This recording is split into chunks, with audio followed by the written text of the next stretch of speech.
and this,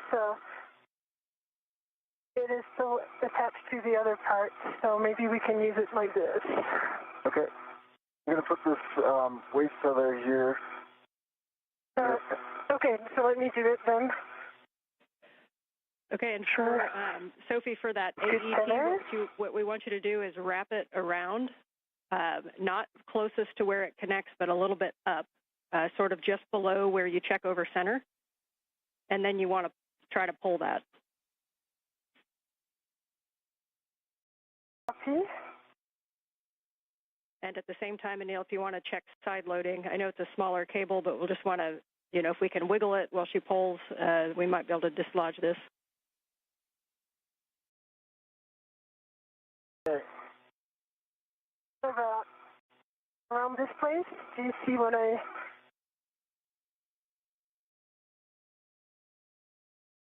Okay.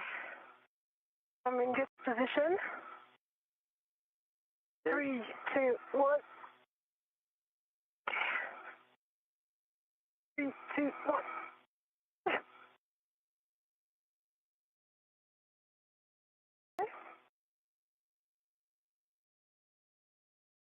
See if I can... Yeah, you do this and I do the... Yeah, let's do that. Okay, we change this. Maybe it's going to be better for you to take this 2 sides. Okay, I've got it.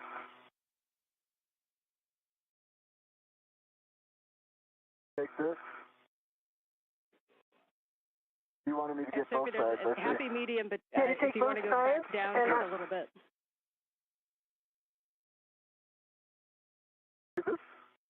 What? Okay, I see. Yeah. We need to unlock it from the agate handle there. Yes, it makes it easier for you. Yeah. It is ready to me, so we are good. All right, and Sophie, for the positioning of the AET, if you put it kind of right over the linkage, then that's going to be a good position. Right over the linkage. Okay. Agree, this is right over the linkage. So close to the blue line? That makes sense. Yep, we think that's a good position where you're at. Okay, you ready? Yeah, I was just like at the limit of my APFR. Okay. 1, 2, 3. Yep. I would need a GCA to get like my legs into this. You're still able to pull some force, and me too. I could put about like, I don't know, I feel like that was maybe like 20 foot-pounds. Yeah. Okay, let me go in another body position, like this, and hold the AET. Okay. And then we'll try this. All right, Anil, if you need a GCA to get it better into position, you can work with M1 to get yourself into a better leverage position if needed. My one, we're trying one more thing. Okay, I'm going to push against this and pull like this. 1, 2, 3.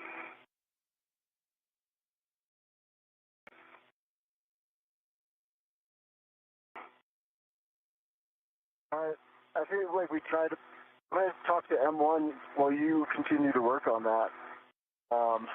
We're good with that plan. Jessica, how copy? Yeah, with you on one or no? Okay. So what I'm trying to go is head up about 30 centimeters. That should give me a better leverage position where I can use my legs to put some force into this. I've got very good clearance, body right, and from the agate handle I can lean back a little bit as you do that. Okay, maybe I can look a little bit as well. I tried again once and it didn't work. I'm going to pose right here.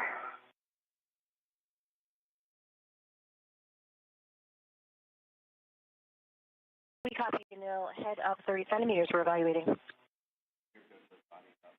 And Sophie, if you want to cycle the handle, and again, give us any feedback on if you think there's any motion that you wouldn't expect, grinding, or if you just think it's moving smoothly.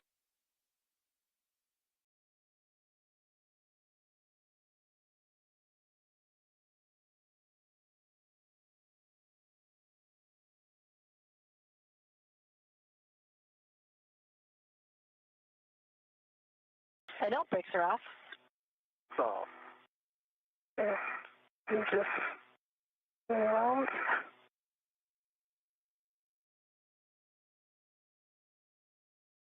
This is Mission Control Houston, 2 hours, 23 minutes into today's spacewalk. Anil, Menon, and Sophie Adenot continue to work with efficiency in the process of removing a failed space-to-ground antenna from its boom on the Z1 truss of the International Space Station.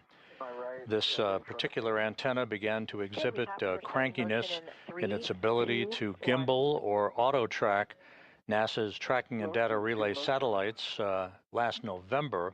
The situation worsened, prompting flight controllers to swap strings, if you will, commanding paths from the space-to-ground 2 antenna, which is the focus of attention that you see in this view, in the bird bath position, as it is called, where it is basically stuck in place, to the space-to-ground 1 antenna that is parked right alongside of it on the Z1 truss.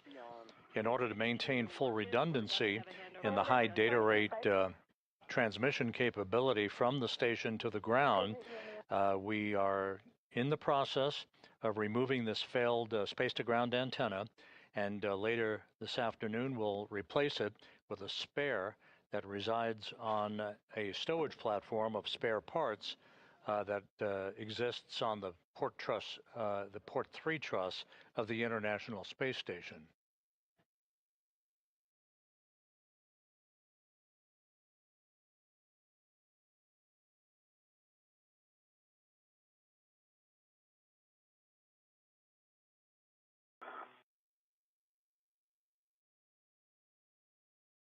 Okay, I'm going to do the try technique as well as you pull. Okay.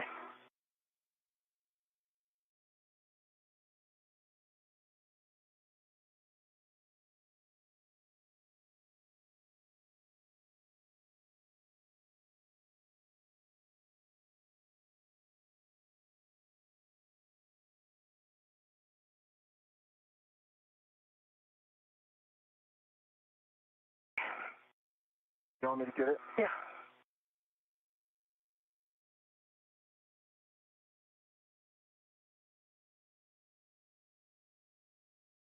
One thought for the AET, if you hook it back to itself on the D-ring so that instead of 2 free ends, you form a loop, and then you can put your hand inside of that loop and you may be able to get more leverage on it. Great idea. I think I put, by the way, I think I put maybe like 40, 50 foot-pounds into it with no joy, and we were also trying to do the remate at some point without trying really hard, but it was difficult to remate, in case that helps. Okay, we understand difficulty to remate. You can also tap like you would a sticky jar on your counter. You can kind of tap with a ret around the circumference of it. We're obviously still talking some options, but you guys are going to just continue working it. Okay. Okay, 1, 2, 3. Oh, we did it! Yes. Yay! You just got a whole round of applause. Nice job, you guys. All right, then let's move on. You can now mate that cable to the dummy receptacle. Copy. I'm just going to reinstall the AET because it's the one from the Agate handle. Copy, thanks. That was probably 100 foot-pounds. Just FYI, that was probably like 100 foot-pounds. You heard applause here in Mission Control and the response by spacecraft communicator Ann McLean with all of the electrical cables having now been demated from the failed space-to-ground antenna. No FOD, through the EMI. Okay, and we're mostly concerned with the boom side where we'll be putting the cables on. So you're looking at J2. Yeah, that one's J2's good, holes, pins, no FOD. There is no rubber O-ring in there like there was the other one.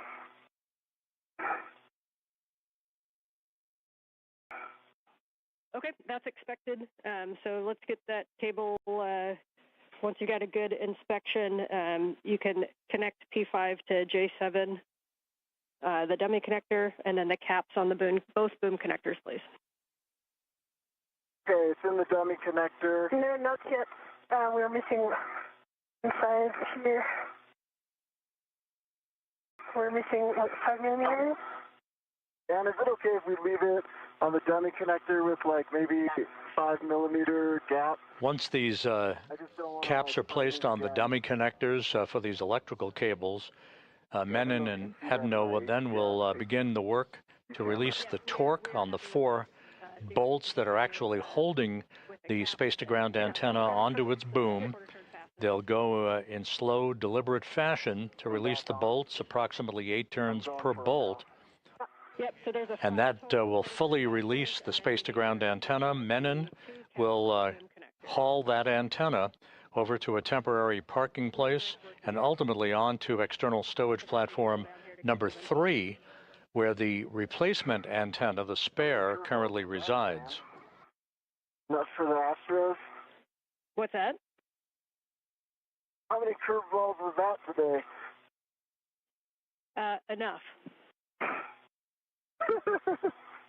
Okay, the cap is installed, and I release my ret. And so, here's another one. I've got a free piece of FOD right here. It is the, it's the, quarter turn fastener. It's in my hand. Okay, understand the quarter turn fastener is in your hand. Here. I have my trust bag right here. Okay. Let's take it and put it in. All right, going in. Gonna do this one carefully. Yep. Okay. Okay, and yes, we can put that in a trash bag, and whenever you want to, you can also put that O-ring that you had before into a trash bag, and just beware of any sharp edges around where that broke off from. I think the O-ring is enjoying some life on the AET of Anil. Yeah, I'm not sure it's worth putting into the trash bag. Yeah, I'll leave it on my AET. Yeah. Okay, 4 quarter turn fasteners. 4 quarter turn fasteners are on. Okay, 4 quarter turn fasteners, and then we just need verification that the cap is on the J1 boom connector. Cap is on J1 boom. Yes. Okay, I understand that's a good config for the cables. The next thing we're going to do is to release the torque on the S-gant bolt using the ratchet wrench. Okay, I'll get in position with my GRT on handrail 4. Ratchet wrench is in my hand. Excellent. Reminder on the ratchet wrench and these bolts, you can go in any order to release the torque. We'll go in order to fully release, but you can release the torque less than 1 turn in any order, and this is where we want a slow ramp up of the torque. We don't want any impulses into it, so we need you to be like a nice human PGT and just slowly ramp up your torque to what you need to release the bolt. We're going 1 turn? Less than 1 turn, so as soon as the bolt moves, you'll be good. Okay. And just call out, you can either give me forward, aft, port, starboard, or 1, 2, 3, 4 as you do each one. Any order. I'm starting on the aft. See what's your hand? Yep, on my 1.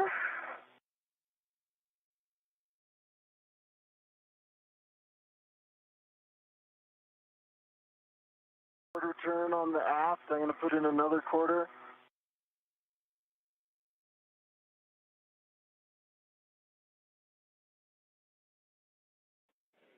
Copy.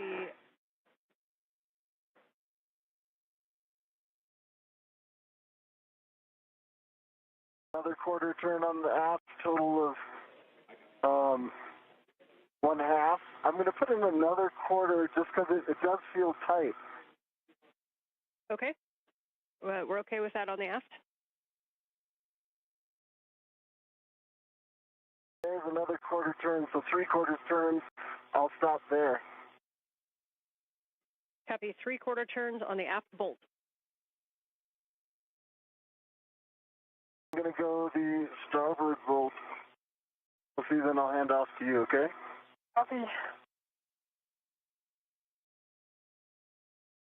I have good DRT stability.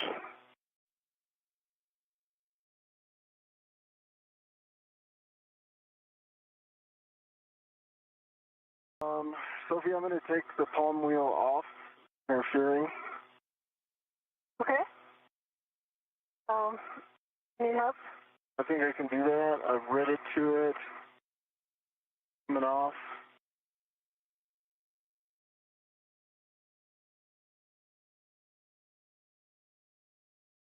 Wheels off. And for Anne, I just confirmed that I have no more tether on any of the Afghan side. I'm only tethered to the boom. Okay, good check. Thank you. Return on starboard. A quarter turn on starboard, bolt number 4. So if are you going to be able to get both of those? For sure, number 1, and for 3, yes, I'll make it work. Okay. Quarter turn on starboard for a total of 1. I'm going to put in a little more, and then these are very tight bolts. Yeah, I see that, but you're putting a lot of force into these.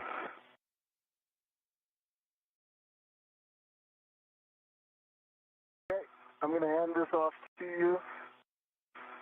Got it? Question for you. If I'm going to get that bolt 2, yeah. I'm going to need to take out the GCA. Do you want to do both of those bolts, or do you want me to start talking to Jessica now? Both 3, sorry. Yeah, both 3. I think I'm going to be in good position to try. Okay, I'll stay here. Yeah.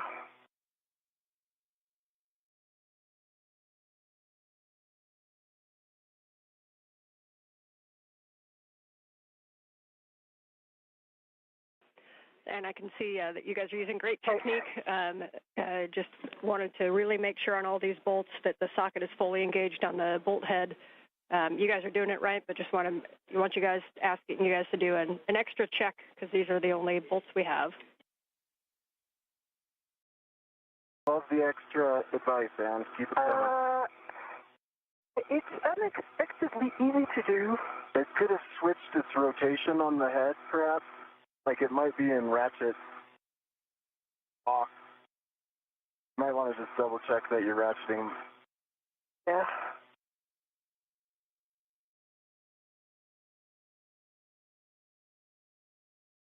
That was good.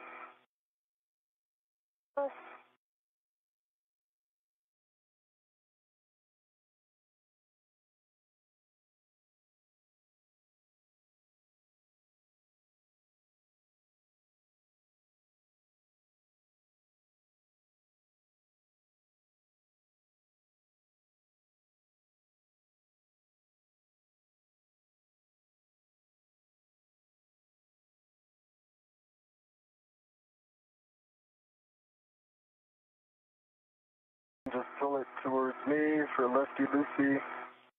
Yep. Yeah. Actually, I can probably reach it.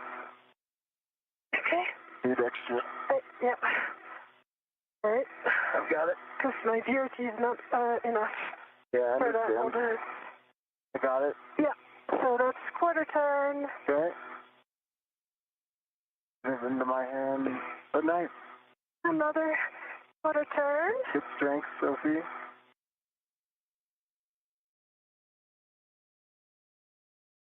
Okay, we're tracking the half turn. And another quarter turn, so that was 3/4 turn on bolt 1. Copy, 3/4 on bolt 1. The one.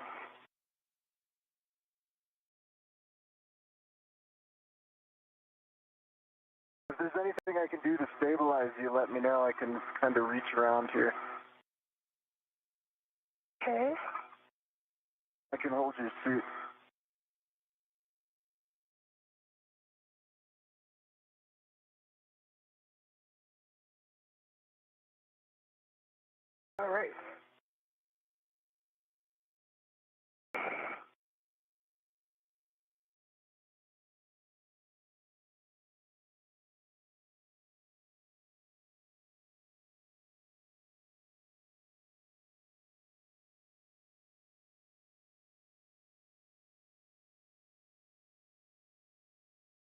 I can push. Oh, yeah, get it! Okay. Yeah. All right, quarter turn. Nice teamwork, guys.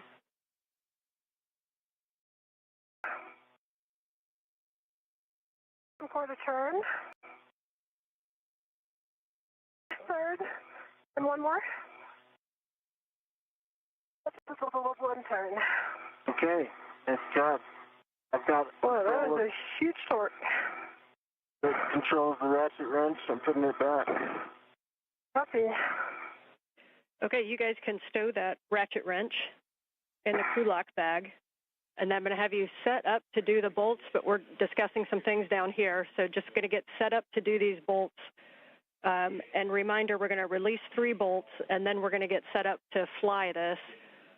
So bolt 1 is going to be the last bolt. That's the port bolt. But for right now, you can retrieve EV1's PGT.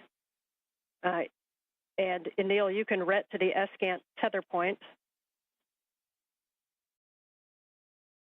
Once Sophie has Anil's PGT and you're retted, we're just going to hold here for a sec while we're talking.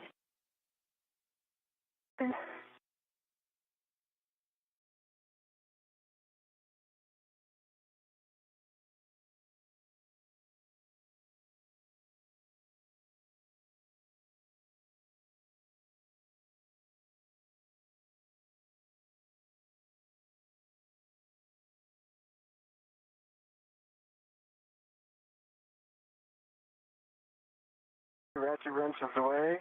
I heard ret to the tether point. I'm putting a ret down, Sophie.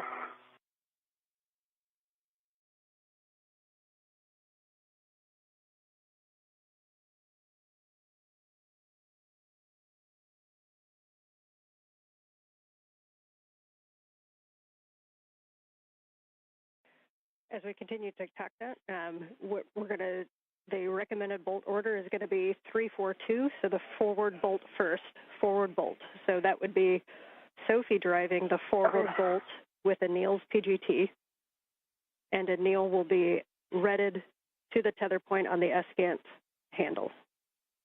Don't drive yet. Okay, I'm just currently get in retted. position. I'm currently retted. Can you give us the PGT settings? I think it's Bravo 4. Bravo 4, counter 2. Bravo 4. Bravo 4, counter 2.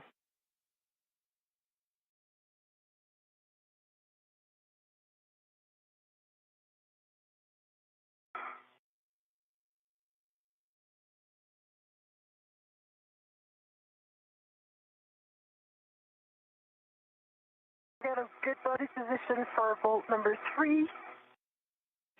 I would like you to send it to me from the forward side. And we have a go to drive bolts for removal. So when you get into position on bolt number 3 with Bravo 4 counter 2, then we'll be releasing that bolt. I have control. You have control. You prepare the settings. Yes, Bravo 4, counterclockwise 2 set. Copy.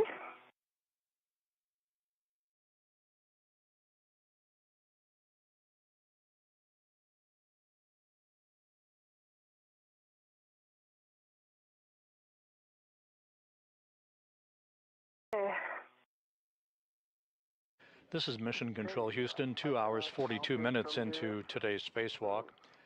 Anil Menon and Sophie Adenot are in the process of breaking torque on the 4 bolts holding the failed space-to-ground antenna onto its boom on the Z1 truss of the International Space Station. You're go to drive, and we'll expect approximately 8 turns. The crew spent a little bit more time than had been planned in terms of installing locking pins, or gimbal locks as they are called, on the failed antenna so that no inadvertent motion of that antenna dish would occur during its transport to a parking location on the truss of the International Space Station. So we continue on with today's spacewalk, 2 hours, 43 minutes into the 282nd spacewalk in support of space station assembly, maintenance, and upgrades. Okay, Cal Pass, 40 volts. I'm going to reset you to Bravo 4, counter 2.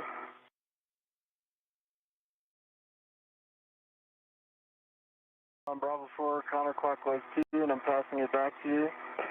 Yep. And my one, I'm just regenerating again my BRT. That's some of it. Enjoy, I see you on the boat. Yeah. I'll help stabilize it here. I'm trying to move with it. Okay, I'll help you. Okay, there was 2 turns. Oh, and it's over torque. Okay. Do you see? Wait, that's my own. Okay, my left foot is on the mat. Do you see that? Okay.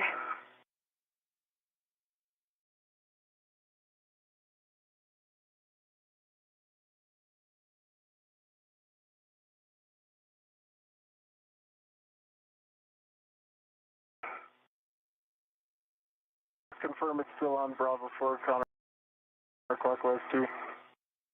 I'm here. I cannot see. I can see it from here.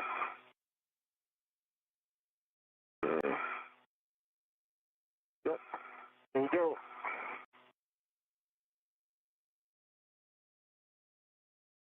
Okay. I'll help you stabilize. Yep. It's over torque. It's like. We're releasing it, so maybe it's a bit released. Oh, I see the bolt is still in. And did you get turns on Okay, that? Bravo 4. You got 2 turns. 2 turns initially. Hey, Sophie, I think I might be able to get it from here. Okay, I'm going to align this.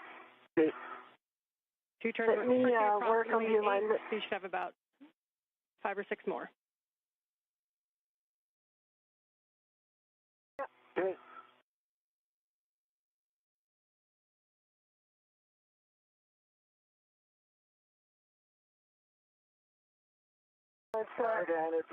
It's not overcoming the torque. That the PGT is not overcoming the torque. And we are definitely on counterclockwise 2. Okay, we are going to need to grab the ratchet wrench again and try to release that torque. Copy.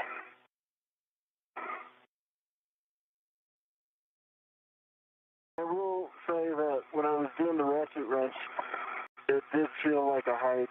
Yeah, very high. Like it felt like kind of a 450 than 20. Even at the 3/4 turn. Yeah.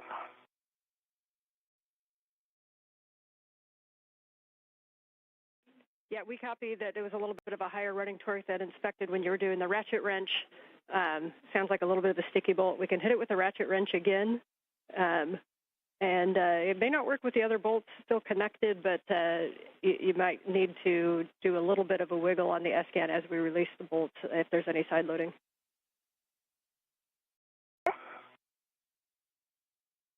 I'm getting in position for the ratchet wrench.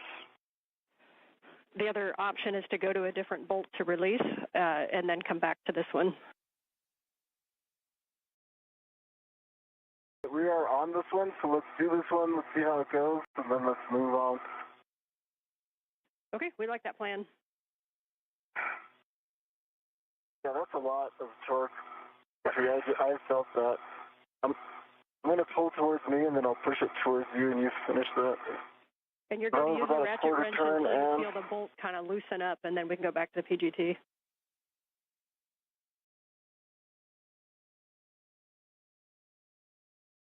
Okay, that was another 1/4 turn.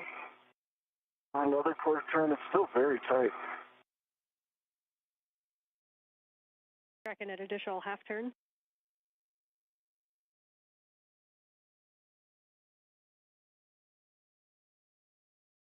Another 1/4 turn, still same level of running torque. Yeah, do you want me to? Yeah, you can pull it. Yeah, I'm going to pull it so that we're kind of efficient from there.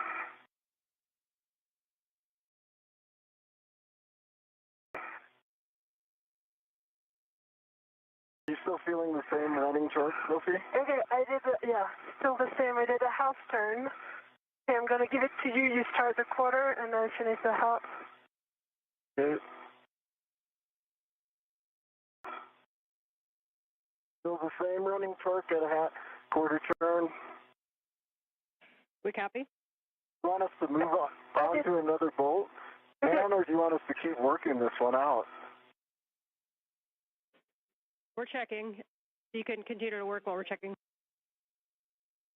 Okay. Okay. Why don't you just do quarter turns if you have good leverage there?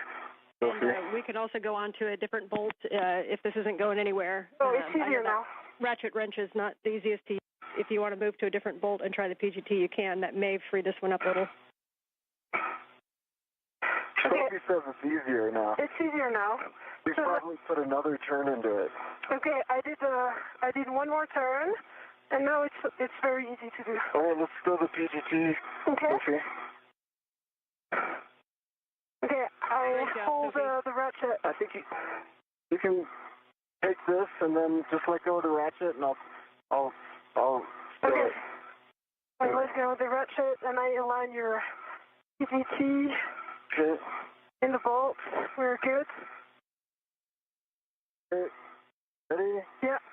I'm going. You're counting. Yeah.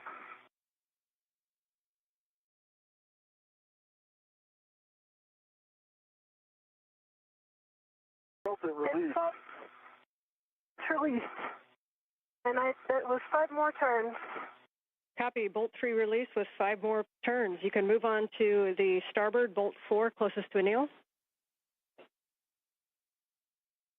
Starboard bolt 4. I'm worried we might be in the same boat here, but I'll give it a try. Copy, and we'd end up doing the same process. So I saw you kept the ratchet wrench handy, so good plan. Yeah, I see the ratchet wrench right here. Question, Ann, can these bolts be done simultaneously? Because I think the best strategy here is me to go ratchet wrench on bolt 4, and then Sophie to start working on 2. A good idea, but unfortunately we cannot do dual bolt ops right now. Okay, I'm going to go ratchet wrench on bolt 4 then, largely because the PGT doesn't have a good fit. Okay. I have my visor down. And it has a high torque.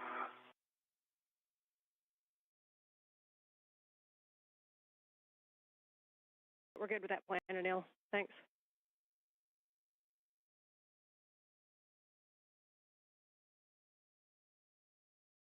Sophie, while he works that, we're going to be doing bolt 4 and 2, so that's the one closest to him, and then the aft bolt. And then you'll be getting into position using your own PGT to release the bolt number 1. So if you want to think ahead and be ready for those ops. But I was thinking that might be difficult with the PGT. But I'll get the setting ready for the PGT. Might need a ratchet for some start.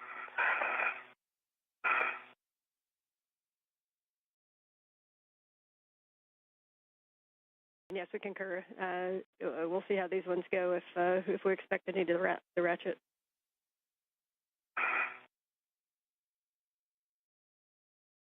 You guys are doing great. You got lots of family and friends back here watching too, so you're making it look good.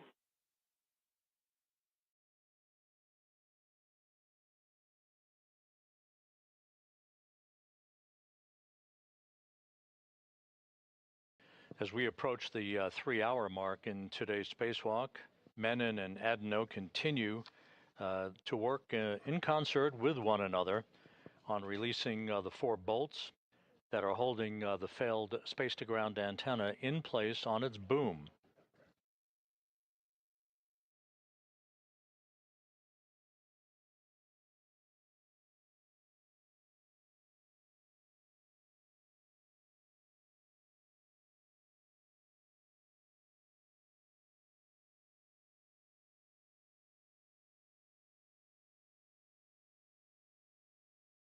Anil Menon, his feet planted in a portable foot restraint at the end of Canadarm2, and in the foreground, that's Sophie Adenot as they continue to work on the final release of this failed space-to-ground antenna that began to show a degraded capability to track the tracking and data relay satellite system constellation back in November of last year. I'm still working on this one. It's still pretty high running far. Waiting for that breakthrough moment that you had. I've got Waiting in the wings is the spare space-to-ground antenna that is currently housed on a stowage platform on the P3 truss of the International Space Station. We're putting ARED to work. Yeah.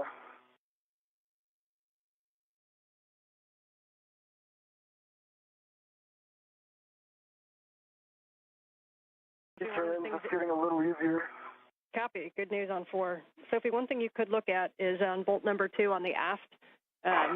We're not super positive on all the clearances with the PGT to that bolt. If you want to kind of take a look and see what you think, and when we get there, this is why we have things like the ERAD. Hopefully we don't need it, but if you want to just kind of do an evaluation on that bolt. Yeah, in work.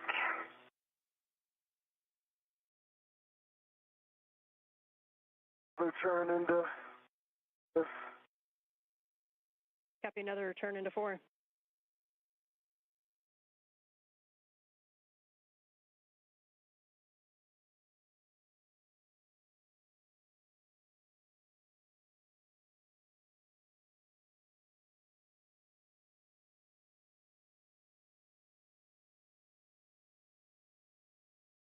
Another turn into 4.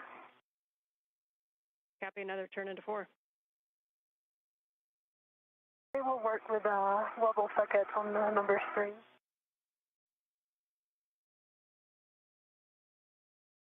Another turn into 4. Copy.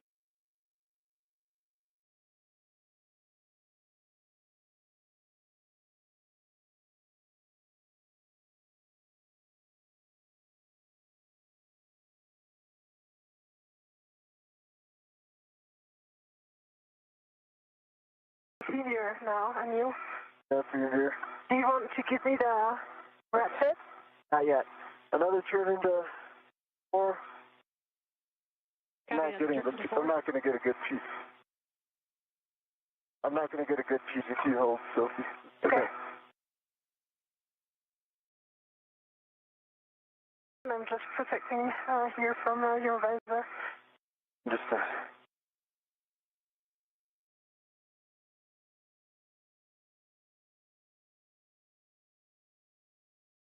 another turn into 4. We copy?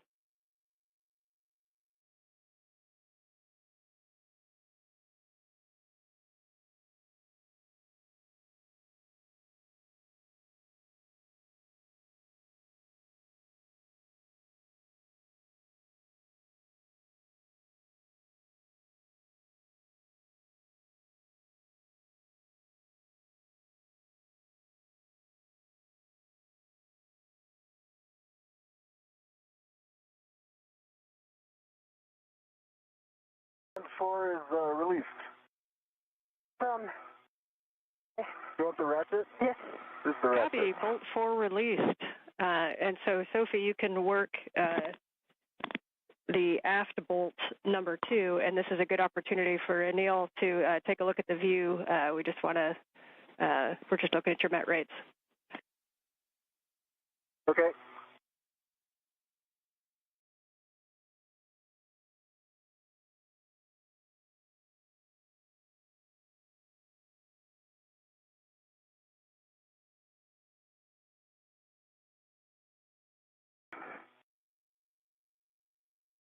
Sophie, as you put torque into that bolt, just try to make sure that that 6-inch, that the wobble socket isn't too broken over. Okay.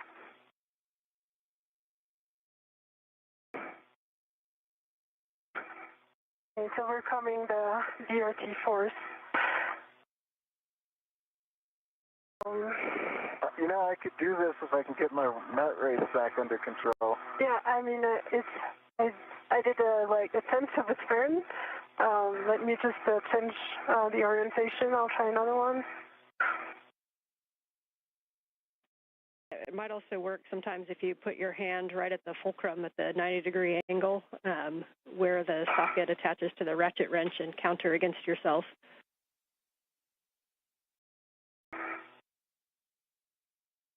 Okay, I did a third of a turn. Okay.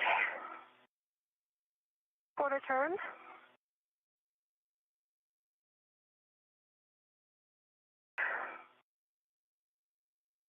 Another quarter turn.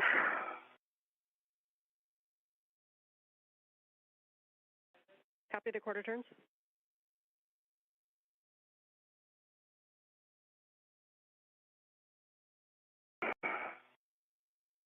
Okay.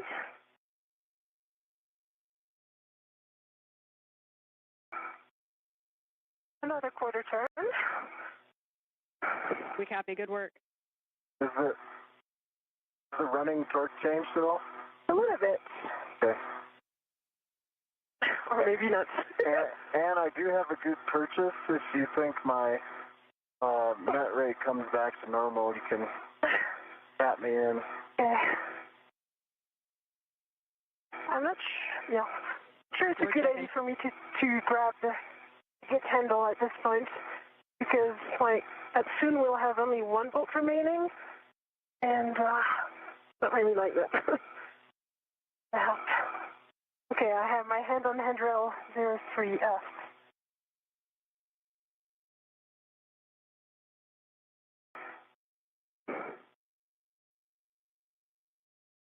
Another quarter turn. Nice. And Anil, we just need a few more minutes there in timeout. This is Mission Control Houston. We have now hit the 3-hour mark in today's spacewalk. Working it. Anil Menon, EV1, wearing the suit with the red stripes, and Sophie Adenot of the European Space Agency, wearing the unmarked suit, the first French woman ever to conduct a spacewalk. They are in the process of completing the fourth of 4 bolt releases that will free up the failed space-to-ground antenna from its boom on the Z1 truss in the middle of the station's truss structure. I hope you're counting, because I just announced the quarter turn. They're counting. They're counting. Keep doing it.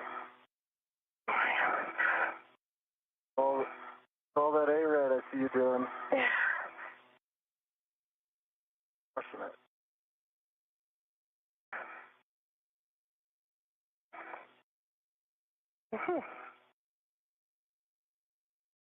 Okay, another half turn.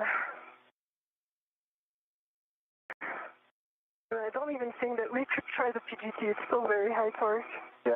The plan currently calls for the failed antenna to be moved ultimately to a stowage location on a spare parts platform on the port truss of the International Space Station. Currently residing on that spare parts platform is the spare S-Gant, the replacement S-Gant that will be installed on that boom that you're looking at to restore full redundancy and functionality to the high data rate communications capability for the International Space Station. I suspect it is. It would be smart to swap, perhaps. It's easier now. When she starts the boat one. Interesting. Sometimes it's easier and sometimes not. So there was another half turn. A little increment.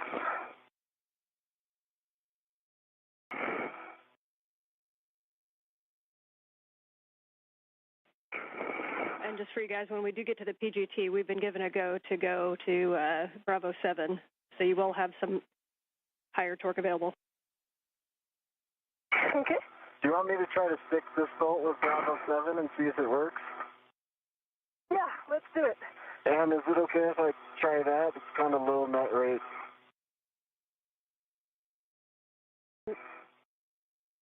That was And another now half you're back turn. in the game if you'd like to assist. Hey, I'm going to go that Bravo 7. Yeah, I think it's easier now. If that does the trick. Yeah, you did all the hard work. You did it before. Hey, let me get it. Yeah, I'm removing the ratchet. Ratchet is stuck. I got it. There we go. Okay. Holding the ratchet. Putting in your PGT. Two. Yep. Okay, here we go. Bravo Ready? 7, counter 2. Working. You count? Beautiful Sophie? sight. Yep. 3. 4. You telling me. 5. I think we're good. Yep. Bolt release. Oh, that was 4. Okay. The antenna is only on one bolt. And I see it wiggling, so now I know it's time to be super careful. Yep, so we can, we're going to be using Sophie's PGT for the last bolt, and we're going to make sure this is the one that's going to release the PGT, so we're going to get Anil ready. Your glove and hap check is already knocked out, and you want to ensure a good config before the final release. Double check that your tether is still on the T-handle. You want to make note of your hand position because you're going to reinstall in the same position. Do we do with the ratchet? Should I start with the ratchet? Put the ratchet away or leave it out? If you think you need to start with a ratchet on that bolt, you can. We did break the torque, and it may have less side loading because the other 3 are released. But that is, if you want to test the ratchet and see how it feels, you can. You test the ratchet first, Sophie, and then I'm going to Can you stabilize the antenna? Okay. Copy. You stabilize the antenna because Stable. Oh, right. Oh, you really need to be careful because I see the side loading is going to be huge.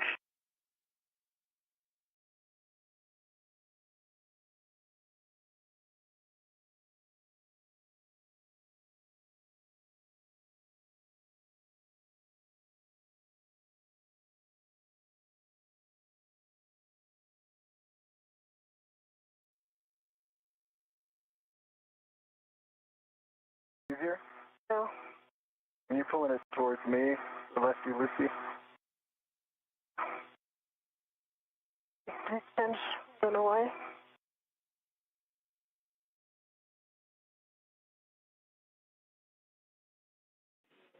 Back with you on comm and just waiting video. Uh-huh. And Anil, once you're in a good position and you're confident with your positioning on the S-Gant, you can give Sophie the go to release that bolt fully. Okay. She's testing the ratchet. It's huge. Huge amount of torque? Yes. Okay. Well, I've got a good grip on this. Wait.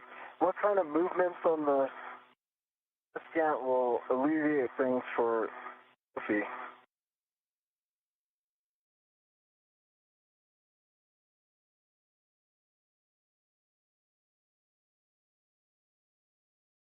Okay, quarter turn. Just need to see, can you see the gap between the boom and the S-Gant? I can see the gap. Okay, so make sure this is 0. Okay. Quarter turn.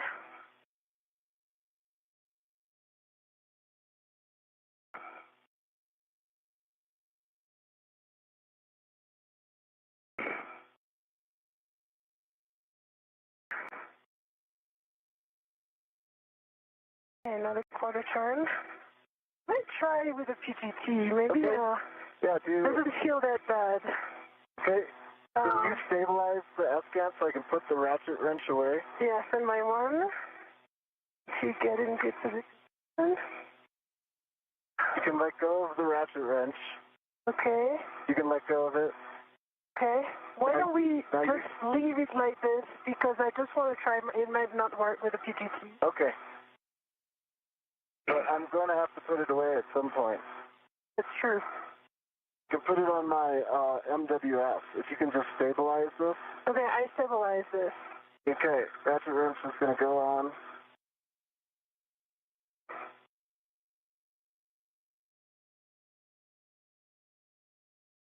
Okay, so my MWF.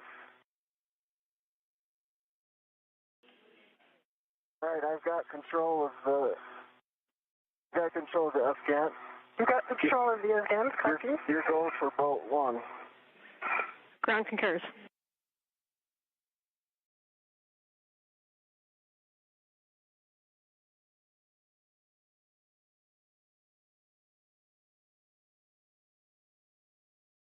Standby 1 with a bolt drive. Copy, standing by.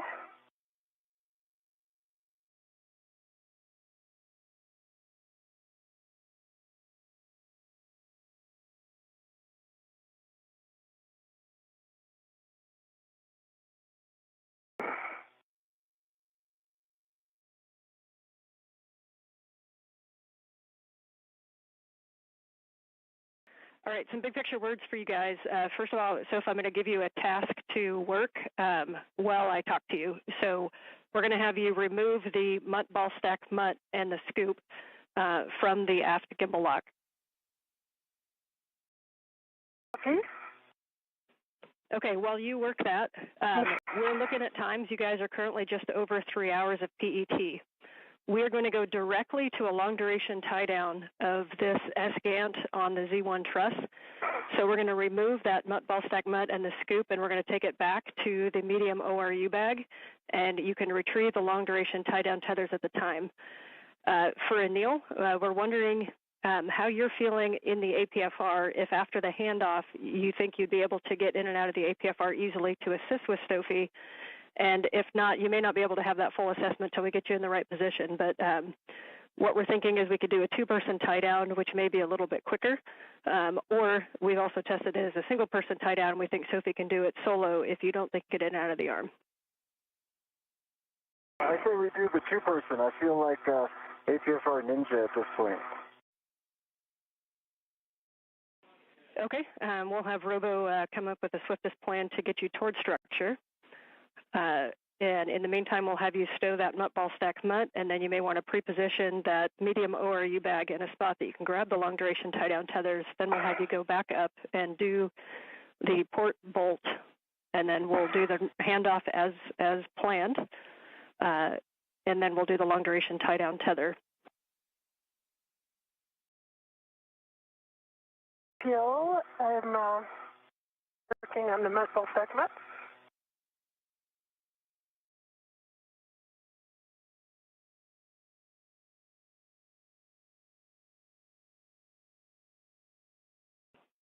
And Anil, what we think you're going to end up doing after handoff is that you'll be coming down the boom. So if you picture that the agate or the S-gant wasn't there, do you think you have a good access to get in and off of the arm? The agate wasn't there. Yeah, I think I need to go straight to the handle that Sophie's currently on, stay away from the waveguide and box. And then there's a handle right under that. Yeah, I think I can work my way down. Okay, we will work that after we get this handoff.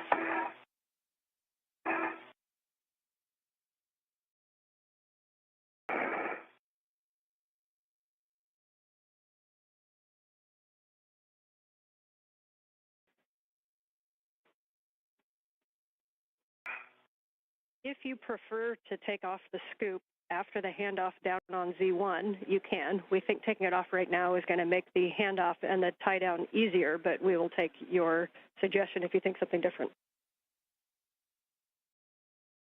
Call, Sophie. ISS. What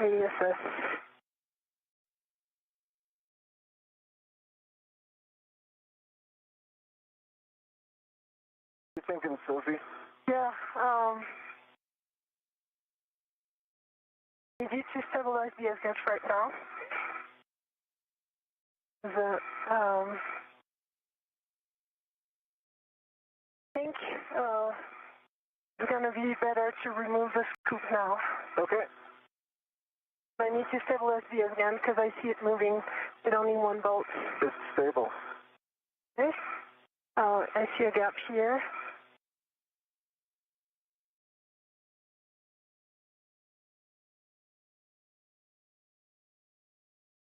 And you guys are working great together. So I know it wasn't what we wanted to go do this tie down, but we still have a chance to get the good S-gant up there. So that is now the goal. So let's get this tie down knocked out as quick as it can. Sometimes an NVGL just eats your lunch, and that's what it did today. But we'll get this tie down, and then let's see if we can't get Cronus a good KU antenna with the new one. Copy, Ann. Appreciate the big picture words. Okay, I'm going down the boom. The module segment is... This is Mission Control Houston, 3 hours, 13 minutes into today's spacewalk. Just to recap the conversations between spacecraft communicator Ann McClain and the two spacewalkers, Anil Menon and Sophie Adenot. The current plan is once this final bolt holding the failed space-to-ground antenna in place that you see in this view, once that final bolt is released, this antenna will be removed from its boom, and it, instead of being transported back to the external stowage platform number 3 for a permanent installation, we now plan to do a long-duration tie-down, as it is called, using a series of tethers to tie the dish down and conserve time, since we're running behind the timeline at this point. The crew had been working right on the timeline until it ran into a series of slight delays with both the removal of electrical connectors from the failed dish, as well as the usual stubbornness of some of the bolts that are prone to being a bit bulky in thermal expansion and contraction conditions in the void of space. So we plan to remove this failed dish. That's the one on the left. The one on the right is SGANT number 1. That's the space-to-ground antenna that is functional and serving as the prime focus of communications capability, high data rate communications for the International Space Station. We're going to continue to press ahead in the hope of getting the replacement or spare space-to-ground antenna off of its location on ESP3, the external stowage platform number 3, on the Port 3 truss of the International Space Station, and getting it installed, as Ann McClain pointed out to the crew just a moment ago, so that we have full redundancy on high data rate communications capability from the International Space Station. So you can head up and get in position for the port bolt number 1. Getting back up for port bolt number 1.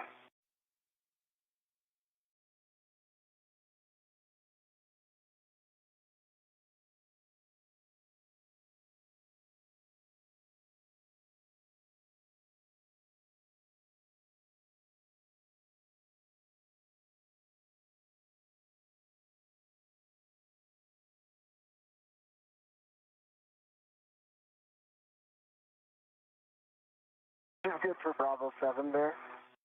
Yeah. And we concur, Bravo 7 counter 2 with Sophie's PGT that has a 2-inch rigid. Yeah, let me just put my VRT down.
Okay, pulling my VRT to my PGT.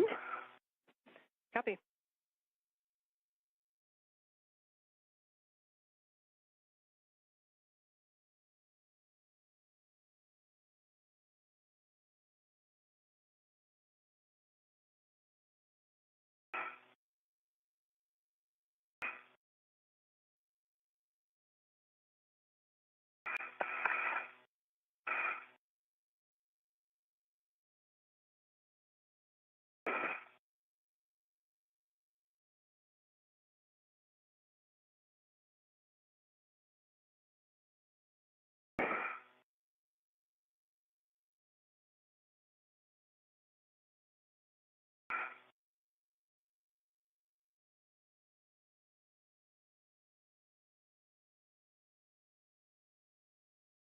Checking the settings.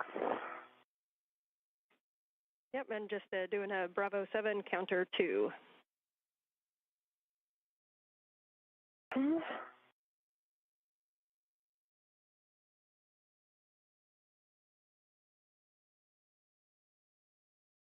Bravo 7 counter 2 set.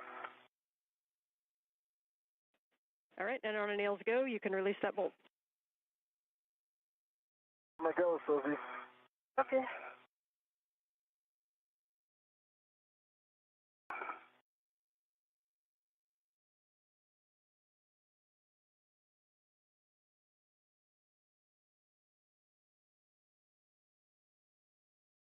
Need to change body position. See if you can move Yeah, up. more my way. Yeah. There you go. Have better leverage.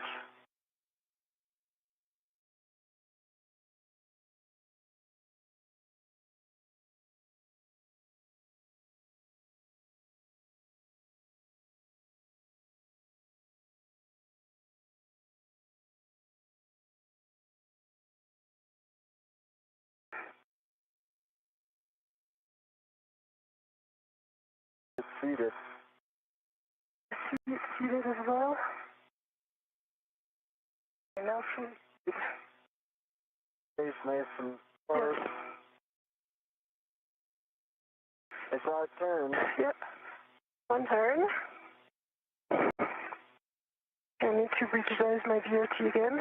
Take your shoulders joints too, just to be sure. Did you And say? good job working that Check your position, shoulder so joint. just remember Bravo 7 could come with a kick, although you're releasing, so it should be pretty nominal, hopefully.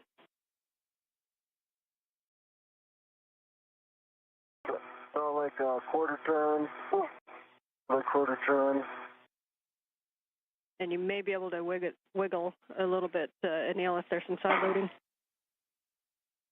Okay. And We're talking.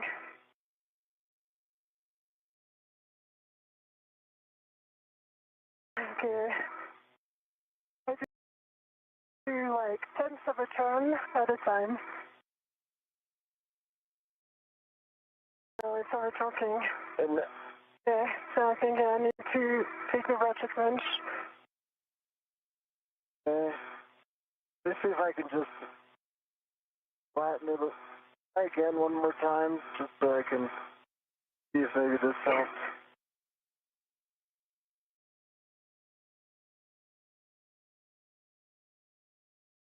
Yeah. Oh.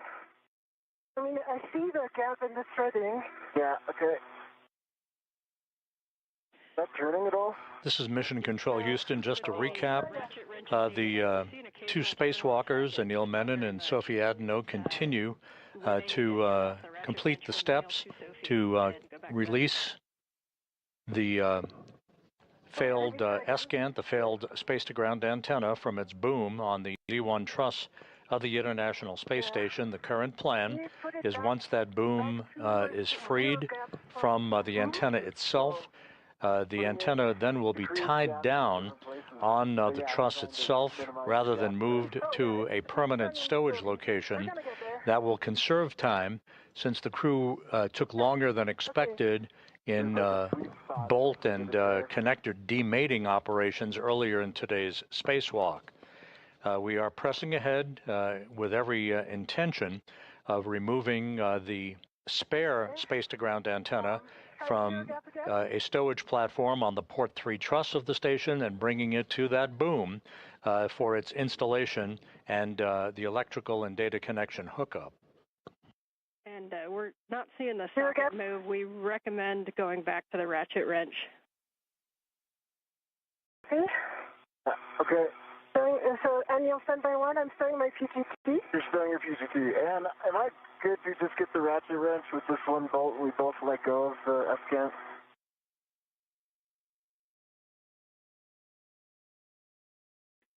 Yes, with the bolt partially installed and you have a ret attached, so you're go to grab the ratchet wrench. Thanks for asking.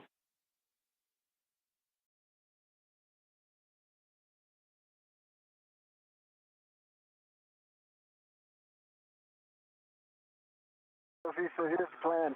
You're going to ret to this thing, then release my ret back to me, okay? My 1, copy.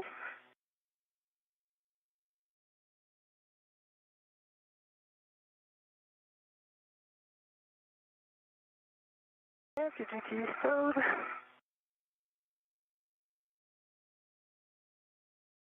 Throw ret on it. Uh-huh.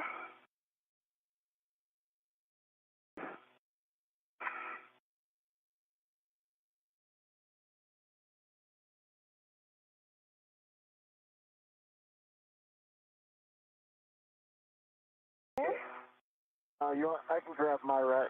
Okay, I'm sending this back to you. Okay. Ret is off. It's your ratchet wrench. Okay. You just put this stuff away and I'll be see you in a moment. Yeah.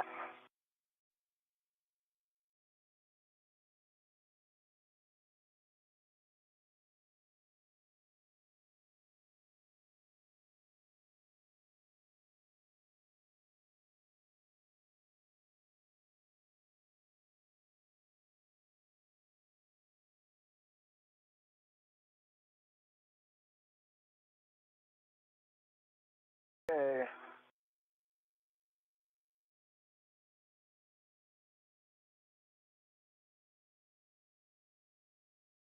I've got my hands on the F-scan and you are go to start on the bolt. Copy.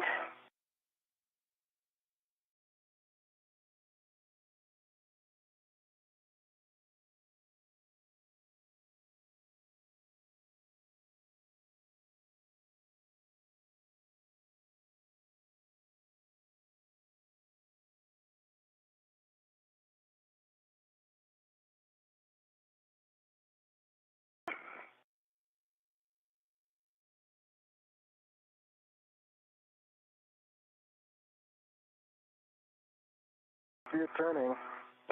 Okay, that was quarter turn.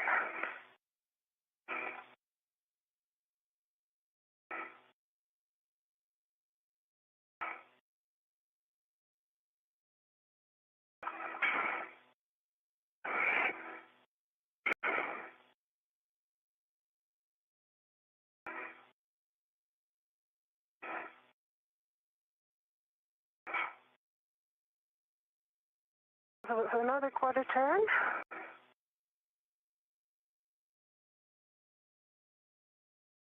It's really overcoming the DRT. So I'm doing my best here, but Doing great, Sophie. See it turning, that's the goal. okay, we got it. Nicely done, Sophie. We like that bolt moving. Here comes an S-scan.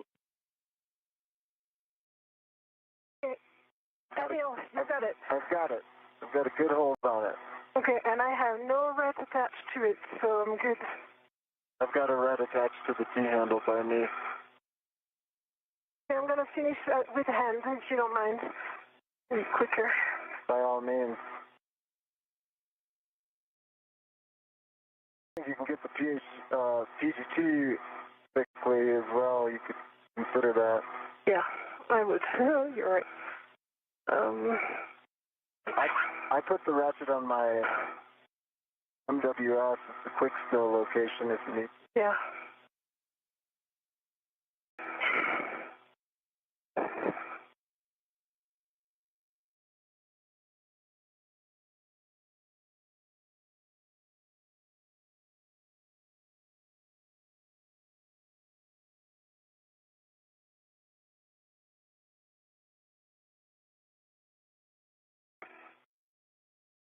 Okay, I've got the ratchet wrench on my MWS and retrieving the PGT.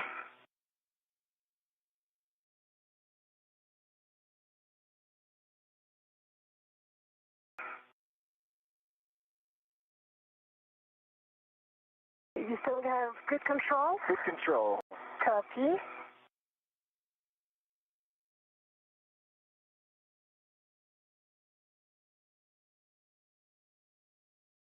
Yeah. Turning. Okay, false release. See it release. Copy, Okay, you ready? release. I'm ready. Removing the PGT.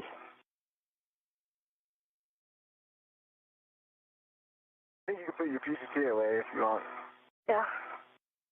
Yep, and so for Sophie, we're going to have you put your PGT away, and then we're going to get a glove and hap check. I'm going to give you some steps to work while Anil takes the comm to remove the SCANT and get down to the handoff position. So you're going to be translating down to the Z1 SCANT temp stow location, stopping at the medium ORU bag on your way and retrieving a long-duration tie-down tether. If you want to take the first tie-down tether, it's going to go to the port side of handrail 6050, and then you can get the other tie-down tether and get in the starboard handoff position. This is Mission Control Houston. We're at the 3.5-hour mark in today's spacewalk.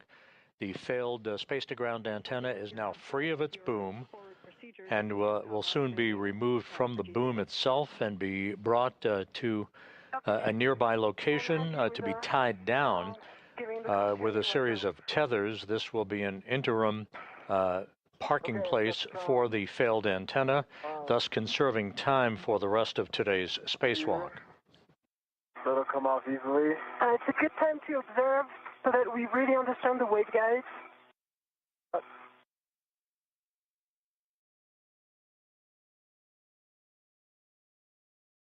Is there more, Sophie? Right? Want me to release? No, I got it. You got it, yeah. Jessica, how copy you? We've got you loud and clear. We're in sync with you. Anil, are you ready for the GCA to the published handoff position? I'm ready for the GCA to the published. Almost. I'm going to get it off of these pins first. Yeah, I see the pins here. It's, okay. So rotate towards, forward.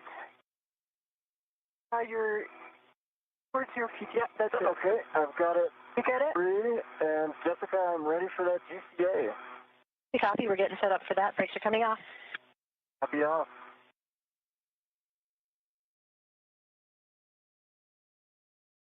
This is going to be that 3-part series. We're going to take you body out, followed by body left, followed by body in, and then we'll be taking you to your egress position. Anil, copy. Let's go. At my go. Anil, you're going to be coming body out, starting motion in 3, 2, 1.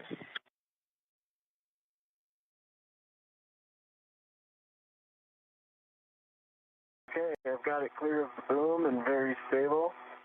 Feel very comfortable with it now. Sophie, you're going to translate to the medium ORU bag and retrieve 2 long-duration tie-down tethers. Mark.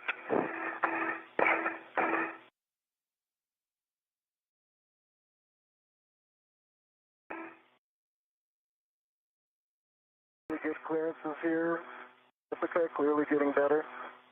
I've got good control of the scan. Copy and concur. All clearances are improving.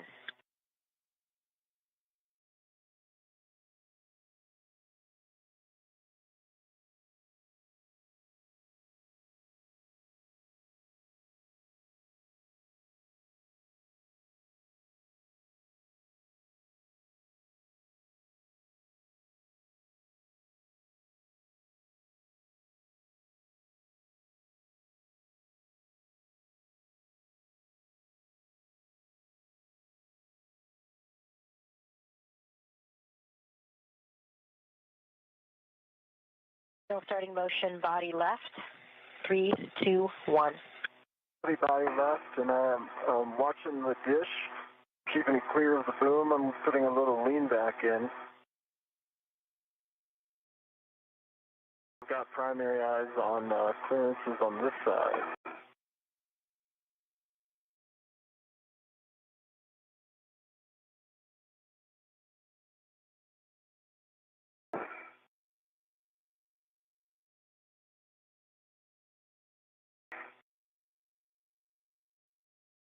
I've got a good meter, pitch to boom.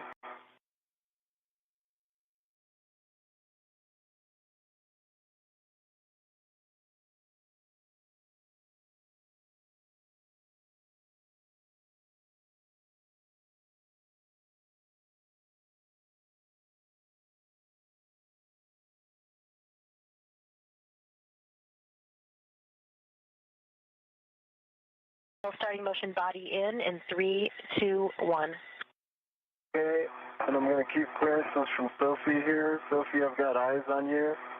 Okay. Keeping the dish in position for a handoff.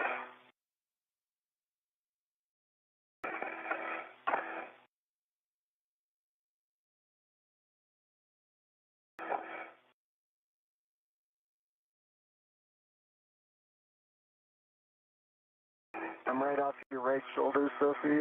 I got a meter distance from you. Okay.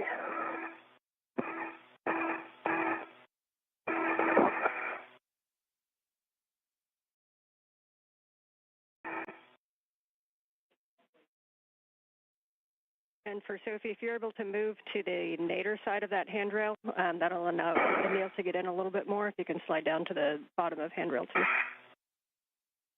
Can work. And I'm deconflicting with my body movement, and I think I've got good clearance of about a meter. Copy and good work. No, this is the published handoff position. Published, okay. Let's hold here for a second and see where Sophie lines up. I'm not, essentially not done yet. So let's stop GTA. Give comm back to people, and then I might rehack this when she gets set up. Okay, reminder, this is the one that we are not putting the brakes on, so we will stop GCA for now, but we do have additional clearance we can give you if you need it. Copy.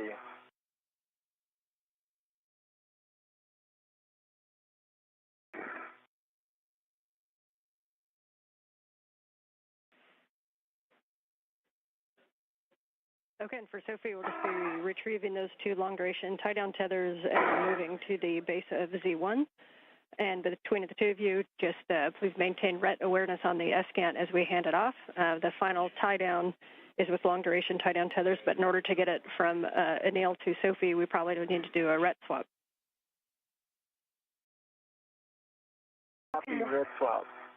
I also need to do a RET swap from the... I'm just checking the number of RETs that I have. One is taken for the ratchet wrench right now, which was not initially planned. So I'm just retrieving 1 long-duration tether right now, right? Correct? You will want to retrieve both of them. Both of them. Copy.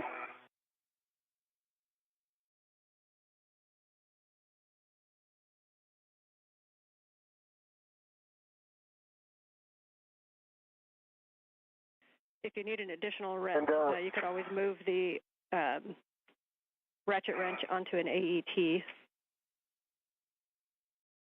I think I'm good because I'm going to put because we have 2 hooks on the LDTV, I'm going to put 1 hook on my mini workstation. Okay, copy. For Robo, Ann, and Jessica, a future egress position is potentially just body in maybe a meter. Yeah, Neil, we can tell you what Robo had planned for you. It was coming body right and then going body in, and we think that would bring you to the handrail that we were talking about on the boom. Would a body in from here cause a conflict with the other things you're avoiding, like SASA, etc.? No, I don't think so. This had you coming body in to about by like up to 300 centimeters, so that would be another 1.5 meters. Yeah. And then you can have the right as well if you need it to get down to that handrail. Yeah, I guess what I'm saying is the body right just brings me up zenith when I'm trying to go nadir, and so we could omit that and save time. We believe that will work. We will verify.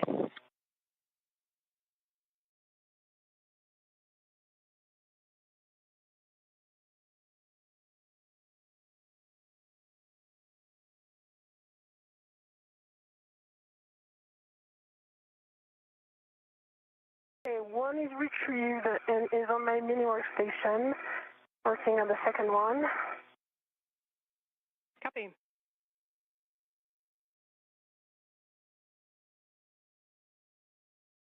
And just a reminder, as you ret to those, you want to ret to the D-ring on those so that the hooks are free for when we go to install.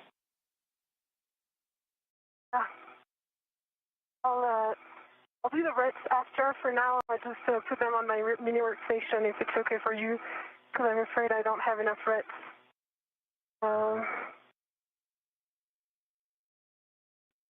Copy. And reminder, another option you can use is you can take a long duration tie down tether hook, and you can hook that directly to one of your wing tabs on your mini workstation and not use a ret at all.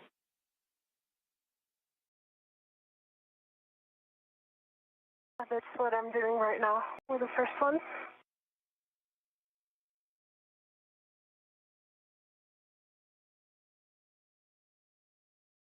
And Anil, we do want to bring you body right first because of the clearance from the tip boom with the SASA. And I also think you're at a little bit of an angle, maybe more than you realize, the way the arm is configured. I think that bringing you body right and then in will get you to that handrail.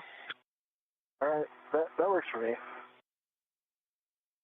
Okay, copy. We can try it, and then we can always get you where you need if that is not the right position.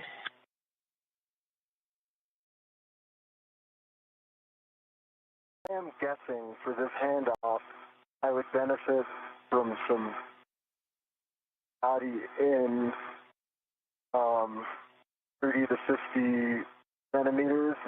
Can you do a little quick analysis of that while we're waiting?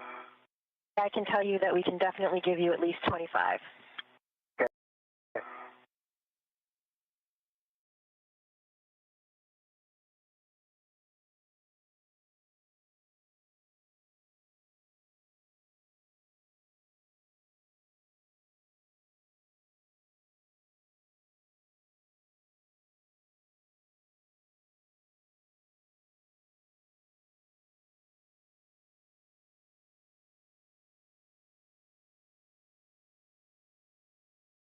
And if there is comm bandwidth and it doesn't distract down there on the ground, can you give like a little verbal layout of how these long duration tie down tethers go? I know you said the cup page, but just so I have a mental picture. Yes, absolutely. We have a handover in 20 seconds, and on the other side, I will give you that that overview. If you're looking at the picture, I will talk you through that picture. I won't be able to see the picture. I got my hands full. Okay, I'll be able to describe it to you, Anil.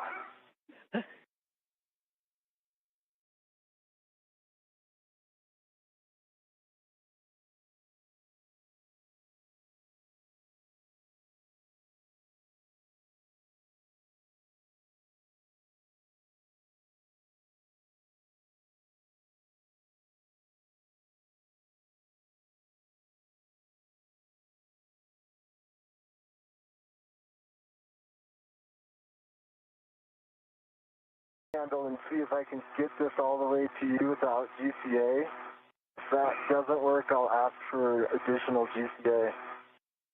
Okay. Okay, we are back with you on comm, not on video yet, so we can't see where you're at. So, Sophie, if you're ready for your Net 6, just call them out. Otherwise, I'll talk you through what this tie down is going to look like.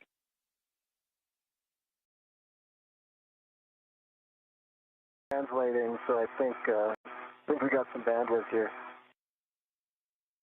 Okay, awesome. Sophie, as you go to translate down, we want you to be on the starboard side. This is where you're going to position yourself on your left shoulder as if you're laying on the trunnion pin. And then your right arm is going to be the one that's going to come up and grab the escant from Anil. The dish is going to be facing aft, so you want to get yourself in a good position. And Anil, when you get off, we're going to have you on the port side of that. So Sophie, I'm going to have you set up on the starboard side. So keep both long duration tie down tethers with you. Get on the starboard side on your left shoulder on the trunnion pin.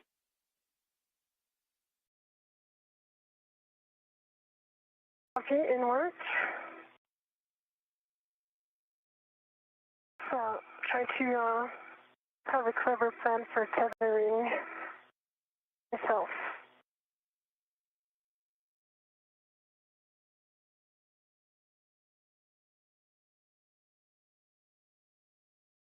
I'm going to put this here.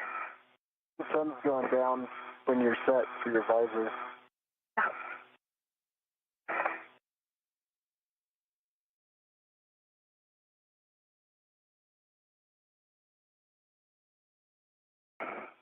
Sweet Jessica, I have a feeling I'm going to be able to get this to Sophie without GCA. Okay, we copy. Yeah, we see you kind of maneuvering it a little bit, and it won't be a big deal to give you that little bit extra if you need it, so don't hesitate to ask if you need it. And Sophie, as you get set up in position, don't worry too much about the configuration of the long-duration tie-down tethers quite yet. Once Anil gets down there and we have both hands on them, we will work those. What you do probably want to grab is a RET from your mini workstation to be able to RET to the S-scan for handoff. Copy.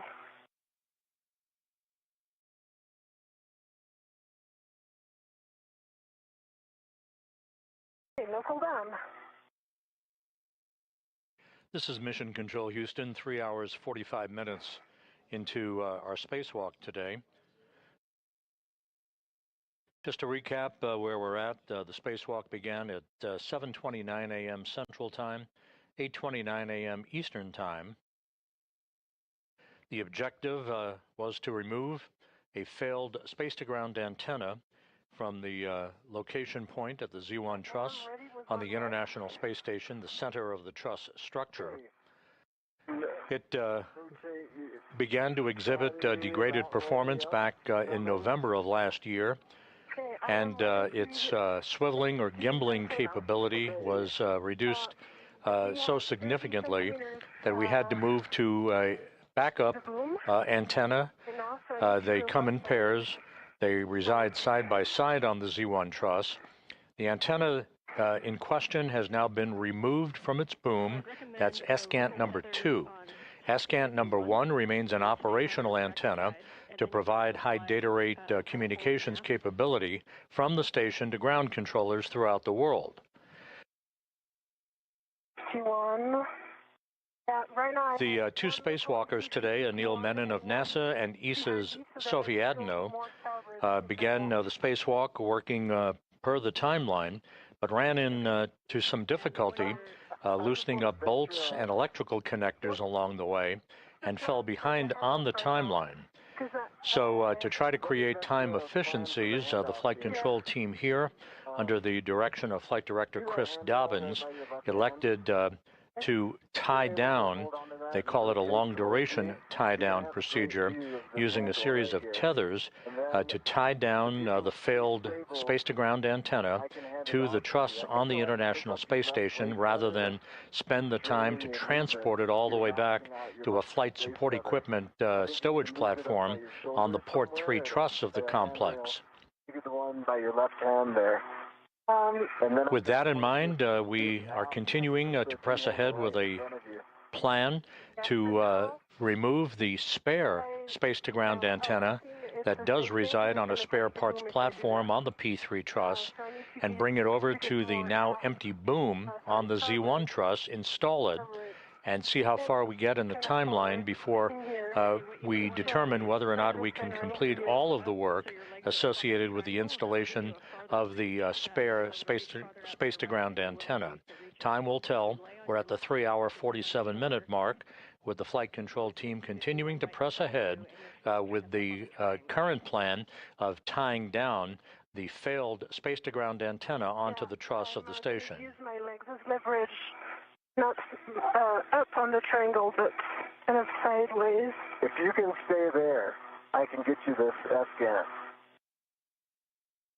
Yeah, but how am I mean, I'm not stable right there, so it's not going to work. I agree. It looks a little tricky. That's why I was thinking if you can use that handrail by your left cheek.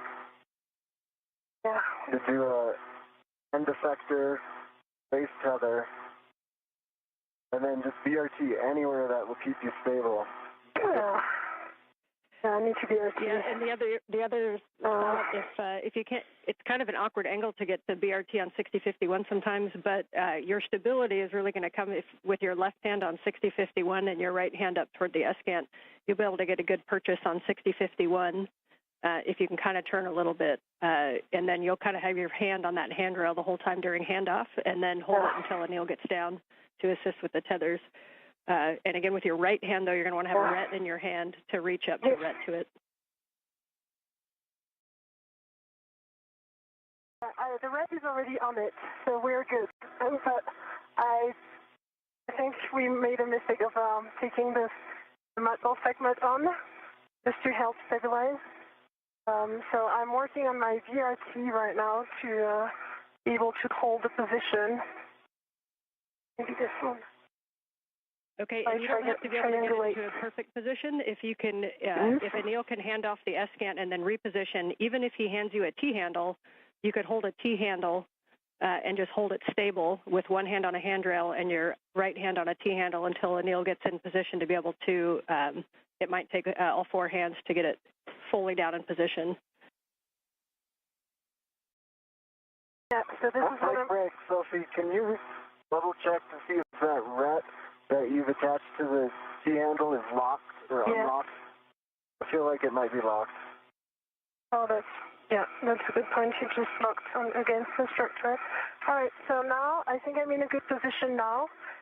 I have good hand on this trunnion thing. The ret is unlocked. And so I'm going to be able to use the T-handle here. Is that what we want, right? Yeah, there's the T-handle. Yeah, wait a second. The ret is...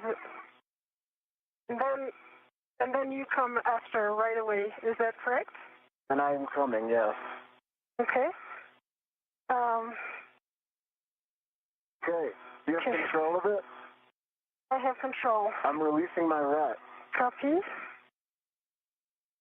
Really nicely done on the handoff and good position, Sophie. If you're stable there, then we'll hand Anil the comms to talk to the crew inside and get in a position for egress.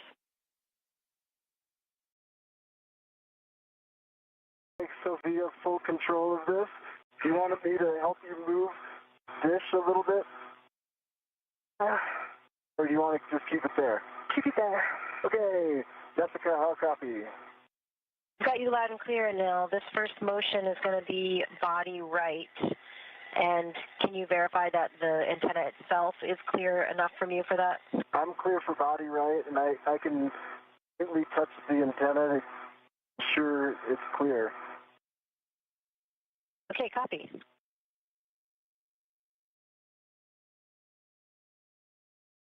Okay, we're starting motion body right in 3, 2, 1. Motion, and it's good motion, and I've got clearance from the antenna. Sophie, good job keeping it stable. Yeah.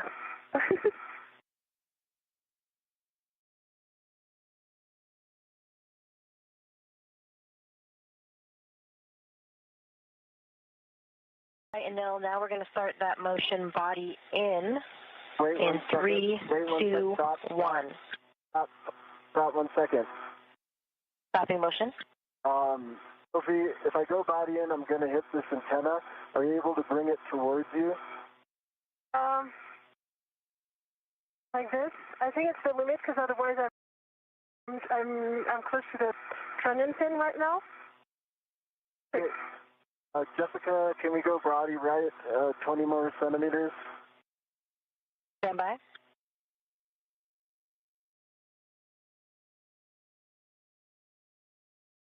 All right, Anil, we'll bring you body right 20 more centimeters. 3, 2, 1. Good motion, good motion. Going to give me clearances. Okay, Jessica, that's enough. We can go body forward. I don't know. We can come in up to 1.5 meters. Do you have an estimate, or do you want to call the stop? I will go 3, 2, 1 ramp out if I feel like we're close enough, but let's do the whole 1.5 meters. I think we might need it. Okay, we copy. Starting motion in 3, 2, 1. I've got clearances from the antenna.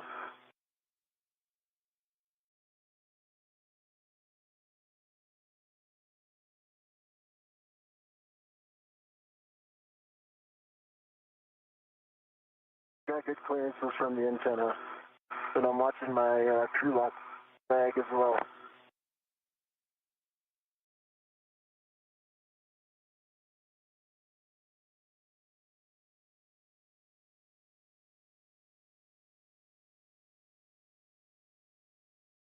Ian, you clearing the antenna now? I'm sorry, I cannot help with clearances. It's okay, you're doing great.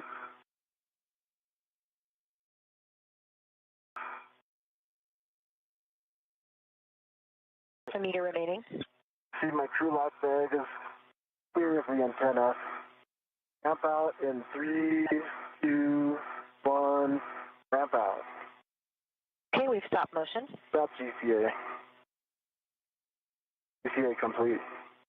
All right, copy, GCA complete. So you ready for us to put brakes on so you can egress? Ready for brakes on and egress. Brakes are on, you go for egress. Go for egress. Okay, nice job. Sophie, nice job keeping the S-cant still. For Anil, you're going to be egressing and coming down the boom. As you come down the boom, a good position might be to go heads nadir and then go down handrail 2, which is the aft handrail, the long handrail. And then I'll talk you on to a good position when you get down there. But generally, you're going to stay port of the S-cant. Head nadir. You want me to go head nadir? Yeah, I think as you move in position. Did I copy that? Yeah, I think as you move into position, obviously you decide, but as you move into position, if you go head nadir and come straight down the boom, the short handrails 3 and 4 where you're egressing, then you're going to go down handrail 2, which is on the aft side, and then we're going to walk you all the way down to Z1 into a position on the port side of the S-cant. Stand by. The antenna is moving. Anil, are you still ready? I am not ready. I think it's possible to head nadir. I put my crew lock bag into it. Okay, but now it's just becoming like tougher to control. So just try to be as close as you can to the boom. Yep, and Anil, if you need to reposition back and check what's coming in contact, you can also move over to the port side of the boom and try coming down on that side.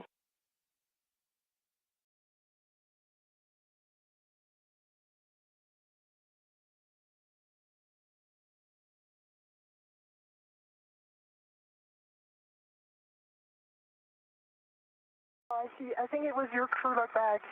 Yeah, I think it was the crew lock bag. Okay. I think I just have to go feet nadir to avoid it.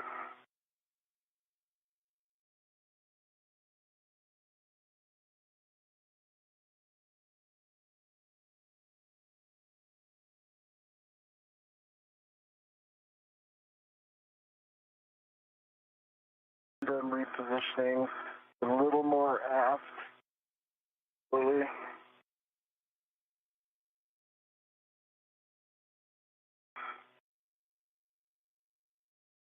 All right, nice job on getting off the arm there, I've Neil. got good eyes on everything.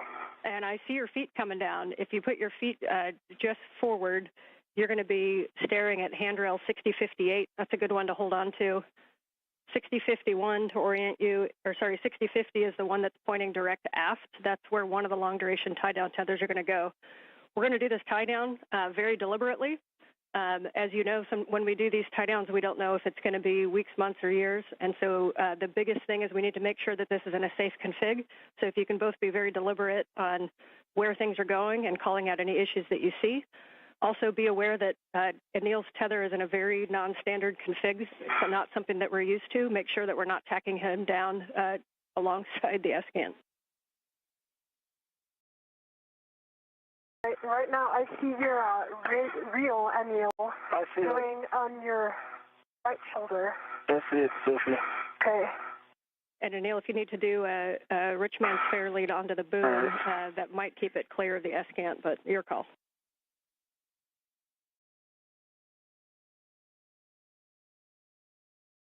Let's see what you're saying.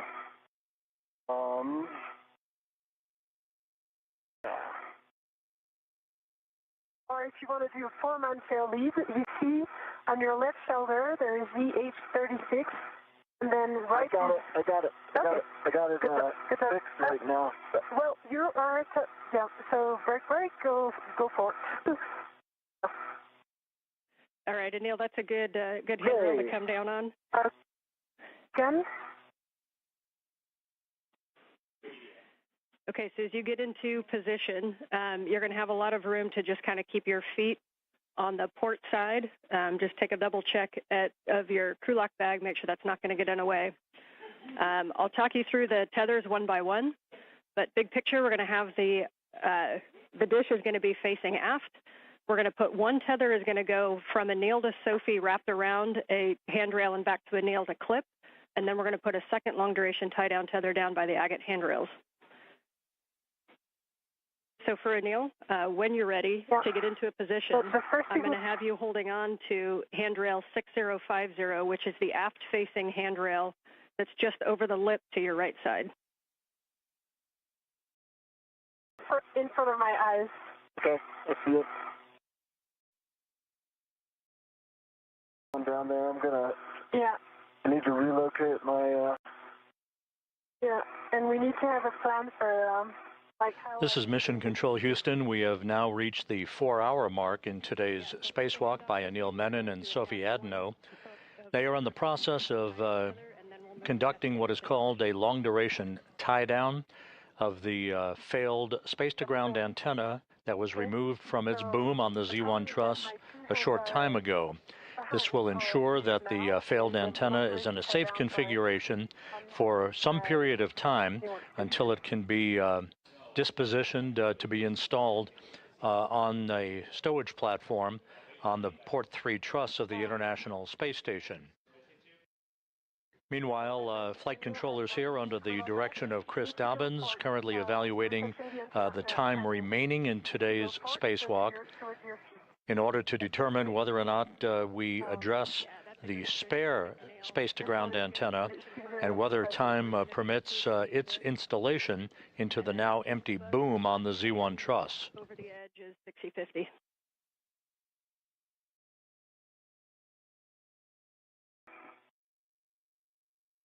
Yeah, I got 6050.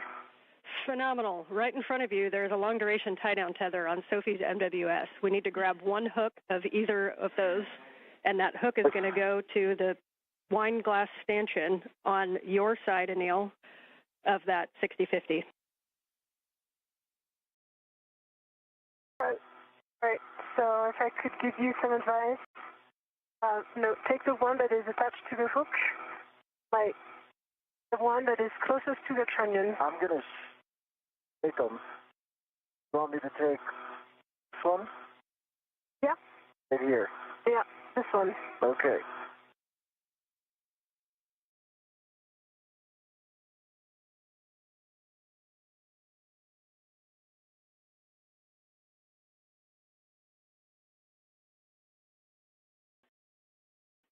And I'm not sure exactly how their daisy changed, but if you end up with both, Anil, that's fine. You guys are going to be in the same place when you use the second one.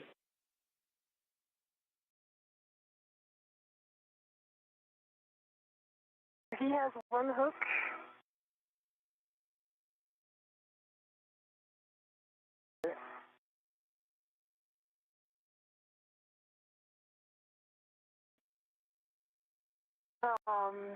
Yeah, so you need to put it on your right. I'm going for that right now. Yeah. Yep. Or the other thing you can do is release. We're going to end up using probably a VMAX pull of this long-duration tie-down tether. So if you want to just right now undo that wire tie and release all the slack on that long-duration tie-down tether, and then put the other hook on the port stanchion, that works too. I'd rather give some leeway between Anil and I, just because with the antenna it's kind of tricky. Okay, yep, however you guys like to do it.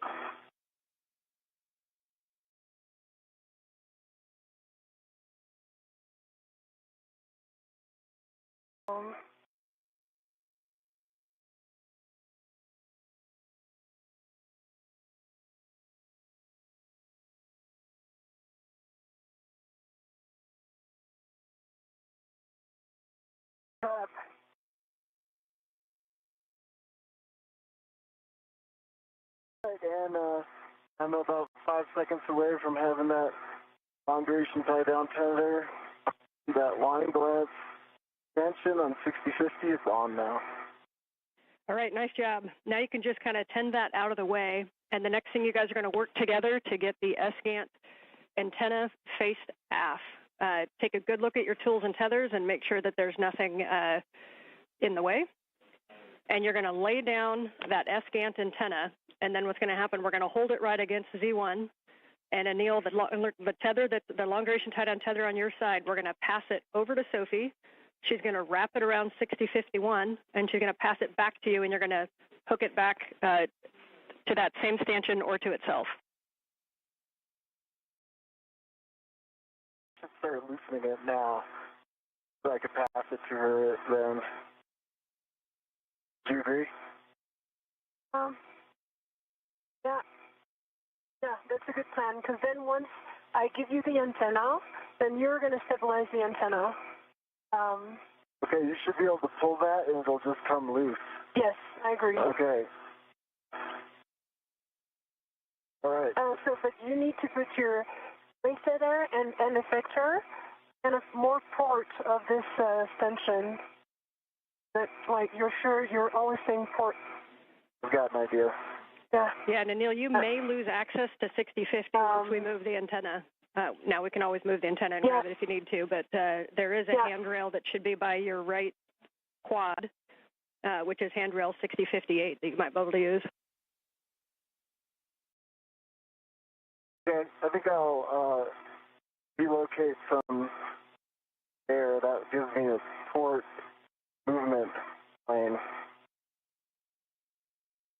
I'll be there in 1 sec, Sophie. Yeah, no worries. Once I give you the antenna, I'm going to take a second to adjust my TCV.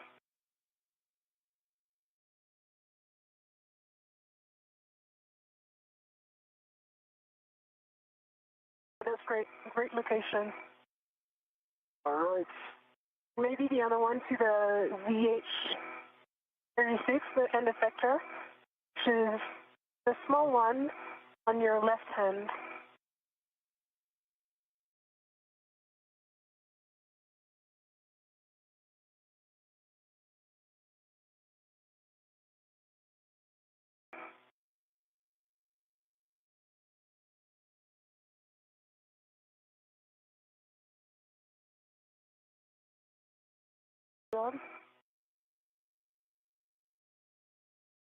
To put it, see, the antenna's going exactly my way, so I'm going to move right here. I'm going no end effector, and we'll just, you can pass it to the some point. Maybe I'll put it right here. Yeah, I think that's a great idea. Okay. All right, and Anil, I do recommend at this time to take off that wire tie and open up the long-duration tie-down tether and release all that slack. Wire tie is off, and slack is now released. I see it. Nice job. And at this point, you guys can talk to each other to get the S-scan into the tie-down position. Cuff page 10 is basically it, but we're going to lay it as flat to Z1 as we can. And the one thing is that rears, that box right below the T-handles, the rears is also going to be just aft of Z1, and that'll enable the gimbals to be kind of flat on Z1 for the long-duration tie-down tethers. Copy that. That makes sense to me. I got to get a hold of it, Sophie, and we've got to rotate it this way. Rotate it, and how, like, what's the plan? So the idea would be that you reach the other key handle. I think I could go low here, and by low I mean nadir. And then if I can get the T handle, I can stabilize and you can guide so we don't hit anything. I have control. You have control. Okay. And now I'm going to help rotate this. I think this is working. Yes. Okay. All you have to do is push that agate handle towards the boom. Yeah. I wonder if I should be wedded to this right now. You're tugging on it. Yeah. it's going to be better because we will rotate this thing. So don't necessarily have to rotate it, do you? we will, because it has to go dish facing you, basically, right now. Let me remove my VRT. Give me a sec.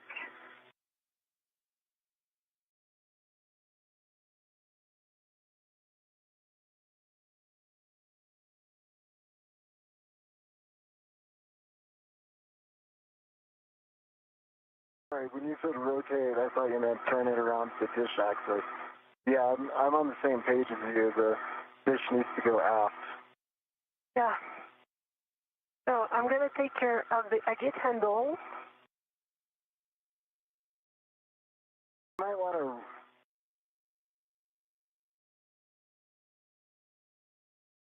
Okay. You might want to do a ret swap and put a ret at the agate handle so you're at that end. Yeah. And I can release you at this end. I was going to use the AET from the agate handle, if I can, I need to rotate it further. Okay. Your end effector might be limiting your motion. Yep. Let me just...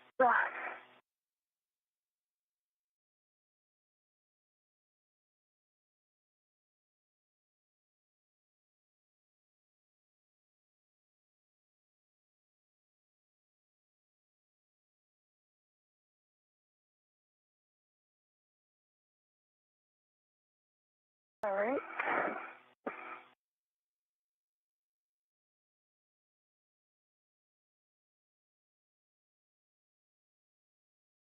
Okay, nice job working together on this one. Once it moves a little bit aft, as soon as the rears pokes over the aft side of Z1, then it's going to be in a good position. I need to have it towards you because right now I cannot even touch This is Mission Control Houston, 4 hours, 11 minutes into today's spacewalk. Anil, Menon, and Sophie Adenot continue to work with each other to complete the long-duration tie-down of the failed space-to-ground antenna that was removed from its boom on the Z1 truss a short time ago. The time required to demate electrical connectors and to undo bolts holding this antenna in place on the Z1 truss will now prevent any ability to take the spare space-to-ground antenna out of its stowage platform on the P3 truss of the station and install it during today's spacewalk. We simply ran too far behind in the timeline to enable time available to complete the installation today, at least, of the spare space-to-ground antenna. How we proceed downstream in prioritizing the tasks associated with next Tuesday's spacewalk and whether or not the installation of the spare space-to-ground antenna becomes part of next Tuesday's spacewalk activities, yet to be determined.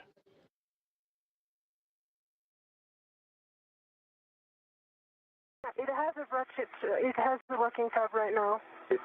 Okay, in that case, you can release your ret from that. That's a legal spot for your ratchet without a tether.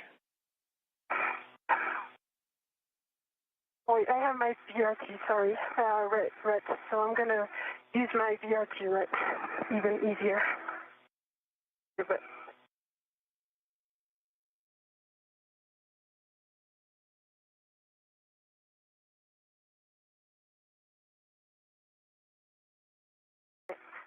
I have a local, but I'm very unstable where I am, so...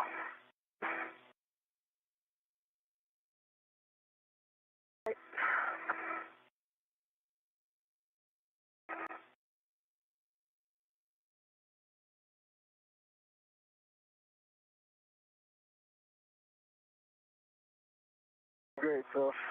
Yeah.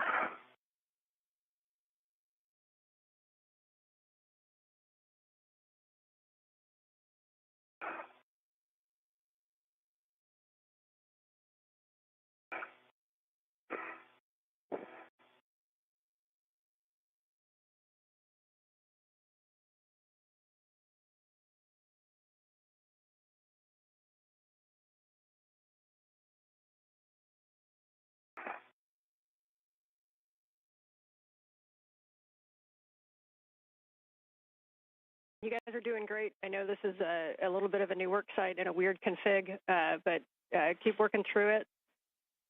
We're very close to getting this tied down. Ground is happy with the work you're doing, so just keep marching forward.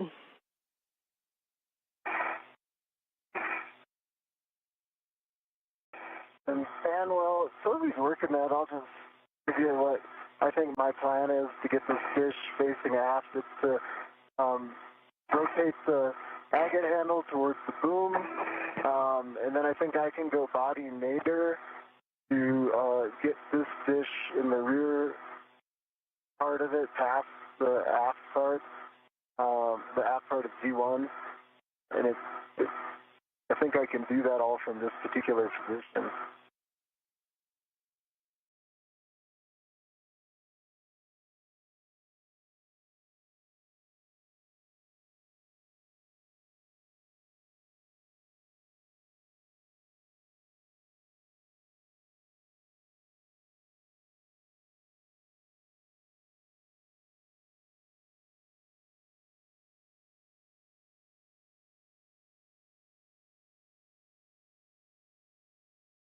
All right. Got it? I've got a ret which is on the AET of the agate handle. Is that good enough? I think it Yes, is to we are show the happy with hand.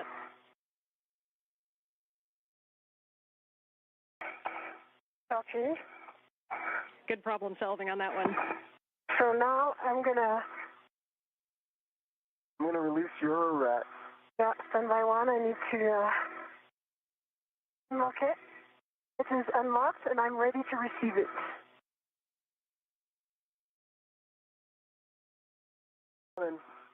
Got it.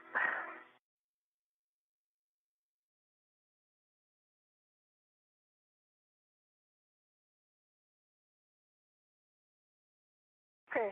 All right, if you're squared away, what we're going to do is move that the agate handle Venus and port. And Copy. Venus and port. Yes, in march. that's the right direction. Good direction. A little port. That thing port. There you go. Good direction. Now we just need to lay it flat. I'm going to get out of the way here.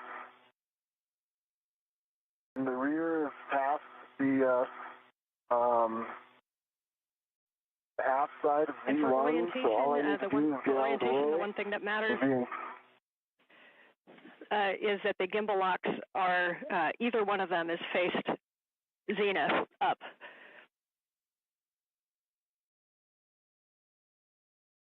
I'm holding the agate handle and that you're moving Anil.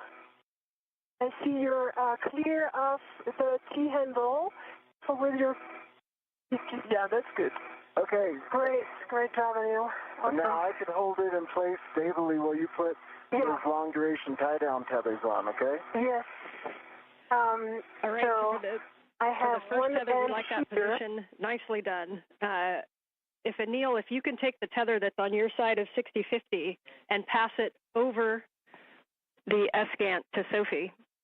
The one thing is that we need to make sure that the long duration tie down tether is routed in between the gimbal lock bolts. So I'm sending it to you. You see this hook that is coming? 1, 2, 3. And coming into a handover. 1, 2, 3. Okay. Okay. See it coming, Anil? I see it coming. Okay. But I've got a hand on the S-Gant. You got that?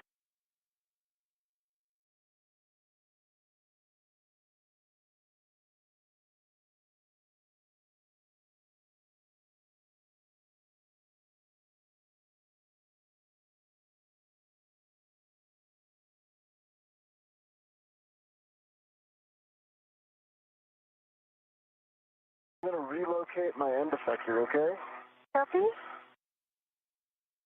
This one is a good spot. And we're back with you after handover. See? And can you guys give us some words on where the long-duration tie-down tether is router, what you guys are working right now? Give her those words and I'll get my end effector. Yeah, sure.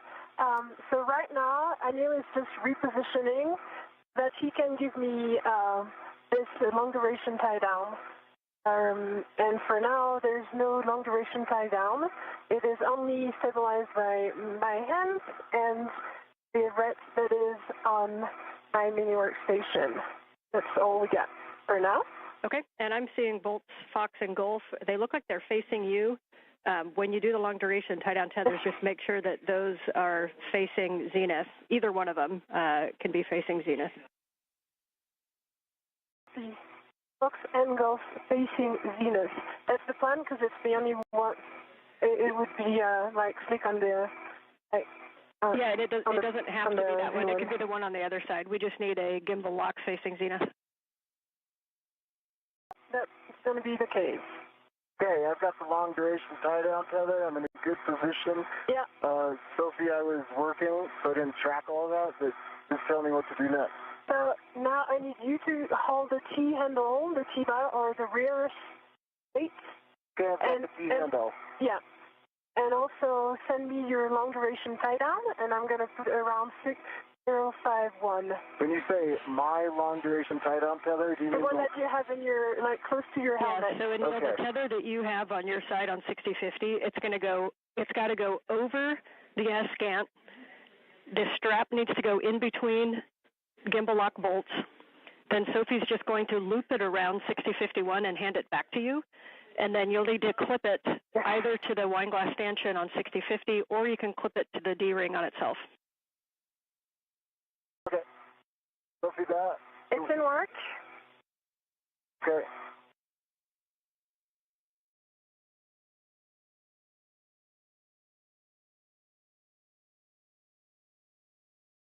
Okay, it is right now looped around 6051. Or some twists on the cape on the long duration tie down. But does it reach? Yes, it will reach. Yep, it should reach all the way back as long as it's all the way released. It'll reach back, and you may need to kind of move the S-scant so that it can fully reach. Twists are okay. The one thing you want to think about is if you're twisting next to where we're going to tighten it, you don't want to get a twist into the actual mechanism of the long duration tie down tether. Yeah, sure. Okay, so now we are, we need to put both straps above Fox and Golf. Yeah, I'm supposed to put this on the handrail though, right? Yeah, it can go back to the handrail or it can go back to itself. So, the hook, but there's not enough. Okay. Oh, okay, I see why. Because it was looped around once. See that? Okay, maybe take a look under the S-scant to see if it's caught on something, and make sure that the full rears is aft of the Z1 platform. Full rears is aft.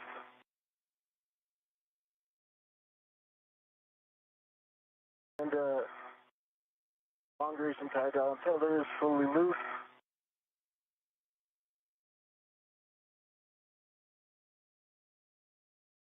That's better. I can give you more. The one thing is that we want to be above Fox and Golf. One of the wire ties is in a... Yep. So you guys mentioned that the rears was aft of the Z1 platform. Make sure that it's not very aft. Like the rear should almost be up against 6050 on the aft side of Z1. Yeah, it is on the aft side of 6051, so that is really good. The one thing that we need to correct right now is that it would need to go above Fox and Golf, but in work. Neil is working on his side. Okay, it's maximum release here. Okay, can you grab this, put it above Fox and Golf? Like aft side of Fox and Golf? When you say grab this, grab the strap. Okay. And yes, exactly. And that's it. And now I'm going to give this to you, and I think, wait, it needs again to be above And I think that you would have enough. Thanks. To go back. That did the trick, and I think we're gonna just done. We're in. Good, nice work, you guys. About an inch to spare. Yeah. Just for your information, it goes to Z8. This is Mission Control Houston, 4 hours, 24 minutes into today's spacewalk. Menon and Adenot wrapping up the long-duration tie-down of the failed space-to-ground antenna near its original parking place on the Z1 truss of the International Space Station. It will not be moved to its permanent stowage location on the P3 truss since the crew members ran behind time-wise in removing electrical connectors and bolts earlier in today's spacewalk that sent them behind in the overall timeline. We do not expect to remove the replacement space-to-ground antenna from the spare parts platform on ESP3, the external stowage platform number 3 on the P3 truss. We may go over there if time permits just to take a quick look at the antenna, maybe break torque on a couple of bolts just as a get-ahead, but that remains to be seen. Flight Director Chris Dobbins evaluating the time with the lead spacewalk officer, Sandy Fletcher, in determining what our next course of action will be. However, the spare space-to-ground antenna will not be installed during today's spacewalk because of time constraints. Second long-duration tie-down tether is going to go to the forward wine glass stanchion on ZH-36 and the forward wine glass stanchion on 6051, and it needs to go through an agate handrail, so it's going to be a real short distance.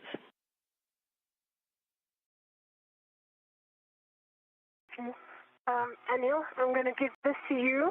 Okay. One end, and you can work on this. It is attached to me right now, but either you ret or you put on the stanchion already. I could put it direct to the stanchion. Yeah, that's great. And then I'm giving you the other as soon as you tell me it's on the stanchion. It's on the stanchion. Copy. I'm going to give you the other one. And Sophie, if you want to keep that one, you can just reach up and put it through an agate handrail. I really need to adjust my TCV, sorry. I'm just giving this so that Anil can do the first step, but I really need to do something right now. Okay, yeah, please do that. So you can he's got it attached, so you can just let it go as well. It is, and now I did send it to Anil.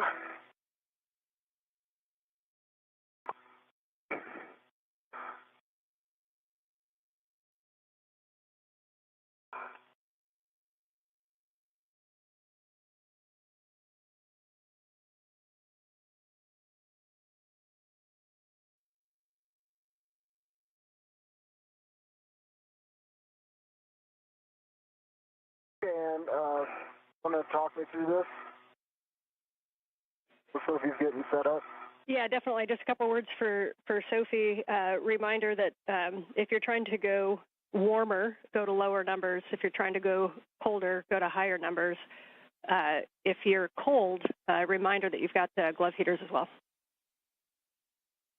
Yes, I am cold, so I'm going to go to, right now I'm 7, I'm going to go to 5. Okay, that's a good plan. And if you'd like your glove heaters, you have those available to you too.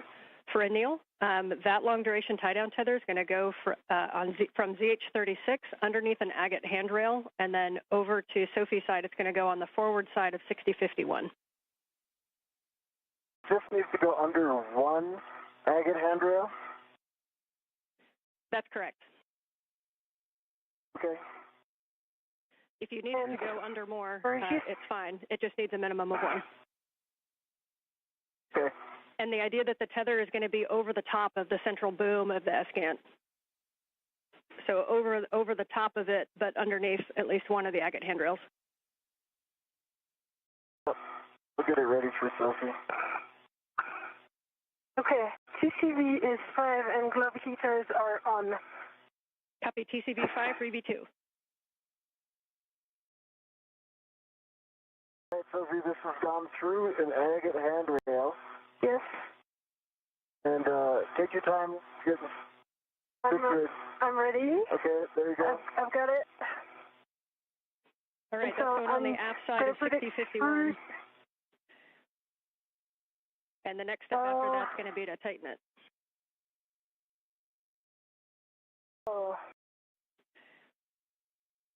And the next step after that's going to be to tighten it. You mean the hook is attached to? Yes, that's correct. So this is going hook to hook. So one side's on Anil's, and yours is the hook is going to be the Z1 6051 forward stanchion. And just want to check that long duration tie down tether. It looks like it's going underneath the S-gant. We want that to actually go over the S-gant, but underneath one agate handrail. Yeah. Oh, I got that. This is what I thought it was. Yeah. So. Got it. I understand. I can grab it from here if you pass it through. Yep. Yeah, we like that config. 2 agate handrails. I hold it right here, Sophie. Yeah.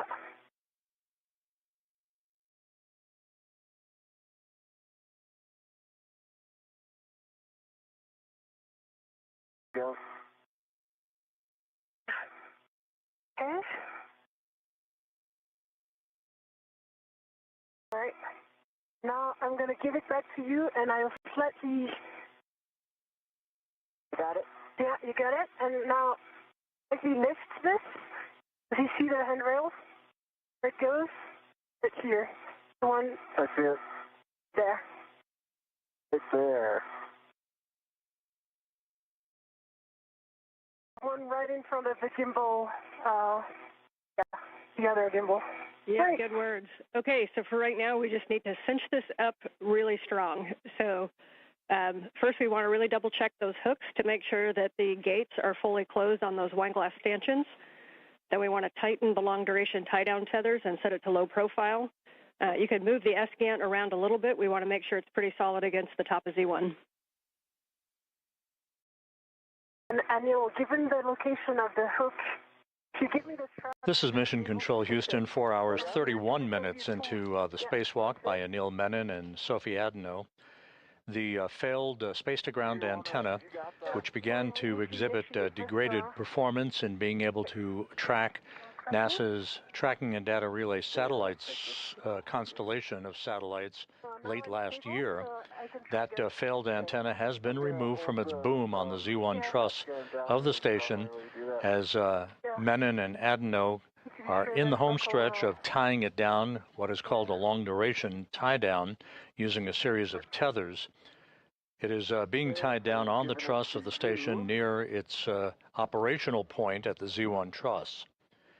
What we will not be performing today is the installation of the spare space-to-ground antenna because the crew members ran behind earlier in today's spacewalk due to the time that was required to remove electrical connectors and bolts regarding the failed antenna that held the antenna in place on the boom.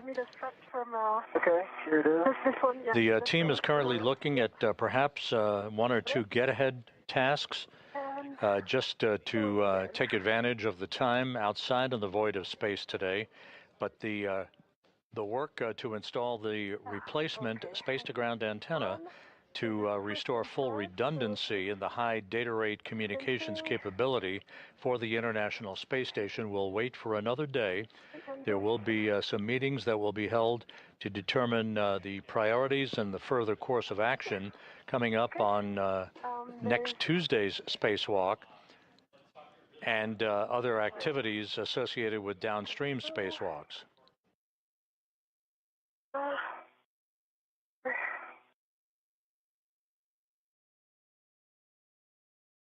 Sure this twist doesn't go through. Yes. So I'm going to turn it before and actually pass this excess of strut from under. Really nice work on those. I know long duration tie down tethers aren't the most fun, but you guys are making it look fun. So if you can make sure that we get it real tight, and then if you take the S-scan and just imagine forces in any direction, we want to make sure there's no wiggle in it. So making sure it's really nice and firmly down there. Understood. Okay, I'm going to fix the twist from under.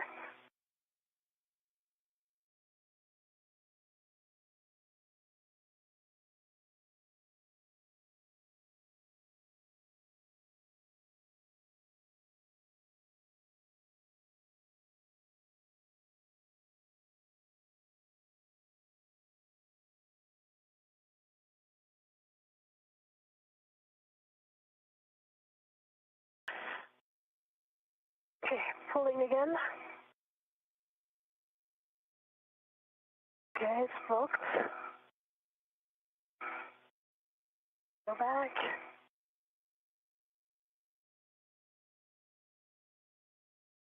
Okay, it's not cinching. Can you open I'll the open Velcro stuff? Yep.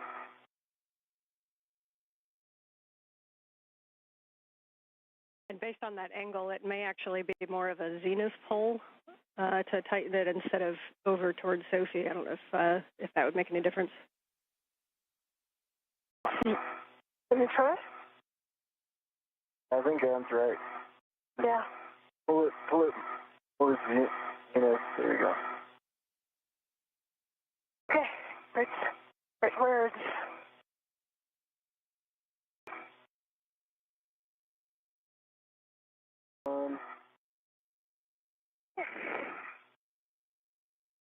Okay. Got a little bit of a turn in it,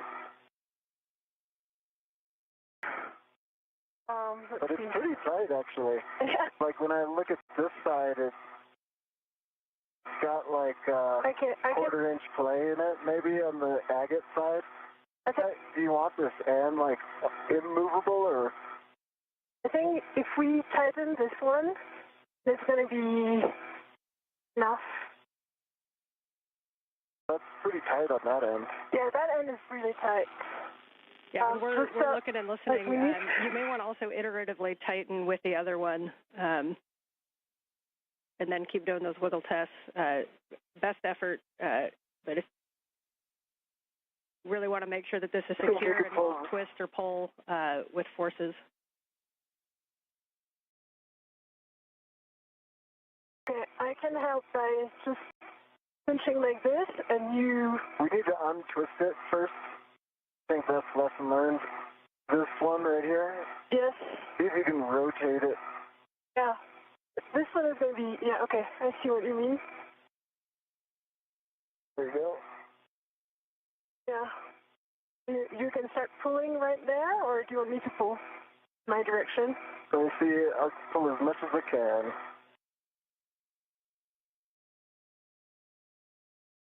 Good pull.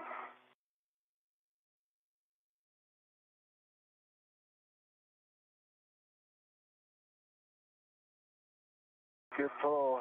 Yeah. Maybe I can cinch this one again. Or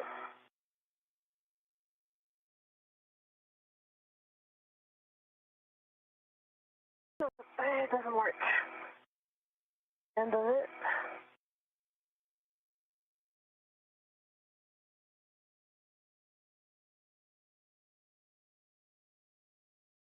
Okay. 10 seconds to a handover. What you guys are doing is great. it's pretty secure, Sophie. What do you think? Yeah, I think.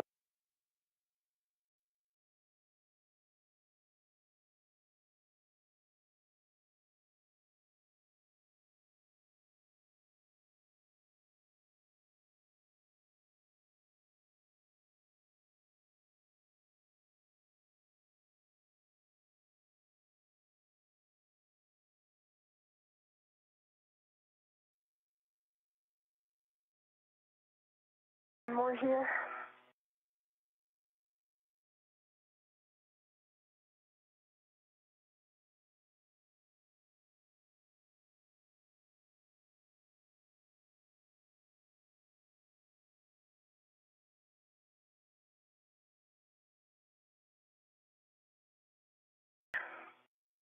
do you think?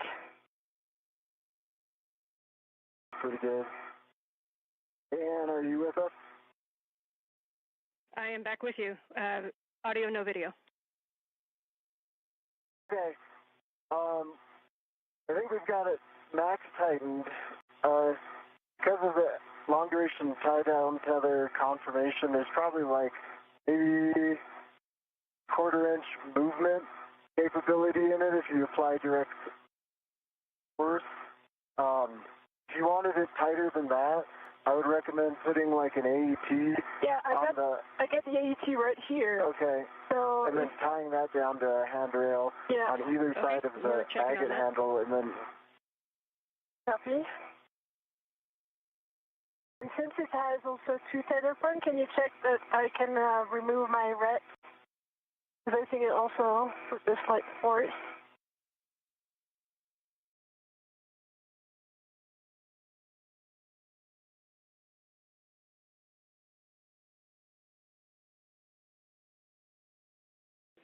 And also the report. Yeah, go ahead. All right, you guys can stand by for 1 second while we talk about it to give your hands a rest. Okay.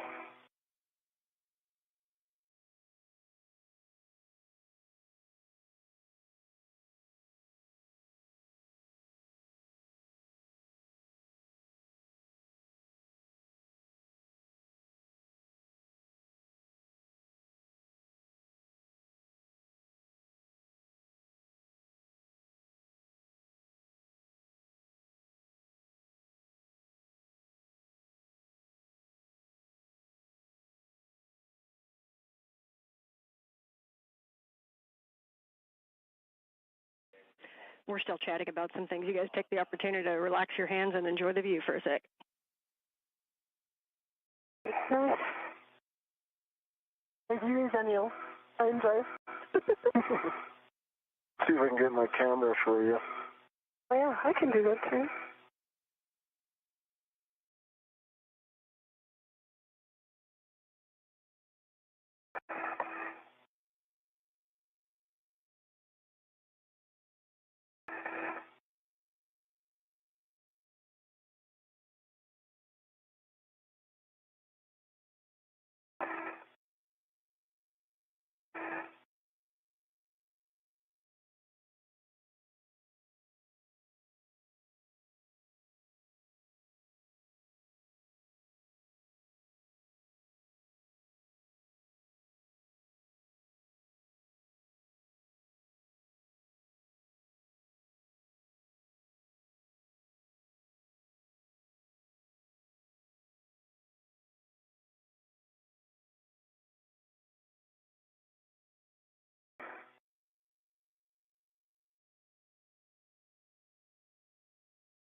Yeah.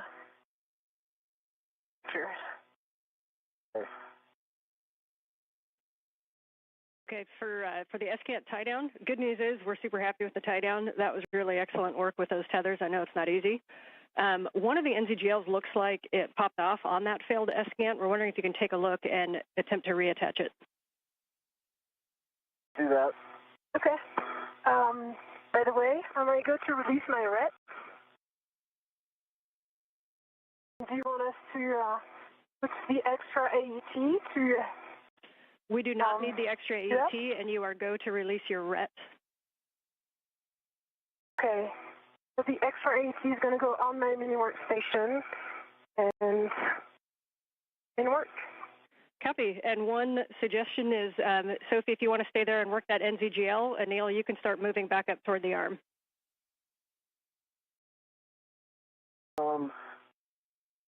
Okay.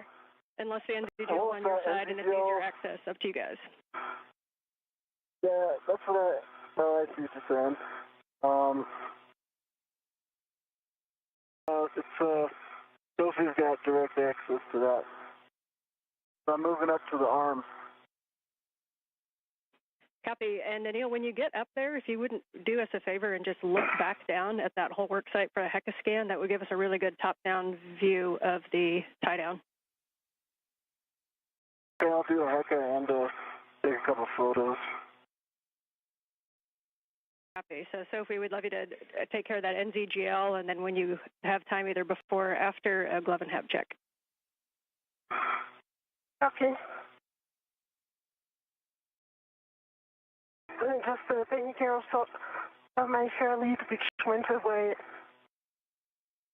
This is Mission Control Houston, 4 hours, 44 minutes into today's spacewalk.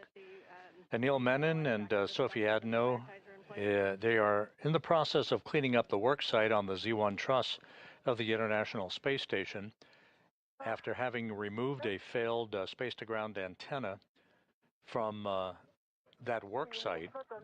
That antenna having experienced a degradation of performance last November, rendering it unable to properly track NASA's Tracking and Data Relay satellite system constellation of satellites.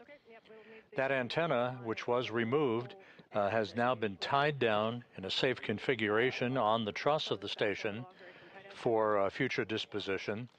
You're looking at the operational space-to-ground antenna, that's SGANT number 1, that remains on the Z1 truss.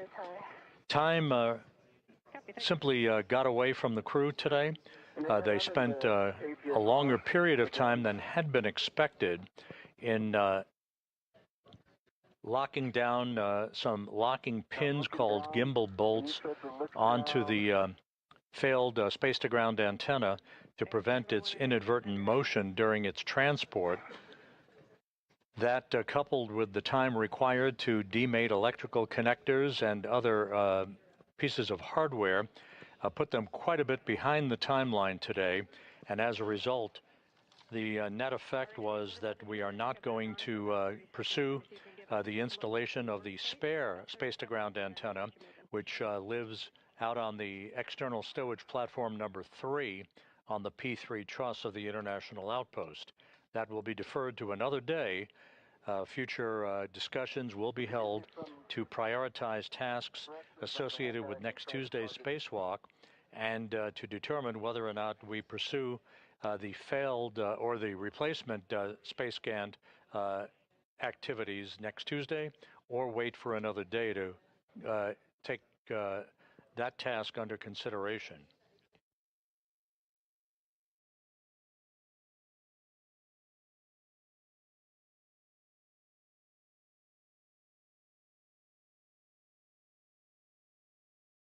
So it was not unexpected that the crew might run into a longer period of time required to get that failed space-to-ground antenna off of the boom.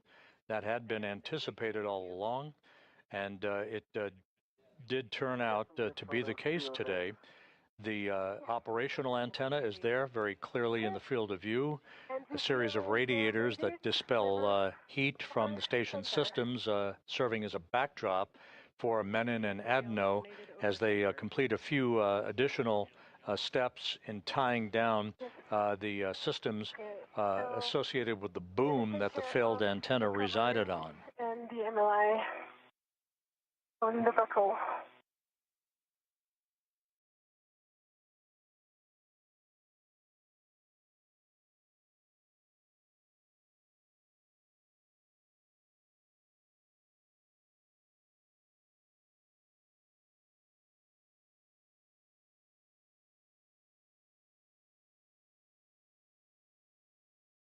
Sophie, just confirm. I heard you say made it over center. Are you tucking the NZGL by your right hand?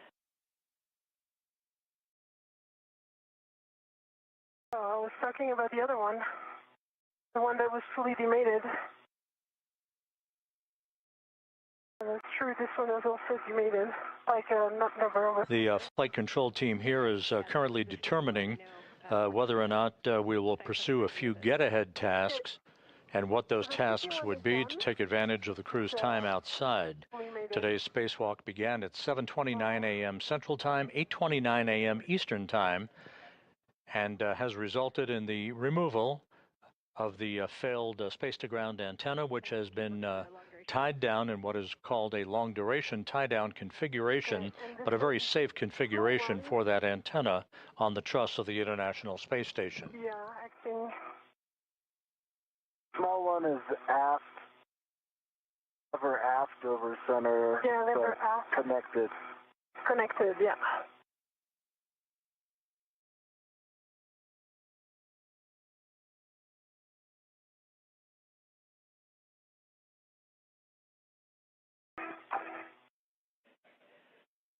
Okay, for Sophie, please continue the long-duration tie-down tether cleanup. We're still talking about the NZGLs, and then a nice slow HECA scans as you move around, cleaning up those tethers, and we'll hand the comm back to Anil. And Anil, you are back to the Phase 1 to get out of the arm.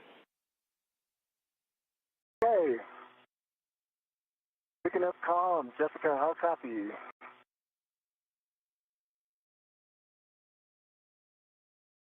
With you, Anil. We are ready to get the arm back in motion. We're going to take brakes off and get set up. Sounds great. That was Jessica Meir at the robotics workstation inside the station as she works with Jack Hathaway, about to maneuver Menon away from the work site. He is still at the end of the station's robotic arm and a portable foot restraint. Starting motion in 3, 2, 1.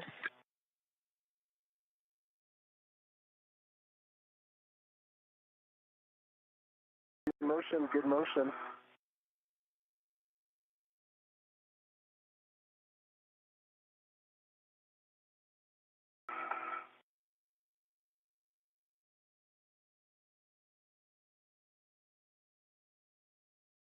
I should have given you the rush end. It's really annoying. Drop it in the MRU. Yeah, this is my plan, but for now, I'm need to work on the MLI. Okay. And I did see a long duration tie down tether that wasn't closed on the on my side, and you can go over the top of the edge to get it.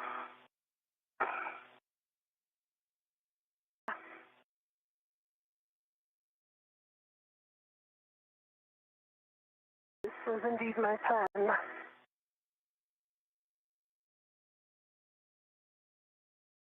Now we're going to start motion body right in 3, 2, 1.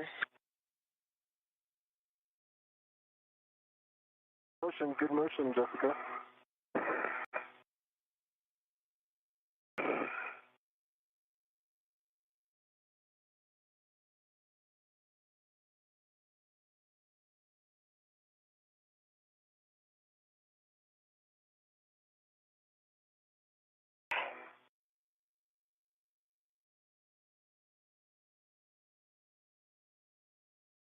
Now we're going to bring you body up. Sorry, body down. Copy.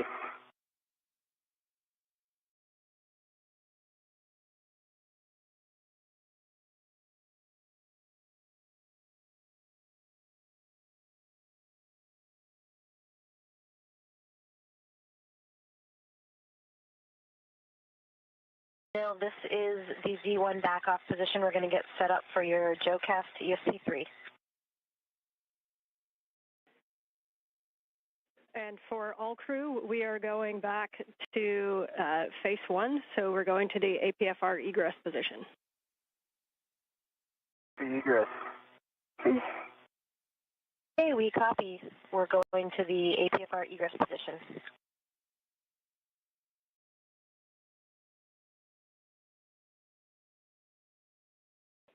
So for big picture, to sync folks up, Sophie, we got you cleaning up that work site. We want to make sure that it is in a really good configuration to be out there for a while. So what you're doing is really important. We need those straps tied down. We need the MLI over the buckles and the wire ties on. We need a really good HECA scan, and then we'll be having you scan, including the dish, as much as you can. And then we'll be having you clean up the bag. For Anil, we're going to be GCing you over to the APFR egress position and doing a swap back onto your regular tether and cleaning up the arm. And from there, we'll make a call on get-aheads. And thank you.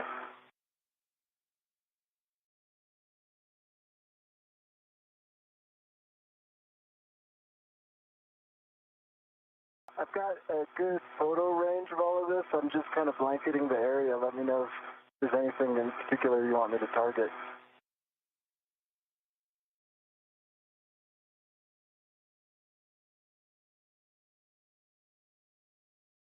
And Anil, we appreciate those scans. We got what we need from that. We're actually going to power it down just for heat.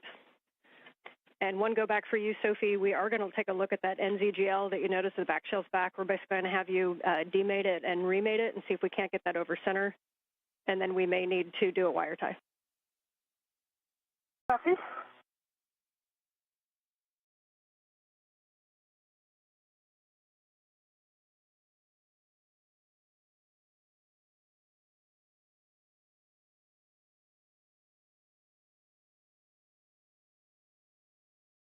Anil, on your go, we will start the JOCAS to the intermediate position and then another one to APFR back off. Here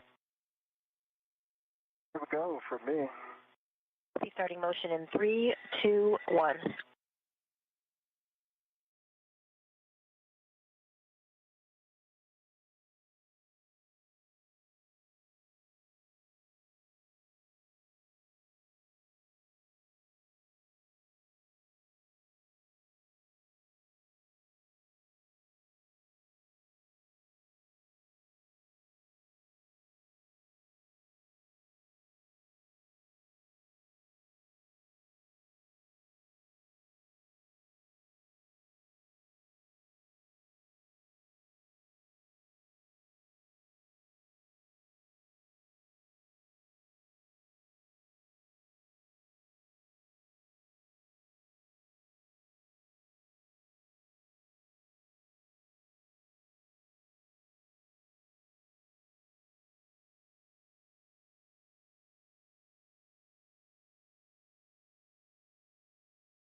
This is Mission Control Houston. We are approaching the 5-hour mark in today's spacewalk.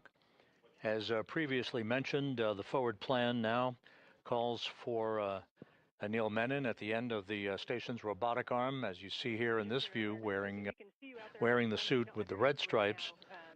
Menon is being maneuvered back to a position in which he will get out of the portable foot restraint, stow that portable foot restraint, and the arm will be parked in its overnight park position where it began the day. There is some additional cleanup work, gathering tools and tethers, and we'll see whether or not time permits a couple of get-aheads, perhaps a swab of microorganisms from one of the modules near the Quest airlock, and possibly a swap of portable foot restraints along the Z1 truss of the International Space Station. The failed space-to-ground antenna was removed and tied down in a safe configuration near its parking place, normally, on the Z1 truss.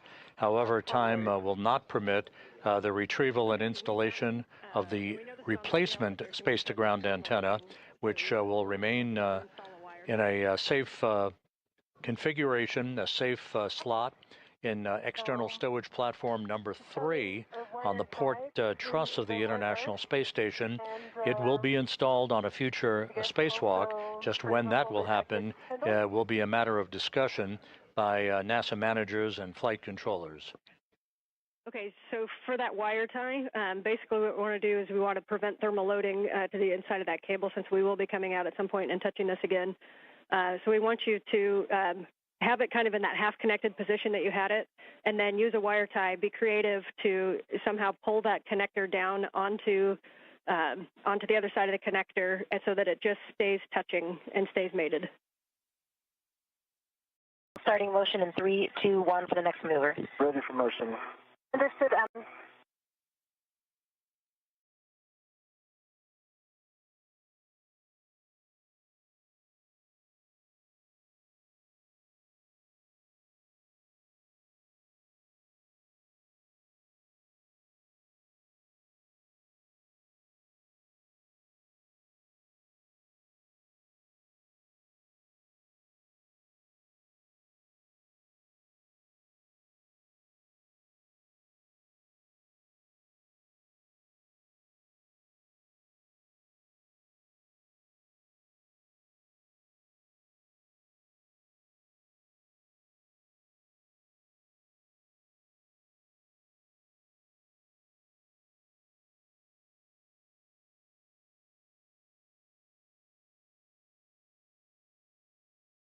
Retrieving the wire tie from my BRT to start wire tie ups on the NVGL. Okay, copy, and you can put that through the bail if that's easiest.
This is Mission Control Houston as the International Space Station flies over the rainforest of Brazil.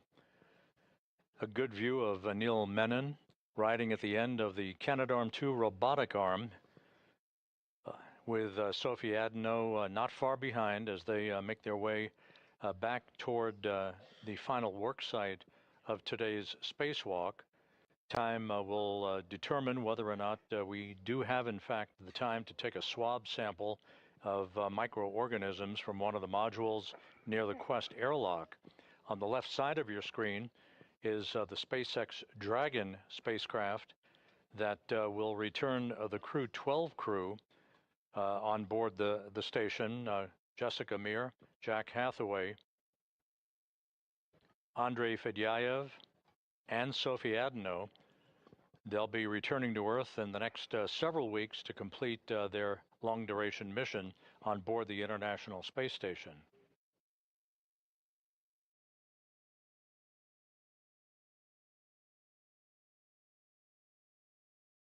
And so if we still don't have Heka, once you do have that wire tie on, if you have a camera with you, if you wouldn't mind snapping a bunch of photos of that whole area, it'd be great. Copy, will do. Just adjusting my body position right now. Working on the wire tie. So,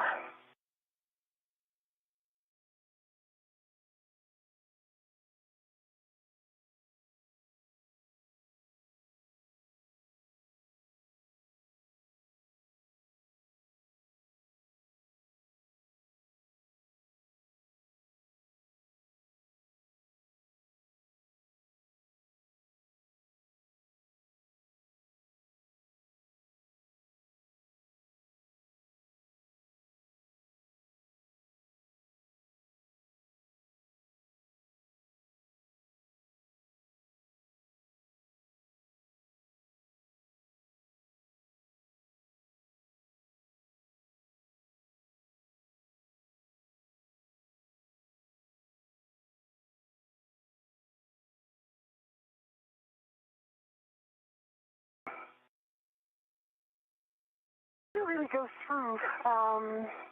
Wire tie is too thick. This NZGL, the gap between the bail, the lever, and the body of the NZGL itself is very thin. Yeah, you may have to pinch it So, if you can. Pinch it and make it small, or if you have if you think a long one would work with a smaller loop. But pinching that loop is no, small. yeah, it's not the loop. The loop is already in. It's a white plastic thing that is kind of protecting the free end. And this one doesn't go through, so I'm trying again. So, yeah, the risk is that this white thing is going to go apart, and then once it's apart, then it's going to expose one sharp edge. Okay, yeah, just best effort on however you think it can hold it to not disconnect. Okay.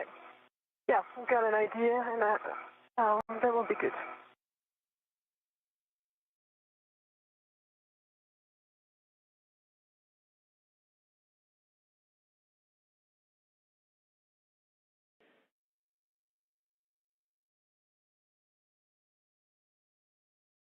Anil, we're getting set up to bring you to the APFR egress position. Stand by. Stand by. And Sophie, if you can take the free end of that wire tie around the agate handrail with free twist, then we're happy with that config. In work. That was exactly my plan. Copy and thanks. And that AET that was on the agate handrail, did you pick that up? Or is that still on the handrail? No, I did pick that up. According to what I understood, was the sun, right? Yep, no, that's exactly correct. We're just making sure. Okay.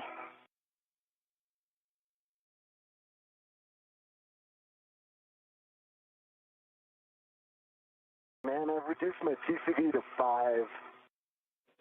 Copy. TCV to 5 for EV1. Anil, are you ready for the GCA to the published egress position? That'll just be coming station aft. So where are you ingress? Go to publish. Okay, copy. We're starting motion in 3, 2, 1.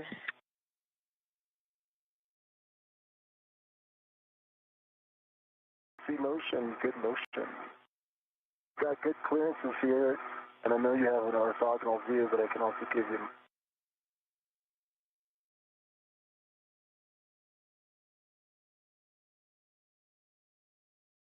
Near space.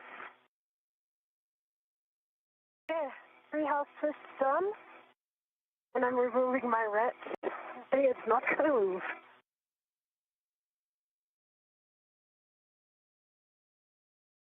Okay, we copy. All right, you have happy people down here. Well done, Sophie. Okay, I need to work on the other MLI though, and take a few pictures before I change location.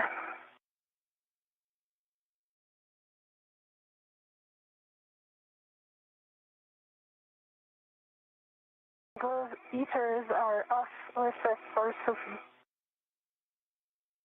And sorry, say again, Sophie? Glove heaters are off OSS. Copy, glove heaters off. Ramp out. Working will warm you right up. Ramping out, we are at the published.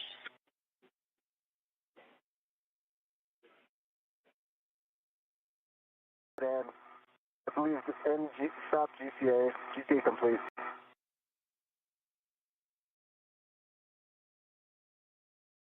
John, Anil, you can go to egress. Go to egress. All right, Anil, you will egress and then temp stow the bag as desired. And then we're going to be cleaning up the arm with your safety tether swap being the first thing. For Sophie, I see you doing some pictures. Definitely need some pictures of that area. And then can you confirm for us the configuration of the buckle on the aft long-duration tie-down tether, the one that was on Anil's side? Did we get the MLI and the wire tie on that one? Yes, in work. It's just wanted to take the picture before I leave this workspace. Okay, copy. We got you going over to the other side. Yeah.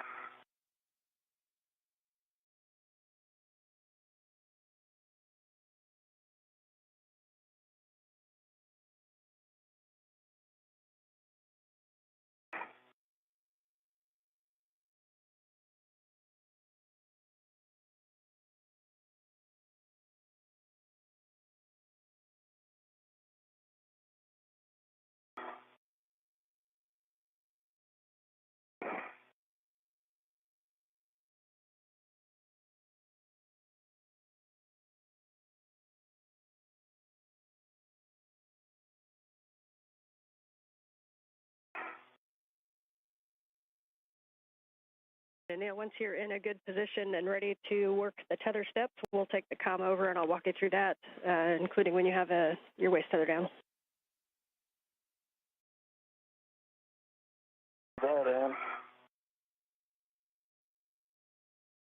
Captain, for both of you, the plan after we get the Z1 worksite cleaned up and Anil's arm cleaned up and reconfigured is to work the APFR relocate task together.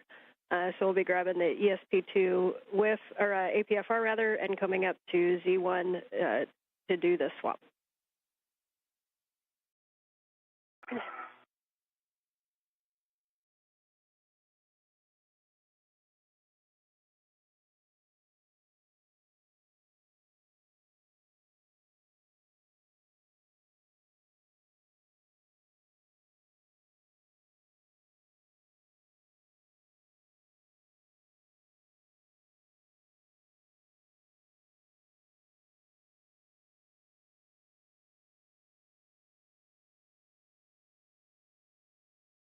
And you said to put the bag down. Did you want me to leave the crew lock bag on the truck? Or am I bundling it with the APFR?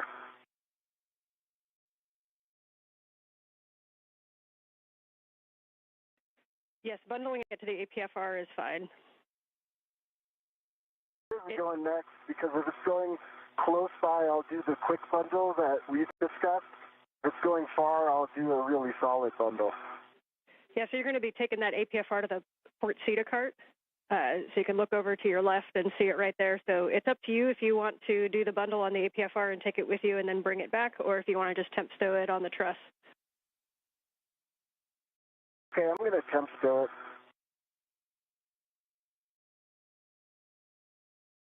Copy.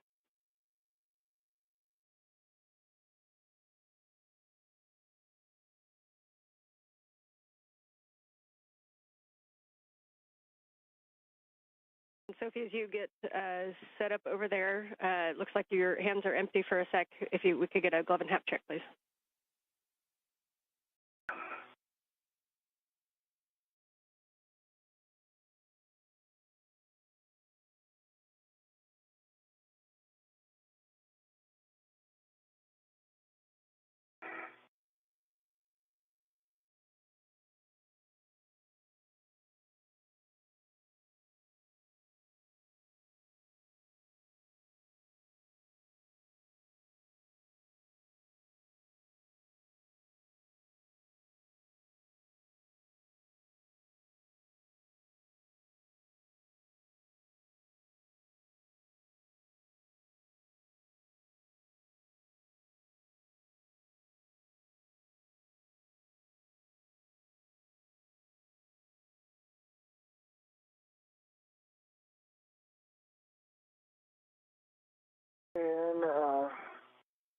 bag is on the truss.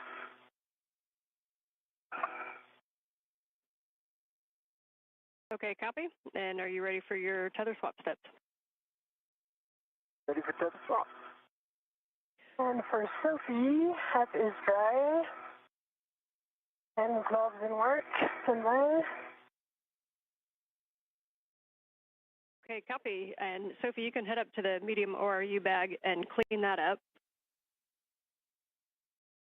I still need to work on the MLI, but I'm going to remove the ratchet wrench from my mini workstation because it's really annoying.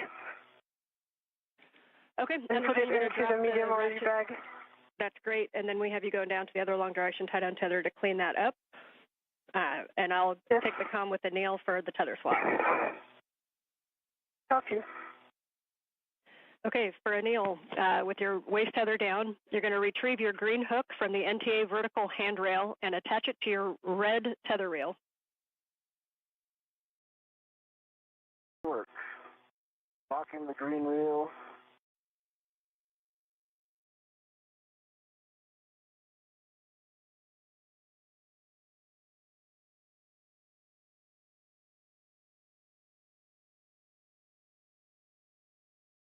Hook is on the red reel and locked. I'm unlocking the green reel. Copy. The green hook is on the red reel and the green reel is unlocked.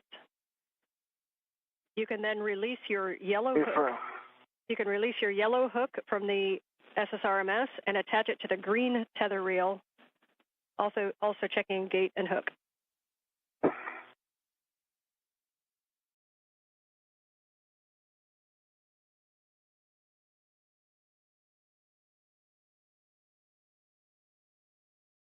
This is Mission Control Houston, 5 hours, 15 minutes into today's spacewalk. Anil, Menon, and Sophie Adenot are in the home stretch of today's excursion, the 282nd spacewalk in support of ISS assembly, maintenance, and upgrades. This was the 5th spacewalk conducted out of the International Space Station this year, the 2nd for Expedition 75 crew members, the 2nd for Menon, and the 1st for Adenot, who today became the first French woman to conduct an extravehicular activity. You see Menon with the suit and the red stripes there in the field of view. He has conducted the work today as EV1, or extravehicular crew member number 1. Adenot, alongside him, has been EV2, the unmarked suit, with no visible markings on that suit. Extravehicular crew member number 2. The crew began their spacewalk placing their suits on battery power at 7:29 a.m. Central Time, 8:29 a.m. Eastern Time. Copy, thanks. And if that long duration tie down, the major activity for today was the removal of a failed space-to-ground antenna on the Z1 truss of the station. There are 2 such antennas that sit side by side to provide redundancy for high data rate communications through NASA's Tracking and Data Relay satellite system. The crew ran into some time constraints. It took longer than expected for them to install locking pins on the failed antenna that first encountered swiveling or gimbaling problems to track the TDRS network satellites last November. They also spent more time than had been anticipated in demating electrical connectors on the boom that the failed antenna resided on the Z1 truss. Because it took much more time than had been expected to get the failed antenna removed, the decision was made to tie the antenna down with tethers right there on the truss of the space station in a safe configuration, but not to pursue the installation of the spare antenna that is housed on an external spare parts platform on the Port 3 truss of the International Space Station. Both reels are unlocked. So with the failed antenna tied down, future meetings are to be conducted to determine the next set of priorities for the upcoming spacewalk that is planned for next Tuesday. Going to rent for the APSR, then remove it. That'll be the third spacewalk of the month of August, the third to be conducted in a 19-day period. We are expecting a couple of get-aheads for the crew as they make their way back to the Quest airlock, the swabbing of surfaces on the outside of the station to collect microorganism data, and an exchange of portable foot restraints out near the Quest airlock.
Nice for both of you on the cleanup steps, and just letting you know we're about 5 hours and 20 minutes into the EVA. Go ahead, Sophie.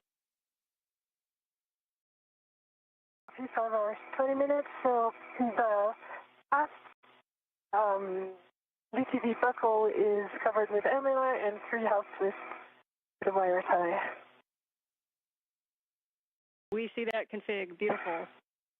So at this time, you can move up to the medium ORU bag, and we'll start cleaning that up. Okay.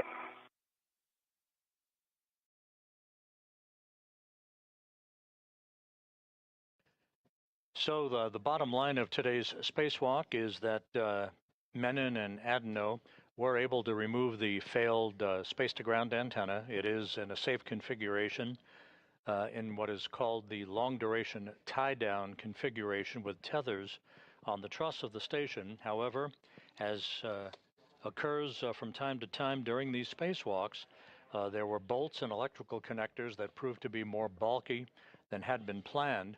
So it took longer than expected to undo those bolts and remove the electrical connectors to demate them so that the failed antenna could be removed from its boom on the Z1 truss. The net effect, we ran out of time, and so the spare antenna will remain on its stowage platform on the P3 or port 3 truss. It will be addressed on a future spacewalk. There will be some meetings by program officials to determine a set of priorities for the next spacewalk that is targeted for next Tuesday. And yes, we will take pictures of that angle of the stow. Thanks. Okay.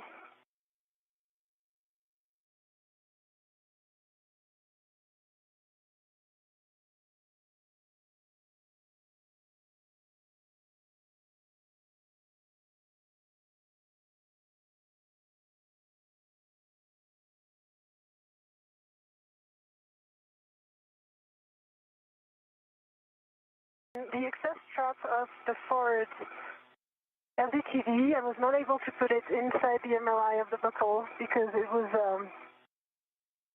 under the agate handle and would have required a whole reconfiguration.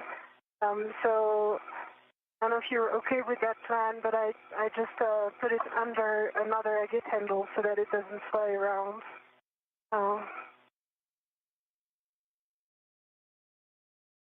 That is a good config. We're happy with that. Thanks. Okay.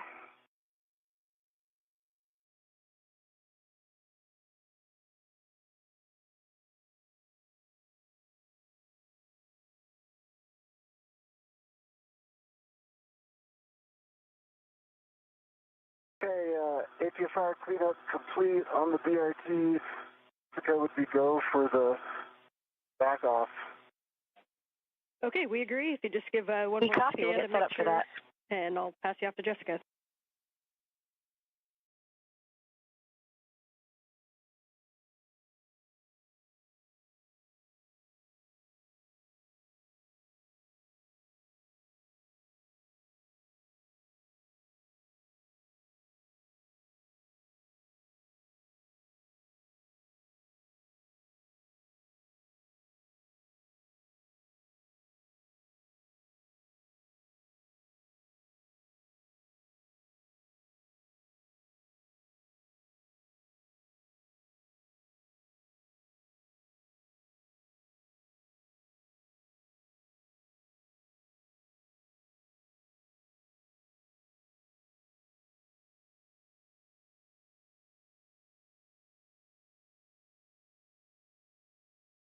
Okay. Nighttime is not the best time to do the pictures, but I did my best. Now starting motion in 3, 2, 1 with the arm coming station forward away from you. Copy, starting motion.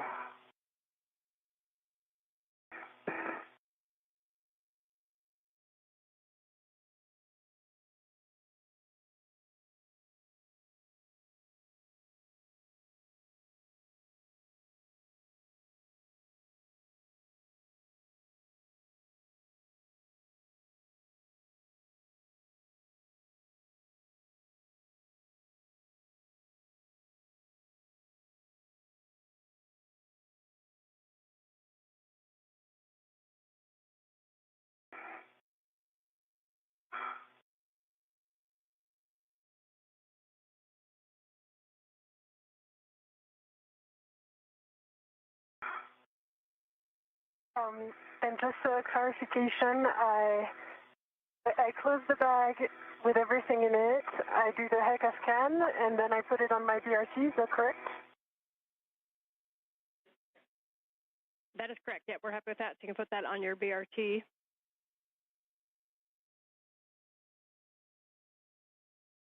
Okay. For And we can see your scan. So yes. So if you just want to go through everything that's in the bag and show it to us, we will. Okay. Right now. Okay. Inventory metal segment with a scoop on it. The ratchet wrench. Squeeze out the palm wheel. And coming soon, the heat shield, which I need to protect as well.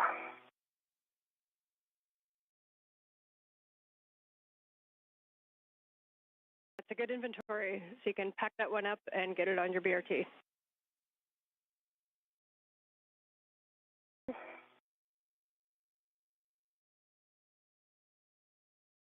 And I'm at the Port CETA. Copy. You'll be showing that in WIF 3 and setting it to low profile, and I have recommended settings.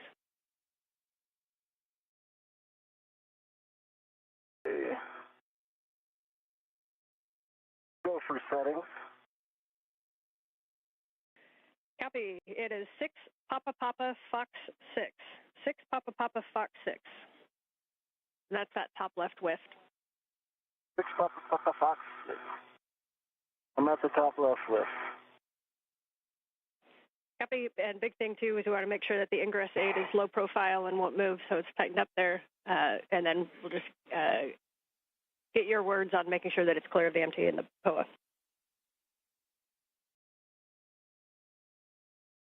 Copy. And for Sophie, once you have that packed up, we're going to have you put that on your BRT, and we'll have you start heading toward the airlock. The airlock.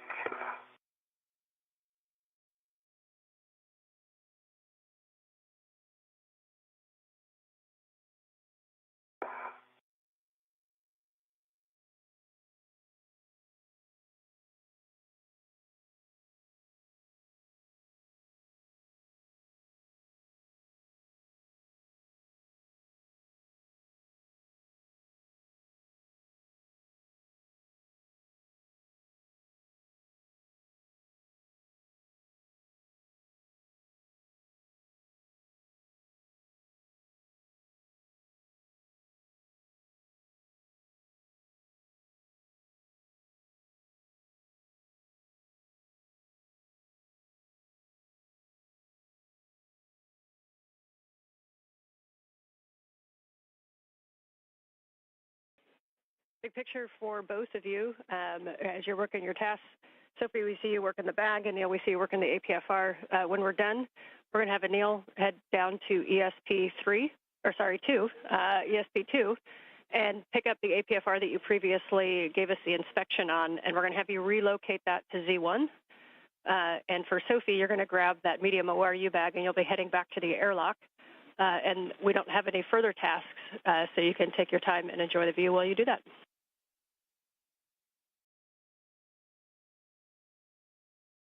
Working on the bag and airlock. And can you repeat those APFR settings again? Yes, 6 Papa Papa Fox 6. 6 Papa Papa Fox 6. Copy, 6 Papa Papa Fox 6.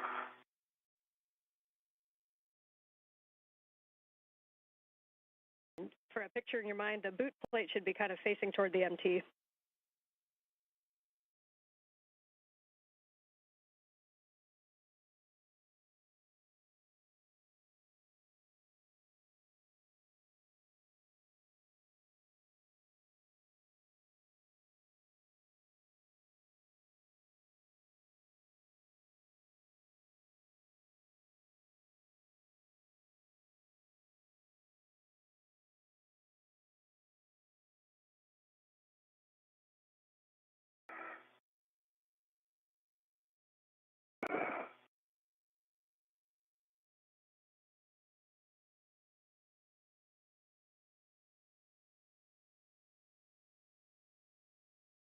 This is Mission Control Houston, now 5 hours, 31 minutes into today's spacewalk. Sophie Adenot is cleaning up her part of the spacewalk paraphernalia that she has operated with throughout the course of today's excursion outside of the Quest airlock. Anil Menon will relocate an articulating portable foot restraint from one of the stowage platforms right outside of the Quest airlock to the Z1 truss nearby, and we'll join Adenot back in the airlock. We will not pursue a get-ahead task involving ISS microorganism swabs today. That'll be deferred to another day. Once again, the spacewalk today highlighted by the removal of a failed space-to-ground communications antenna that provided high data rate communications through NASA's Tracking and Data Relay satellite system. It has been tied down in a safe configuration known as a long-duration tie-down with a number of tethers on the truss of the station, but time ran out, not permitting the removal and installation of a spare space-to-ground antenna to provide redundancy for the high data rate communications capability on the International Space Station. That work is going to be deferred to an upcoming spacewalk, although the priorities for the next spacewalk targeted for next Tuesday and then other spacewalks to follow have yet to be determined by program management and the flight controllers.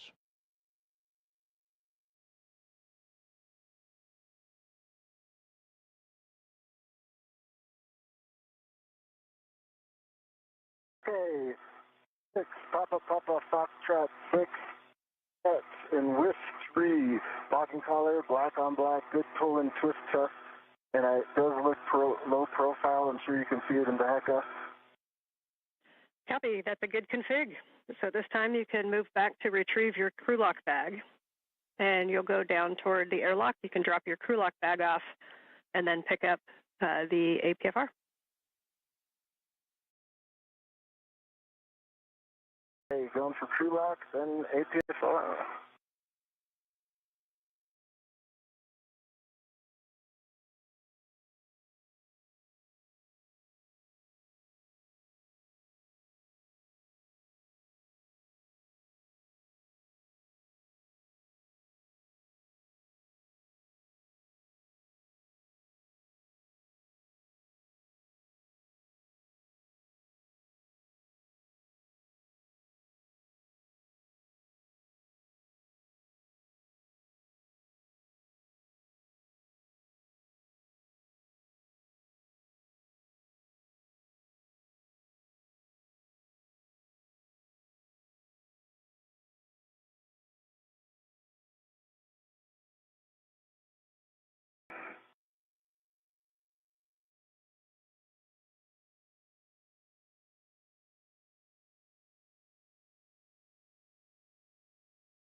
And for Anil and Sophie, you guys are both kind of headed back toward the airlock with a bag.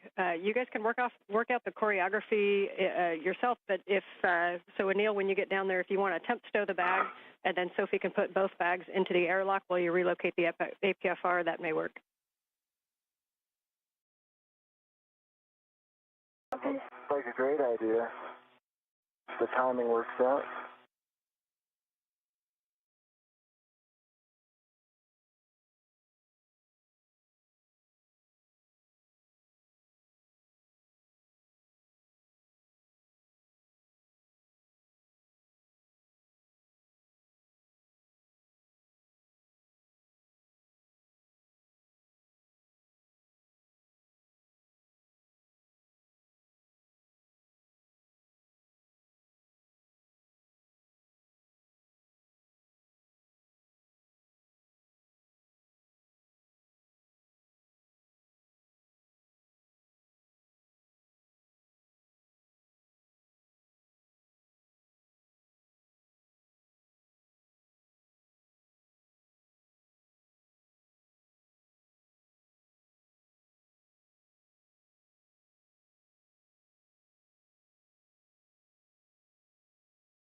All right, both looking good. Anil, it looks like you've got that crew lock bag out at the NTA, and Sophie, it looks like you're about to grab the medium ORU bag as well.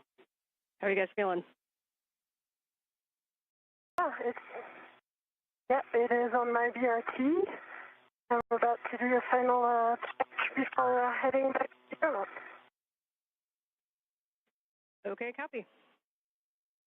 And for future reference, as you go down, if you want to give us any words on the forward or the aft translation paths, I know there was a lot of discussion as we were planning the CVA because we haven't had a lot of people do it. So if you have any thoughts on your way down, we'd take them. All right, let me wait before, and I'll give you the information.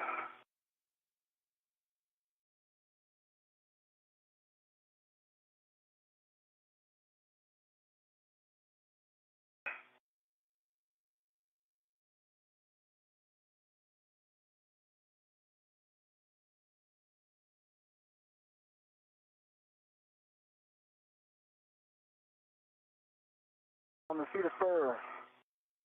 Hop on the seat of spur.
And the suggestion was I temp stow the bag, Sophie puts them away, and I head out to the APFR. And Anil, can you tell us where you temp stowed that? Oh, it was a question. Well, the question was, were you suggesting Sophie, I temp stow it on the circular handrail or ring, and then Sophie puts them inside the airlock, and then I head to the APFR, or we both temp stow? Yes, that outside was, the airlock. If that works for you guys, you can temp stow. You can temp stow the crew lock bag right there at the circular handrail or somewhere in that area, and then go forward on ESP2. Sophie has just headed that way with the medium ORU bag, and she can stow both bags inside of the airlock. Are you good with that plan? Yeah. I have a little dunce right now because I'm working on my translation. But it's okay. Anne can repeat it when you get here. Yeah.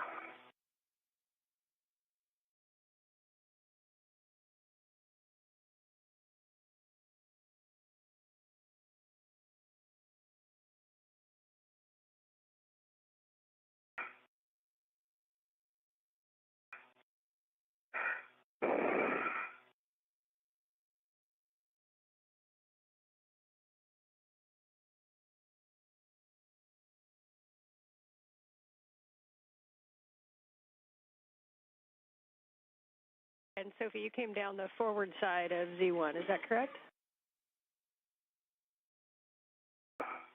Yes, because the antenna was on the aft side, and so now I'm still working on it.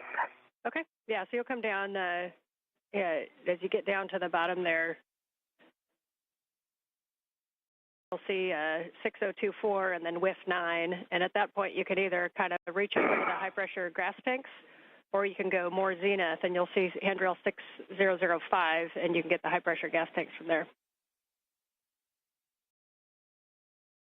I have 6024 in hand. Just okay. as ORU bag is a giant thing. Yeah, so 6042, getting down to 6052, you can either go, or sorry, you said 6024. So from there, you can kind of go starboard to the gas tank, or if you go down nadir to 6005, then it's a little bit of a shorter reach over to the gas tanks. I'm trying that.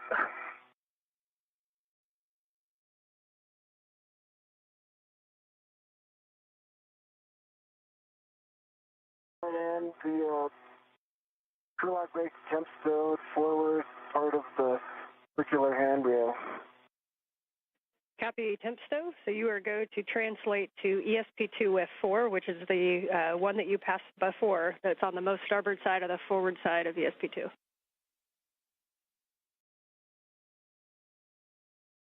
Okay. And Sophie, that part you're in right now is okay. Is I'm one of gonna the go trickier back parts. out. Okay. Yeah, I'm gonna go back up. Okay. If you want to go back up to the F side. Okay. Yeah, if you want to go right back up, you'll go up. You'll hit 6039, and then on the triangle on the forward side is handrail 6041, and then from there it's where you were before. And if you get into position kind of almost where you were in the handoff, from the aft side of that triangle over to the handrail that's below the trunnion pin is a pretty close reach.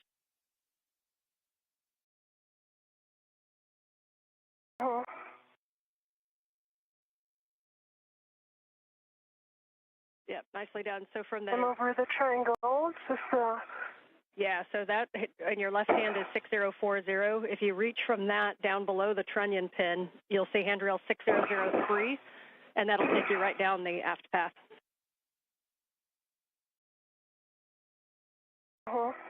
Yeah, just need to take a second to put my tethers in front of my feet.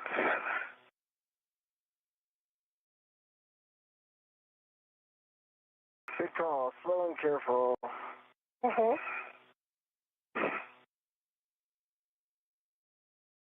Actually, they're good.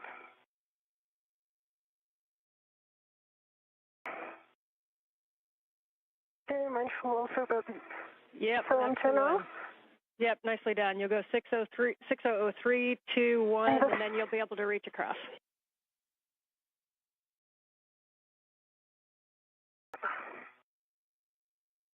This antenna, it's between the antenna and the satellite, it's kind of tight here, but yeah, it didn't work. That's super helpful information to see that forward path. We'll take your words on that tomorrow.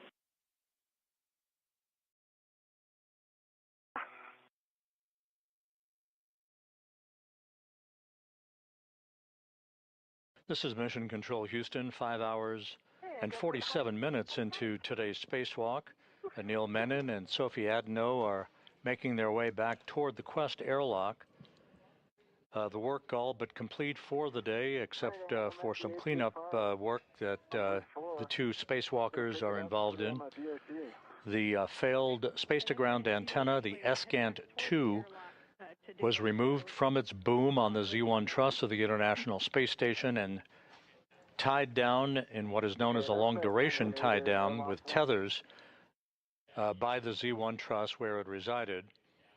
However, time ran out on the clock that would have enabled the two spacewalkers to retrieve a spare space-to-ground antenna from a stowage platform out on the port side of the truss structure of the International Space Station to install it on the now empty boom that the failed antenna occupied for all the years that it provided its service. So that work will be deferred to another spacewalk. We will determine through a series of meetings what the priorities are for dispositioning the completion of the space-to-ground antenna spare installation. It will be conducted, it's just a matter of when, and other work yet to be determined in the next spacewalk that is tentatively scheduled and actually targeted for next Tuesday, August 25th. Boxes. And I see your tethers, Anil. This was the second spacewalk for Anil Menon. He ventured outside back on August 6th with Jessica Meir to complete the construction of the bracket platform upon which the final IROSA or ISS rollout solar array will be installed after it is delivered to the space station later this year on a SpaceX resupply mission. Yeah, I remember that from the... So Menon is in the home stretch of the second spacewalk of his career. This was the first spacewalk for Sophie Adenot of the European Space Agency, the first spacewalk by a French woman in history.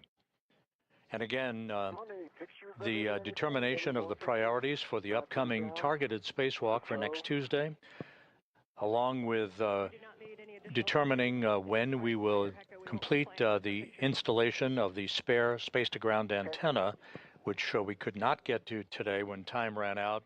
The two spacewalkers simply ran into a longer than expected amount of work to disconnect electrical connectors and to remove bolts holding the failed space-to-ground antenna in place. So as we approach the 6-hour mark in the spacewalk, the two spacewalkers soon will be making their way back inside the Quest airlock. You see them right there at the hatchway to Quest. They will close the hatch, and the end of the spacewalk will be officially marked with its elapsed time at the point that the repressurization of the spacewalk of the Quest airlock begins.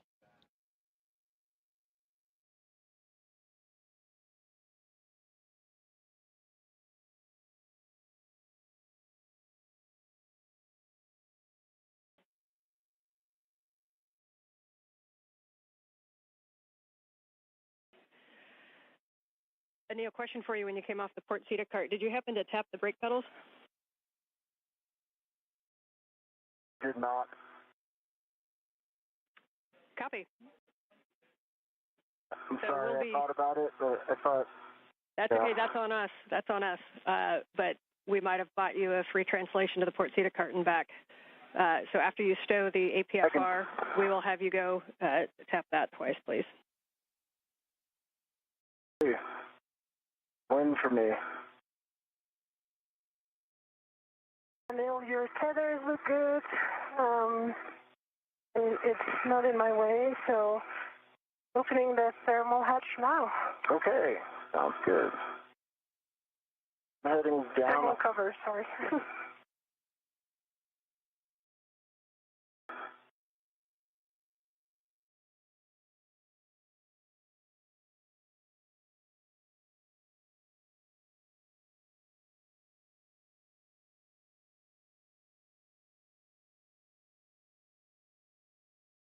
So once again, to recap, the failed space-to-ground antenna was removed, albeit with a longer period of time to disconnect electrical connectors and remove bolts holding the failed antenna in place on the Z1 truss. It is now in a safe configuration, securely tied down to the truss on the International Space Station. Ultimately, it will be moved to the external stowage platform number 3 on the port truss of the International Space Station. That slot is currently occupied by the spare space-to-ground antenna that was first delivered to the International Space Station on the STS-127 mission in the summer of 2009. Time ran out for the two spacewalkers to be able to accomplish that task today. It will be deferred to a future spacewalk. The next spacewalk is scheduled for next Tuesday, August 25th. Whether or not the space-to-ground antenna installation of the spare makes it to that spacewalk next Tuesday or not is going to be the subject of some discussions over the next several hours. With 11, I'm going to just get situated and then I'll be ready for those settings. Copy. And Sophie, you are go to open the thermal cover when you need to. Yeah, I just verbalized it. Did you get it? Like, Okay, it was yes. like 5 minutes ago? We see that now. Yep. Okay, great news. And then you will see your tethers.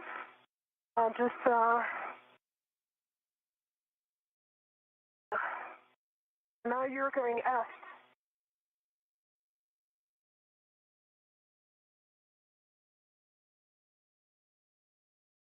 You ready for the settings, Ann? Your settings are 12, Papa Papa, Fox 9. 12, Papa Papa, Fox 9.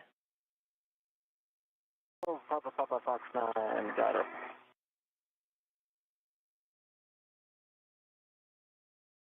The bags are bundled together and ready to my BRT rep. Okay, we copy the bags are ready together, and you'll go to transfer those in the airlock. Uh-huh.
Read my load path to station.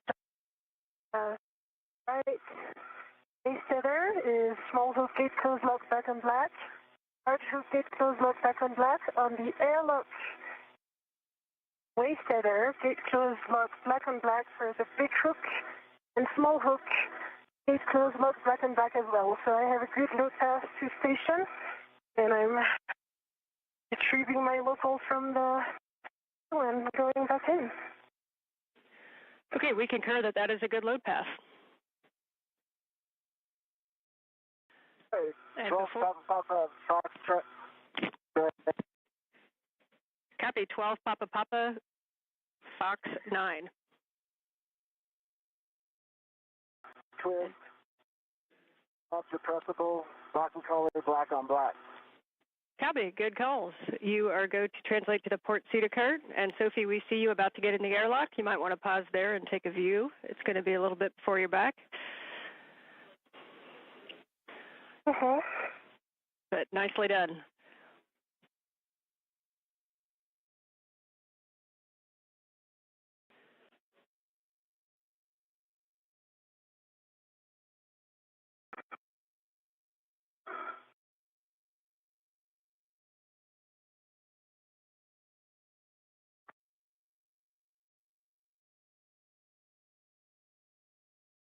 Okay,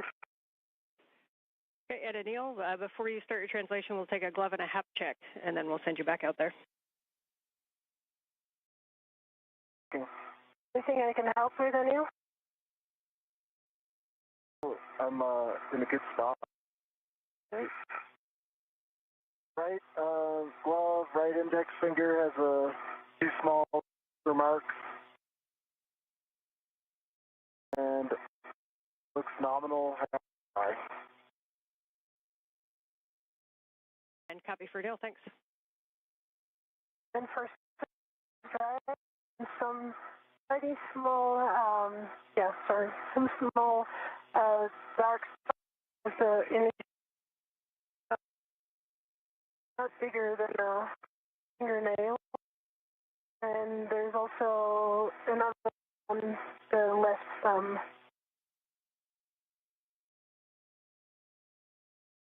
Really, just. Okay, we copy, Sophie. Your comms are coming in a little bit broken, so we didn't quite catch that. Some for the gloves, I can observe is dark markings on the fingertips of both hands.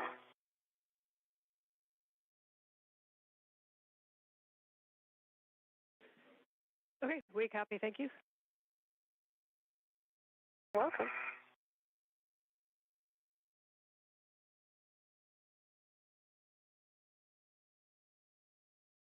Hey, Dan, I'm headed to the feeder cart. Copy. We appreciate your extra work and overtime today. Oh, any day.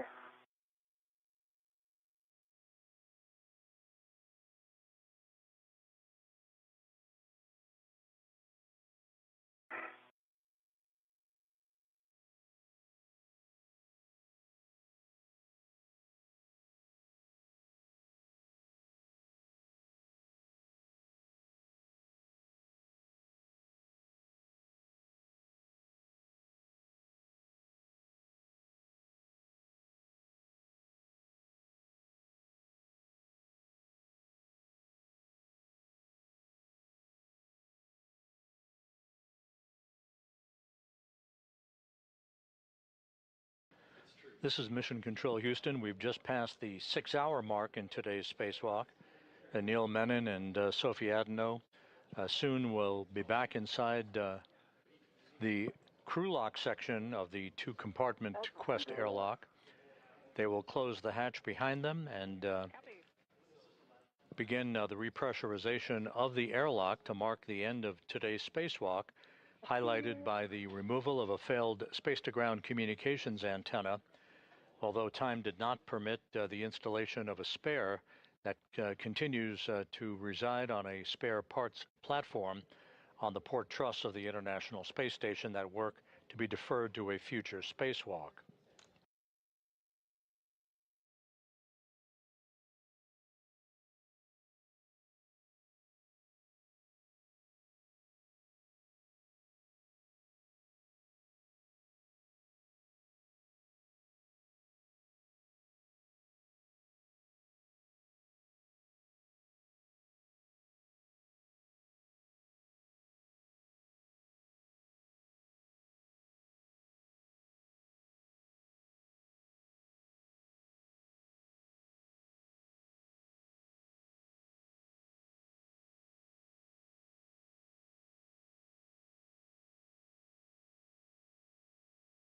Hitting the brakes on the outboard side, right?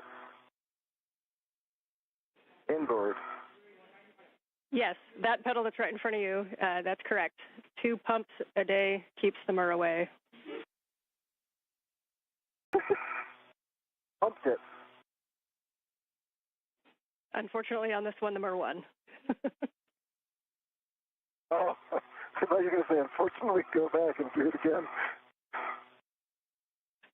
We appreciate that. I don't so, mind. Anil, with that, you are going to return to the airlock, and Sophie, you're going to ingress the airlock.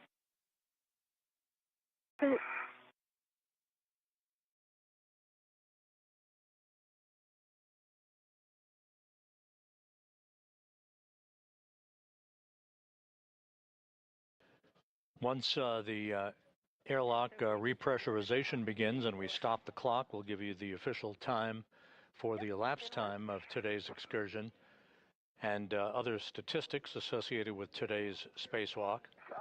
We will continue our coverage through the time that the crew is back inside the airlock and has doffed its helmets.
the end of the fetus, sir.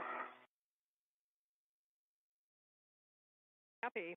And Sophie has her good load pass into the airlock and bags in the airlock. So as you get down, once you get her go, you retrieve anchor hook. Bag 1 and 2 are in the airlock.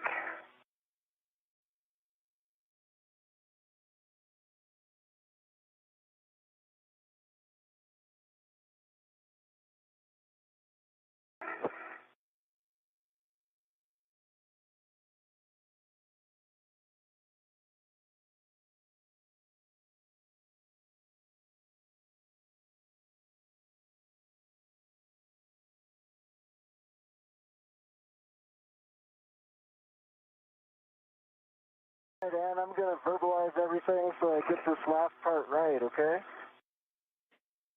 Copy. We'll take it. Let me know if you'd like any steps.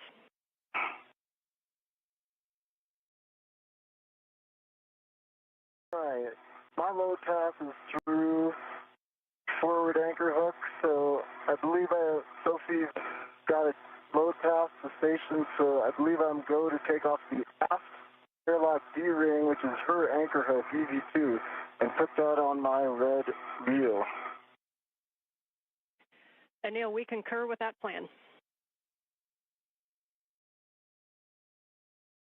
Sophie? Yes, I concur.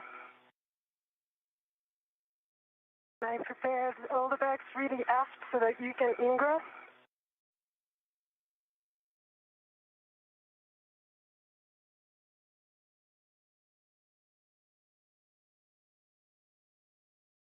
Really port.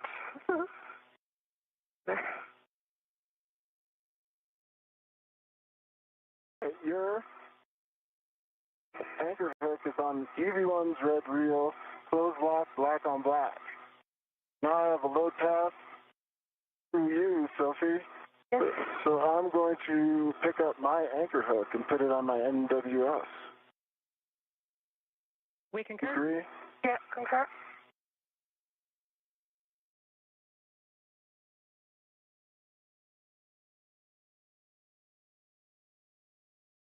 All right, I'm going to go ahead and ingress now.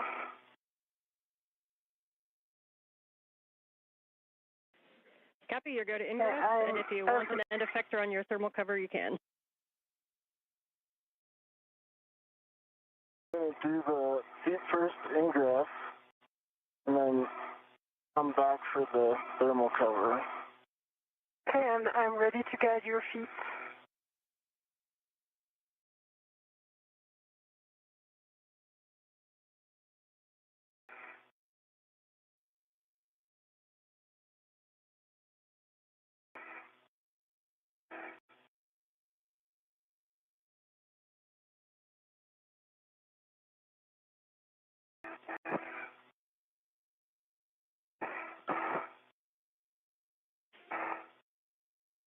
Okay, I'm going for the thermal cover here. Mm-hmm. Copy. You can close the airlock thermal cover, and we'll be attaching the integral strap to the magnetic plate D-ring and cinching until snug.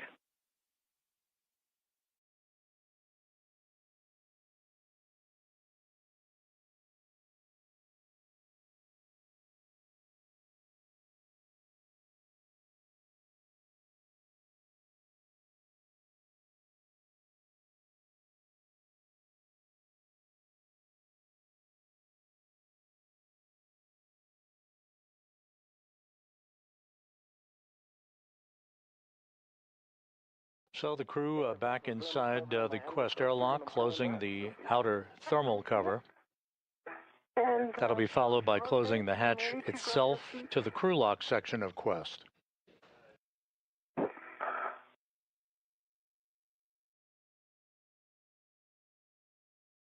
Cover is closed. I'm in. Mm-hmm. I'm going to do the strap now. Mm-hmm.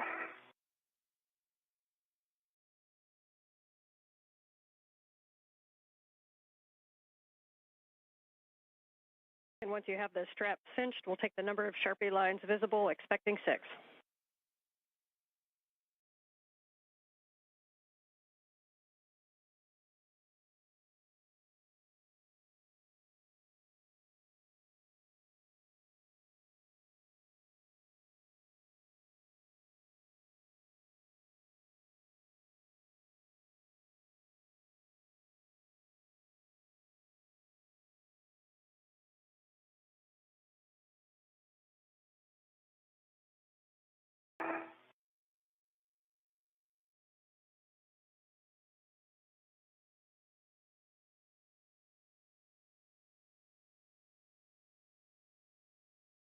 The map is on, and I'm pinching it. Okay. I'm pulling your feet towards...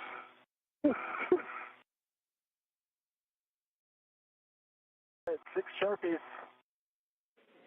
Copy 6 Sharpies. You are both go to remove the SCU from the stowage pouches, remove your DCM cover, and connect your SCU to DCM and check locked. Copy.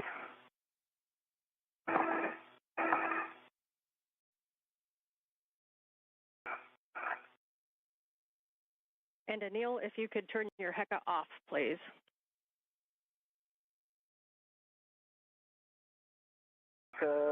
Is off.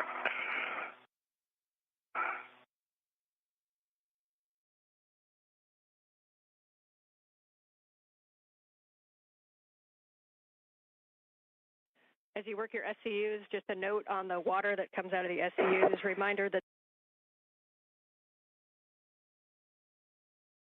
the station water is a little bit warmer than what your place gives you, and so you may want to turn down your cooling to a higher number if you need it.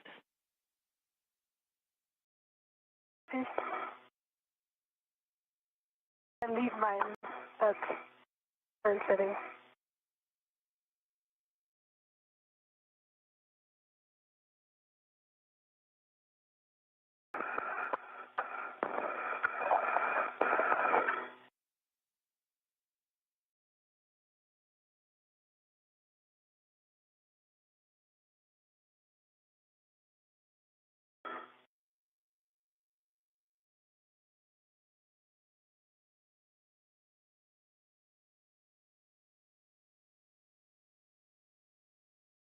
EV1's SCU on.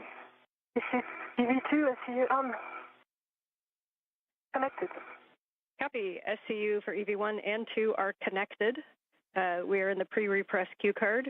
You can now switch your water to off OFF.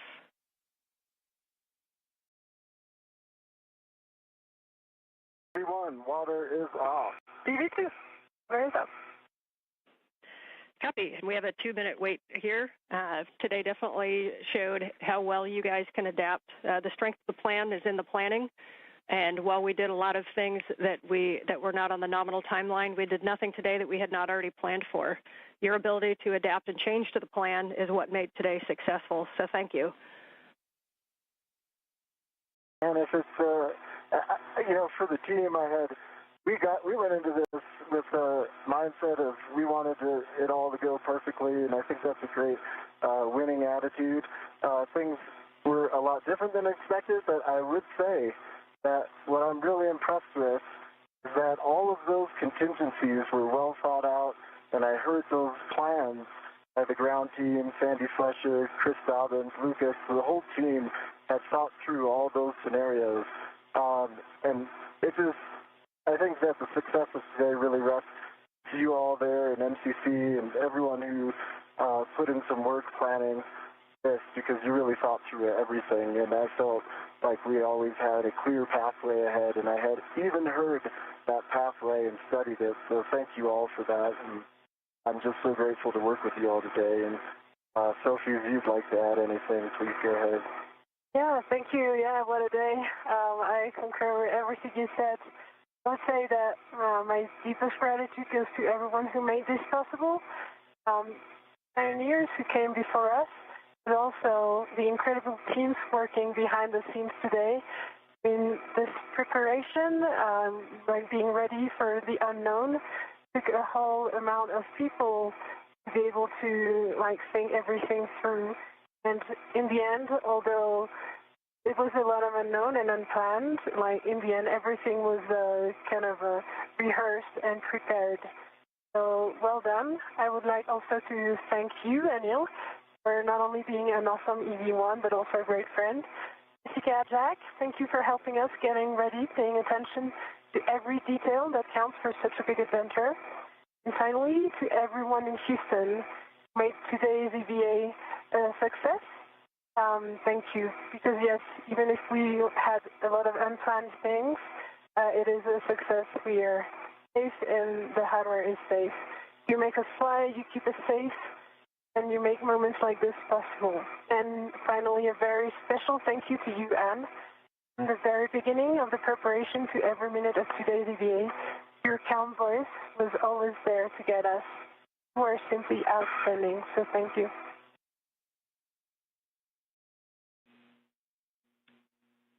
Anil, Sophie, Jack, and Jess, it's Dobbins. I just wanted to say really quick, great job today. I know that it wasn't necessarily the result we were hoping for in the morning, but I really appreciated your perseverance and resilience throughout the day.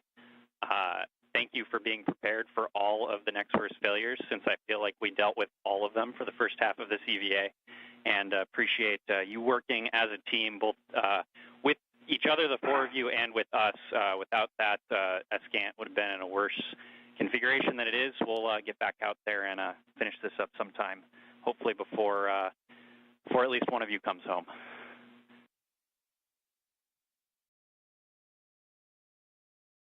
Okay, for Anil. Thank you, Chris. And you,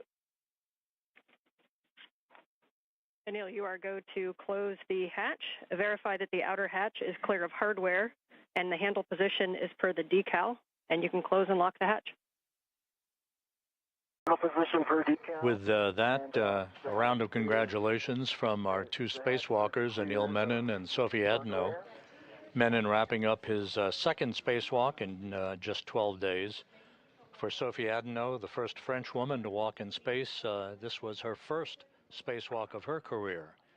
And the lead flight director for this spacewalk, Chris Dobbins, acknowledging the work that the crew did out there, especially when the crew fell behind due to difficulty demating some of the electrical connectors on the failed space-to-ground antenna, and working with some of the bolts that were balky throughout the course of today's spacewalk. The failed antenna was removed, and it was left outside in what is called a long-duration tie-down configuration, safely on the truss in a good config. The work yet to be conducted will be the installation of a spare space-to-ground antenna that will be on an upcoming spacewalk that will restore full redundancy to the high data rate communications capability on the International Space Station. Sometimes an end effector on that handrail helps. I thought maybe my arms were long enough to reach the hatch key, but I needed the anchor hook. In any case, the hatch is down. Menon and Adenot are in the process of configuring their suits to airlock systems before the repressurization of the Quest airlock begins to mark the official end of today's spacewalk.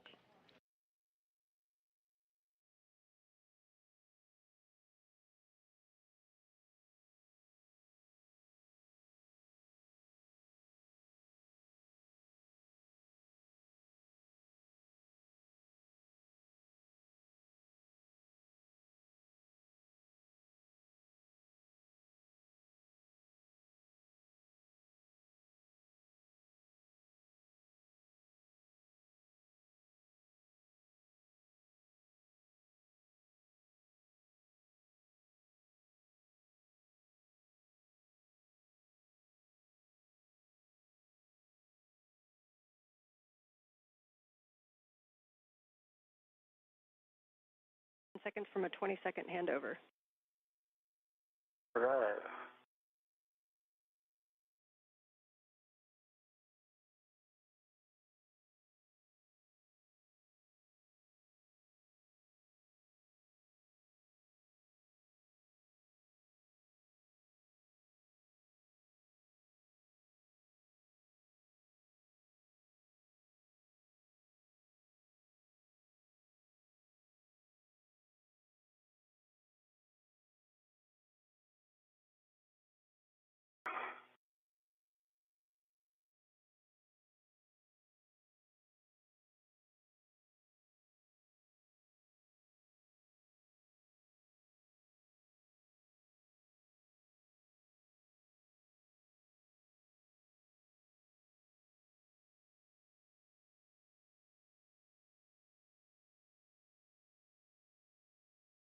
like we got S-band again. You can repeat it now.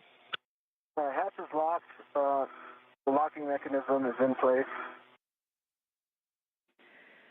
Okay, I confirm, Houston confirms that the EV hatch is closed and locked. With that, I'll pass you off to the dream team of Jack and Jessica.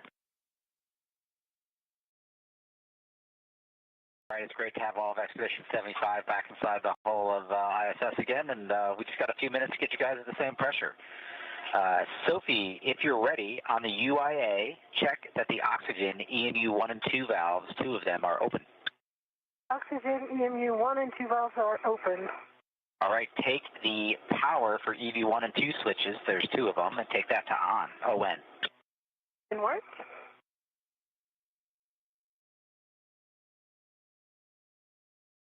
Power EV1 and 2 on, ON. Good green LED. The ON and 2 LEDs, can you verify the voltmeters on 1 and 2 for me? 18.8 and 18.6. So that's great. EV1 and EV1 only, take your power switch to SCU, expect a warning tone. EV1, pushing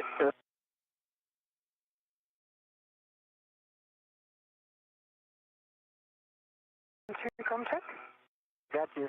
I'm on SCU. It sounds good. EV2, you can now take your power switch to SCU. EV2.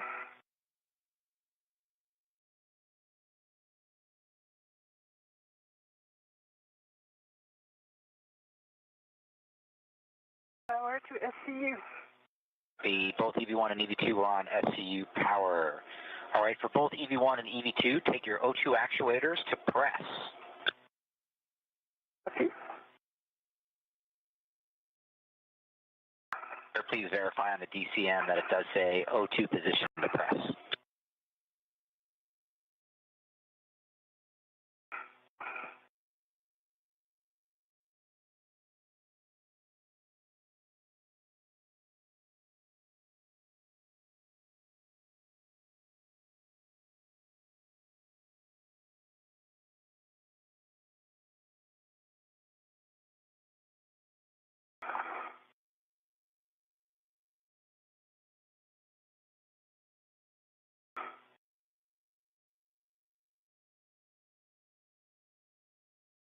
EV2 press. The EV2 and press.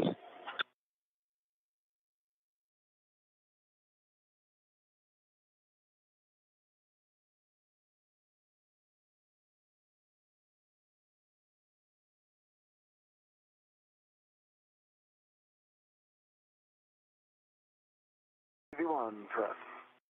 Right, EV1 press, we copy both EV1 and 2 in press. Awesome. Anil, would you check that the EV hatch MPEV is in the closed position? MPEV is closed. All right, we are going to take the IV hatch equalization valve to start the repress. You guys should get an alert tone as we start.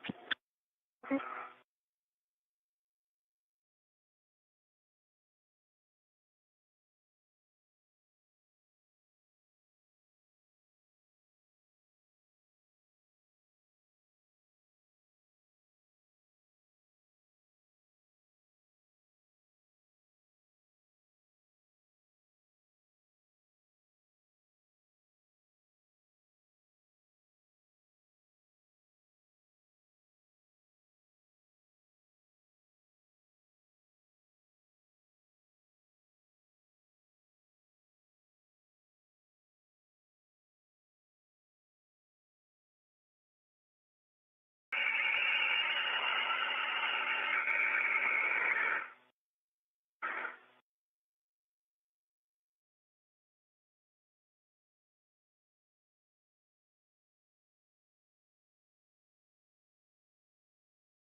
And Anil, Houston, I'm acting as Capcom now. Can you verify your O2 actuator is in press? Verifying. a little bit, yes. It's now in press. Houston copies.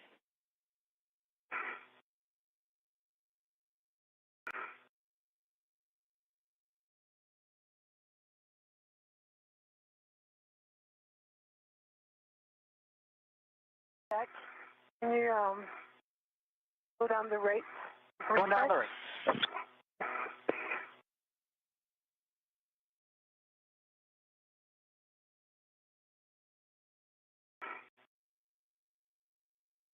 This is Mission Control Houston.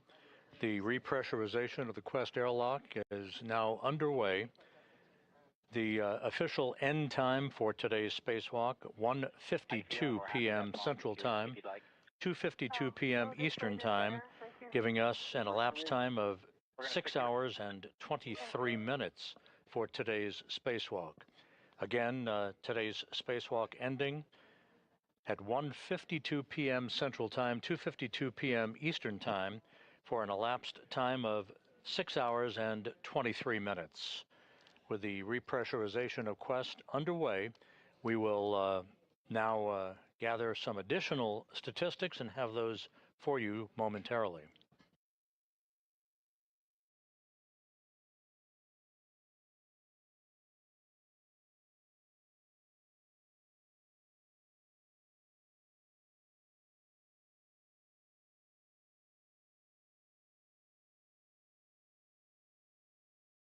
We're passing up through 2 PSI on our way to 5. Copy.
Passing through 3.5 PSI on our way to 5. You guys might get an alert tone at 4.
This is Mission Control Houston. The repressurization of the Quest airlock well underway. Approaching 5 pounds per square inch of pressure. It'll get up to about 14.7 psi, and that will then set the stage for the opening of the hatch, separating the crew lock, in which Anil Menon and Sophie Adenot are located, and the equipment lock, where you see Jack Hathaway. He'll be joined by Jessica Meir as they help the two spacewalkers out of their extravehicular mobility units. The spacewalk today was the 282nd spacewalk in support of space station assembly maintenance and upgrades, the 5th spacewalk out of the ISS this year, the 2nd for Expedition 75. This was the 2nd spacewalk for Anil Menon. He now has a total of 12 hours and 50 minutes of spacewalking time.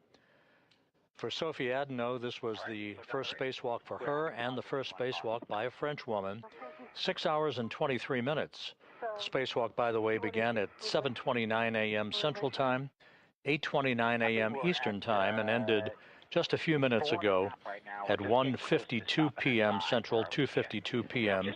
Eastern Time. The 282 spacewalks in support of space station operations have now totaled 1,786 hours and 44 minutes. That is the equivalent of 74 days, 10 hours, and 44 minutes of spacewalking time. And we'll continue with our coverage through the time the crew is back inside the airlock and have doffed their helmets.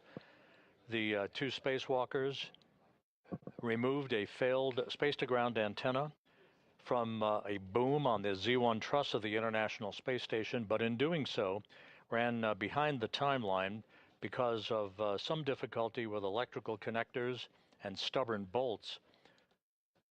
That resulted in the crew running out of time to be able to retrieve a spare space-to-ground antenna for its installation on the boom on the Z1 truss. So that other portion of today's major objective will be deferred to a future spacewalk.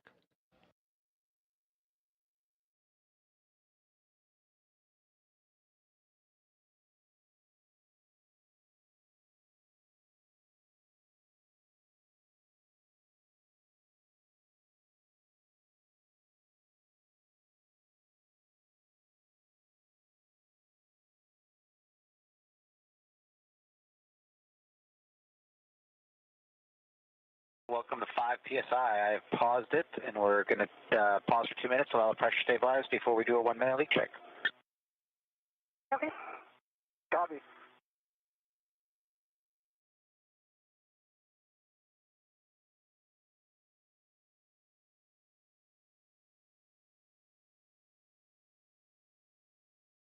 And the repressurization of the Quest airlock paused momentarily at 5 pounds per square inch. It will resume shortly and bring the crew lock section back to equalization with the equipment lock.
Right, that's our 2 minutes. Pressure's holding at 258. We got 1 minute for the leak check.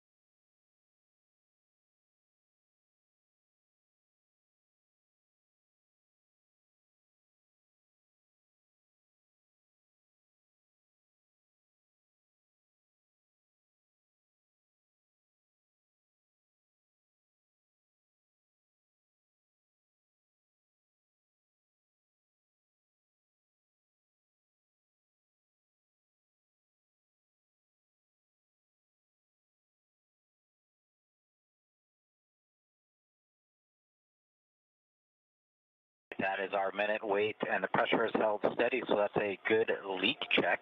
All right. EV1 and EV2, will you check your gloves? Heater switches are in off, OFF position. One is off. And 2 is off. All right, copy. Glove heaters are off, OFF for EV1 and EV2. Next, check your gloves for any contamination. I know you guys gave a glove report earlier. Is there anything you guys are worried about? Nothing worried about for EV1. Nothing I'm worried about for EV2. All right, copy. Sounds good. For step 9 into step 10, both EV1 and EV2, take your O2 actuators to IV. Good work. Good work.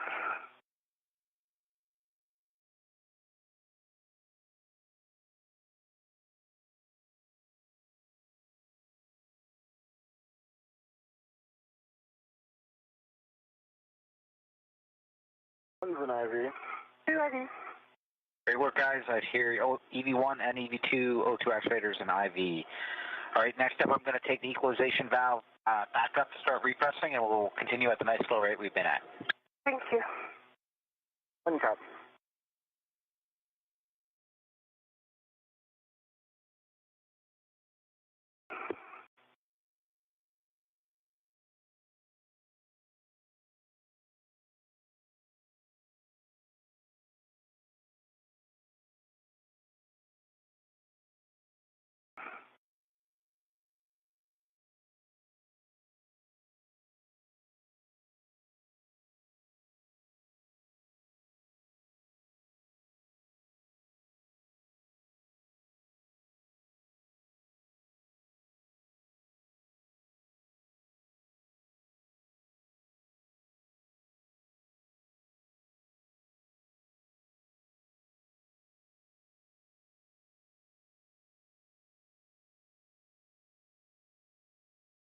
And airlock Houston We just want to let you know that if there's any symptoms that the EV crew has, and as Anil and Sophie, as you repress, if there's anything that seems to resolve that could be considered a symptom, like a Cup 1 symptom, upon repress, please report it to Jack and to us, and then we'll change actions going forward. But just wanted you to stay aware. Yeah. Okay.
Happy with this repress rate? If you guys are, just want to give you the heads up that it will be about 20, 25 minutes to get to stack pressure.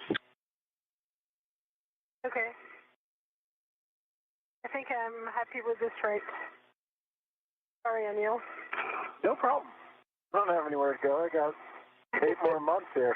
I'm sure you would love to go outside again. Nice.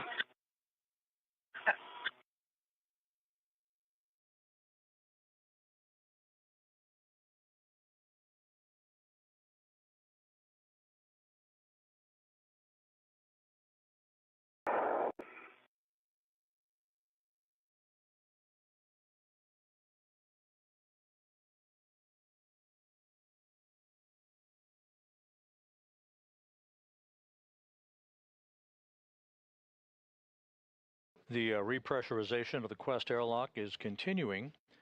This should take a few more minutes to complete, at which point the hatch between the crew lock, where the 2 spacewalkers are located just beyond that hatch, and the equipment lock will be open, and Menon and Adenot will be helped inside to their respective locations on either side of the equipment lock walls to be assisted with the removal of their helmets and gloves. The spacewalk ended at 1:52 p.m. Central, 2:52 p.m. Eastern Time, with an elapsed time of 6 hours and 23 minutes for today's spacewalk, which saw a failed space-to-ground antenna removed and stowed on the truss of the International Space Station, setting the stage for the retrieval and installation of a spare space-to-ground antenna on a future spacewalk.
This is Mission Control Houston.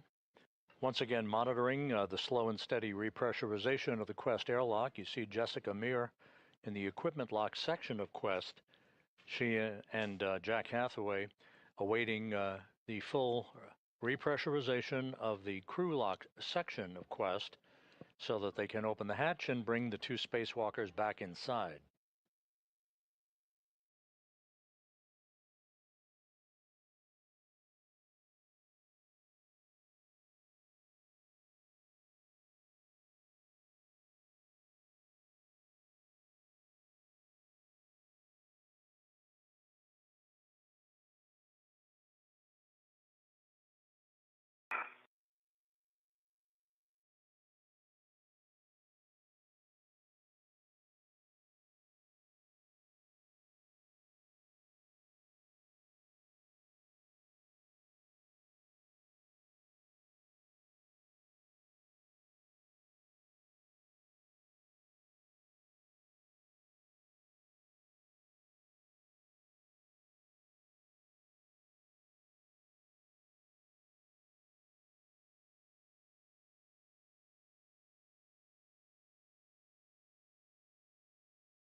How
you doing, Sophie? Yeah, good. Sorry, I think this is really the max rate I can handle. Oh, no, I'm just checking in, that's all. Yeah, thanks. Thanks for checking in.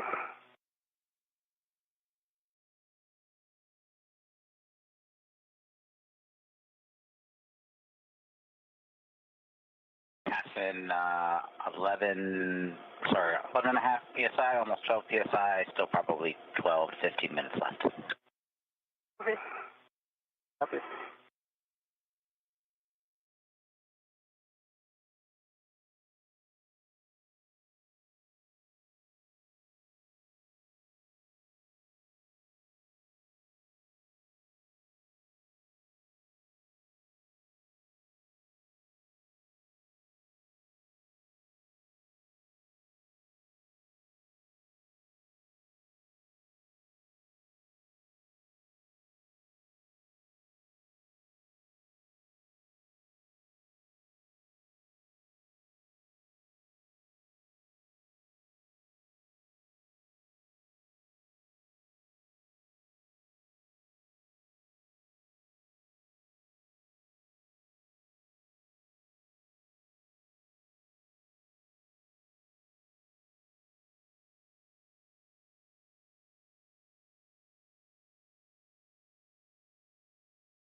This is Mission Control Houston. You're looking at Jack Hathaway at the hatchway of the Quest airlock's equipment lock, separating it from the crew lock section of Quest. As we are almost complete now with the repressurization of the crew lock section of Quest, that will lead to the opening of the hatch and Hathaway and Jessica Meir guiding Anil Menon and Sophie Adenot of the European Space Agency back inside the International Space Station's habitable volume. The 6-hour, 23-minute spacewalk concluded a short time ago. The major objective to remove the failed space-to-ground antenna was completed. That antenna was tied down with a series of tethers to a truss structure near where it resided on the Z1 truss of the station. However, it took longer than expected to undo electrical connectors and bolts holding the failed antenna in place, and the clock ran out on the two spacewalkers, so we did not complete the installation of a spare space-to-ground antenna, which remains on a spare parts platform on the Port 3 truss of the International Space Station. That work will be done on a future spacewalk.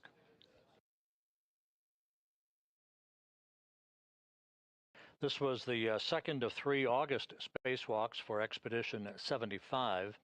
The next one is targeted for next Tuesday, August 25th.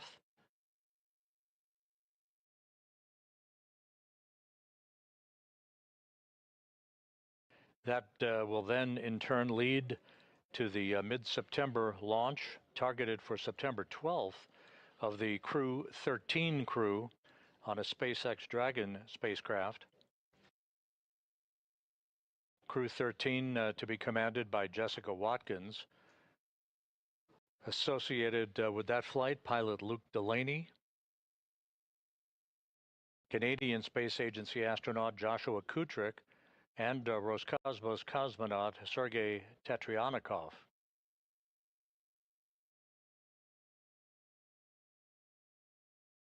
The Crew 12 crew will conduct a short number of days of handover with Crew 13 once they arrive on station. And Crew 13, led by Jessica Meir, that you see there in the sweatshirt, along with her pilot, Jack Hathaway, Roscosmos cosmonaut Andrei Fedyaev, and Sophie Adenot, will return to Earth to complete their mission on board the International Space Station.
As we get close to stack pressure, the repress rate at this setting is slowing a little bit, so I'm going to move the knob and let me know if it's too much.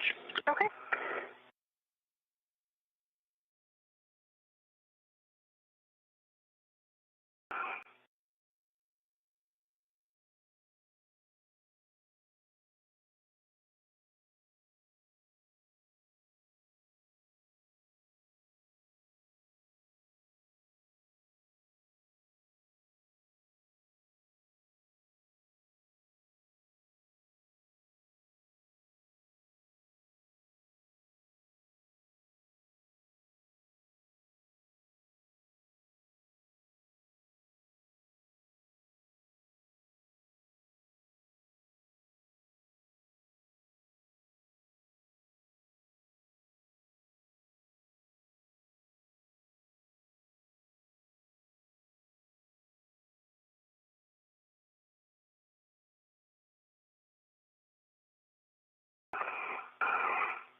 Joining Hathaway in the equipment lock section of Quest is Roscosmos cosmonaut Anna Kikina, well into the second mission of her career. She launched with Anil Menon and Station Commander Pyotr Dubrov to the International Space Station. They launched on July 14th for the start of an 8-month mission on the International Outpost.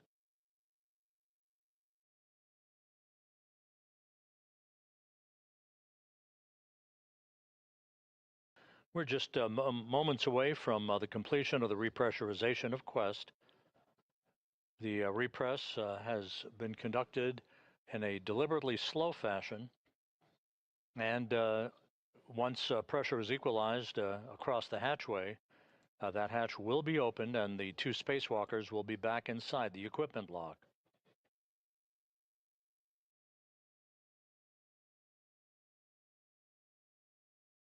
And we're hearing from flight controllers that we expect the repress to be complete about a minute or so from now.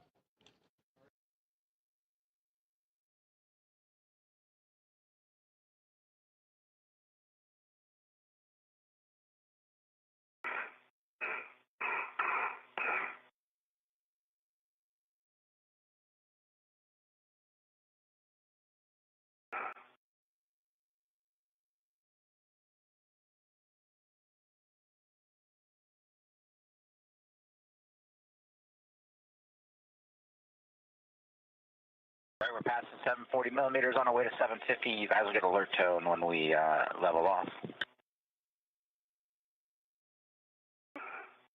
Copy.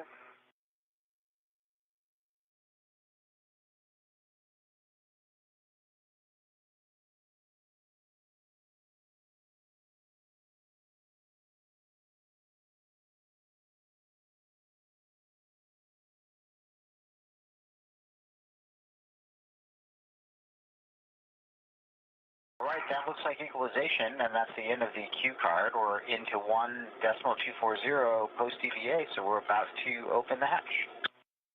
Hey.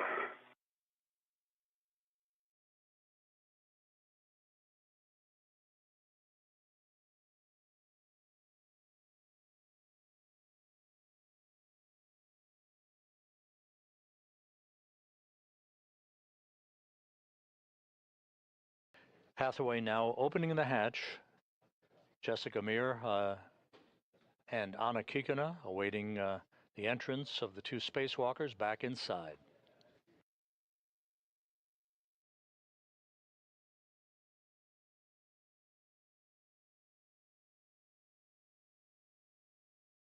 And the hatch is open.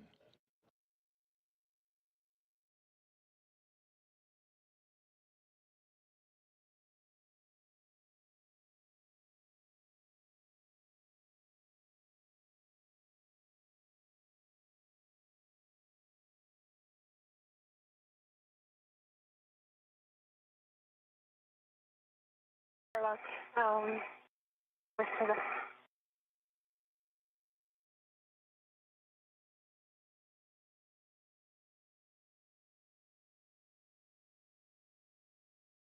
Then your go for step 4, reconfiguring public calls. Houston copies, we'll take it. Sophie Adenot, the first French woman to fly in space, back inside the equipment lock with a big wave and a big smile.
Station Houston on 1. Just a heads up that we have configured comm back to nominal, and you are no longer hot mic. Anil Menon back inside the equipment lock, having completed the second spacewalk of his career.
Jack Hathaway and Jessica Meir pulling in to the equipment lock some of the gear that Menon and Adenot used during today's 6-hour, 23-minute spacewalk, which ended almost an hour ago.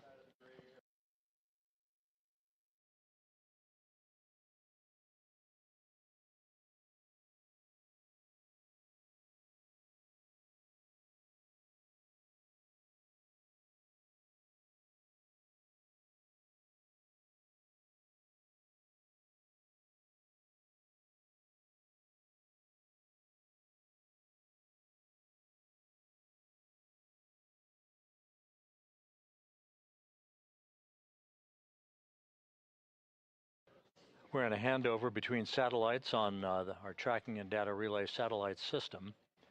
We'll regain our downlink capability from the station through the functional space-to-ground antenna that resides on the Z1 truss of the International Space Station.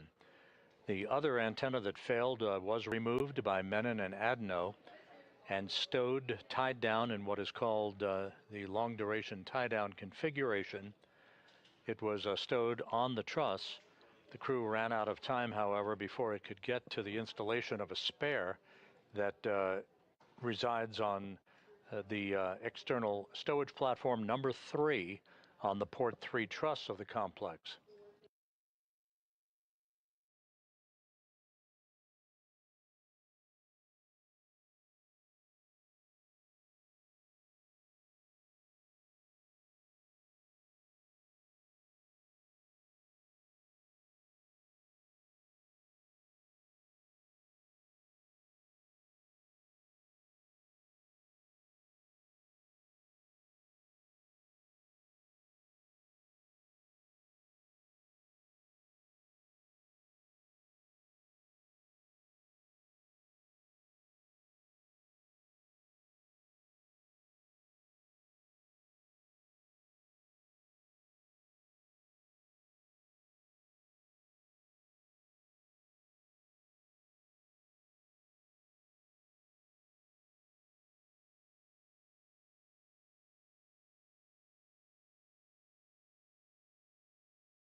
This is Mission Control Houston, back inside the equipment lock of the Quest airlock on the International Space Station. Sophie Adenot on the left, Anil Menon partially obscured by a laptop computer on the right. Their helmets now doffed, their work for the day complete. A 6-hour, 23-minute spacewalk to remove a failed space-to-ground antenna from the boom it resided on the Z1 truss of the complex. The installation of a spare that has resided on a spare parts platform on the station since 2009 is forward work that was originally intended to be completed today. It will be deferred to a future spacewalk as officials will gather to determine the exact complement of work that lies ahead for the next scheduled spacewalk that is targeted for this coming Tuesday. In the meantime, the two spacewalkers, Adenot from the European Space Agency and Menon from NASA, their work complete for the day. They completed a 6-hour, 23-minute spacewalk, the 282nd in support of space station assembly, maintenance, and upgrades. We appreciate your attention throughout the day. Thank you for joining us, and for now, we'll sign off. This is Mission Control Houston.